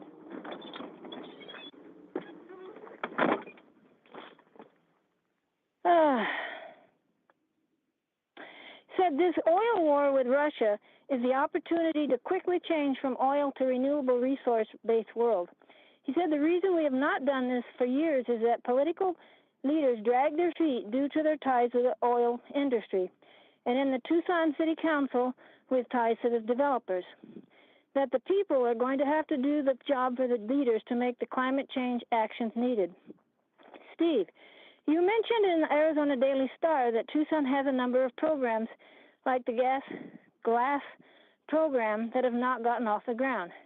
Have you noticed that the city has not really gotten behind it by making it an easy thing to do? Maybe instead of making people drive to recycle, having recycle bins just for bottles like in Europe where they pre-sort before it goes to the curb. A campaign to show how recycling bottles benefits everybody. The Million Tree Project. Plant a few trees on the one hand while voting to destroy thousands of living, functioning, already in place trees. In the southeast and southwest of Tucson, the 60 acres neighbors fought for 22 months to save. Developments all approved recently by the City Council to destroy wildlife habitat, including the trees. As someone pointed out, adhering that $400,000 price tag to a company who may not be familiar with the desert environment, hired by the city to study the climate change policies, we have hundreds of qualified people in this community who have been involved in and fighting to change the way we live in this desert. For 30 years, these people have fought for a more sustainable environment. Meanwhile, the political leaders have been isolating themselves. Ignoring by not returning communications with people creates animosity and distrust of anything the City Council does. Politicians talk a lot, but often their actions belie their words. One creates buy-in by the public to change actions by doing and being the actions, as Mayor Volge did taking the buses and Steve does by biking. Reconnect and listen to those who care enough to try to fight for their community. They're the ones who will help to make Tucson a more sustainable place to live. Thank you. Frida Vance. Frida Vance. Yes. Go Hi, ahead, my Frida. name is 3 minutes. My name is Frida Wen. I'm there's a Palm apartment owner. And I called today. This is my first time regarding the homeless people. Is very so many people right now. I've been in the city for 2 months. They've been coming in our property in and out, day and night, from the Circle K. That is unbelievable. So I just want to share my concern and how the mayor can help us.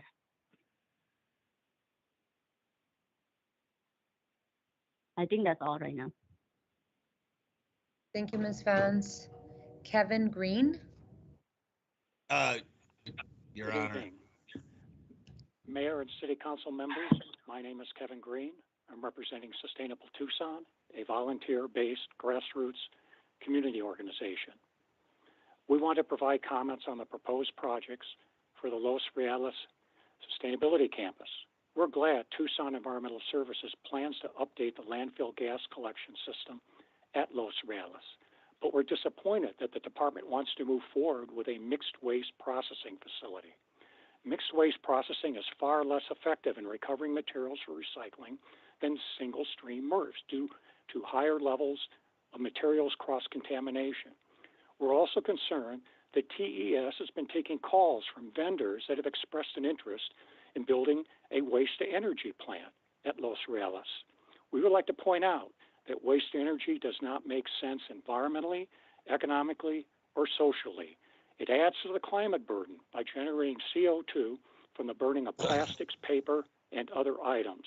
Its emissions contain dangerous air pollutants like lead, mercury, and dioxins, and waste-energy plants generate a toxic ash.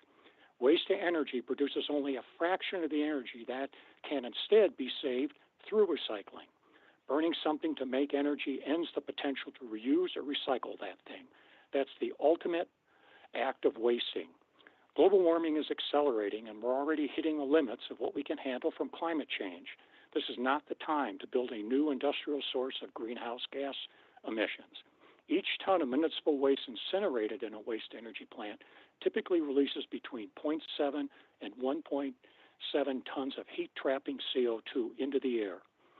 TES has been working on plans for the Sustainability Campus since last July, gathering information, preparing site maps, and meeting with consultants. What's missing from this process is meaningful community engagement. TES has not reached out broadly to gather public input on the types of facilities and activities to be housed at Los Reales. TES has not provided any background information about the Sustainability Campus on its website, nor posted any project details on social media. Last September, TES reported that it would conduct zero waste visioning workshops throughout the community to have started last fall. Here it is March, and we're not aware of any zero waste visioning workshops being scheduled. In conclusion, too many decisions are being made behind closed doors. We need a more inclusive and transparent planning process. To that end, we recommend postponing any expenditures for the mixed waste processing facility at Los Reales until TES conducts widespread public engagement for both the Sustainability Campus and the Zero Waste Plan. Thank you, Mayor. Thank you, Mr. Green. Judith Anderson. He's not on, Your Honor. Your Honor. Councilmember Cunningham. Just really quick, going back one speaker to Miss Vance, we instruct the manager's office to coordinate with Miss Morales to make sure that Miss Vance is answered. Happy to do that, Mayor, Councilmember. Thank you, Mr. Ortega. Thank you, Mr. Councilmember Cunningham. Abriza Zaguirre. Don't show her on, Your Honor. Okay. Kira Ogola.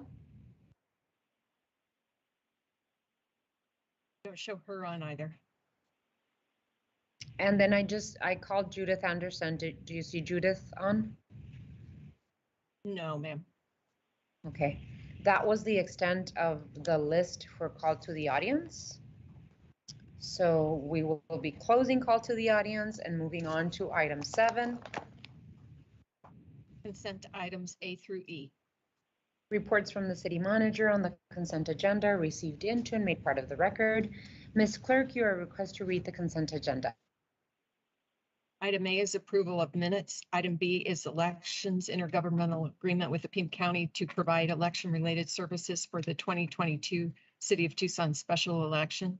Item C is an intergovernmental agreement with Pima County for reimbursement of humanitarian aid expenditures through the Federal Emergency Management Agency FEMA Emergency Food and Shelter Program, EFSP. Item D is a final plat, S21-010, Southgate, Block C and D in Ward 5. Item E is Housing and Community Development, Thrive in Neo 5 Choice Neighborhoods Transformation Plan in Ward 3. And that's the extent of the consent agenda you're in. May I have a motion, please? So move. To accept all Second. There is a motion and a second. Any further discussion? Hearing none, let's go to roll call. Ms. Santa Cruz, Aye. Mr. Cunningham, Aye. Mr. Dahl, Aye. Mrs. Lee, Aye. Mr. Fimbres, Aye. Mr. Kazacha. Aye. Mayor Romero. Aye. The items on the consent agenda are approved by a vote of 7-0. Item 8. Personnel matters, reappointment of the city attorney. Ordinance number 11917. Manager's communication number 75 dated March 9th is received into and made part of the record. Ms. Clerk, you are requested to read ordinance 11917 by title and number only. Ordinance number 11917 relating to the city attorney, appointing the city attorney, approving employment agreement, and declaring an emergency. What is the council's pleasure? Madam Mayor, I move to pass and adopt 11917.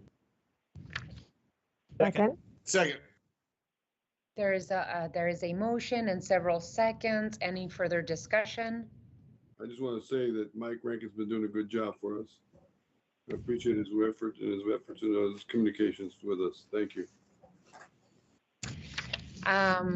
Absolutely agree. I'm very happy that Mr. Ranker has chosen to stay with us, and that I value tremendously his experience. He has been incredible throughout his career in the city of Tucson.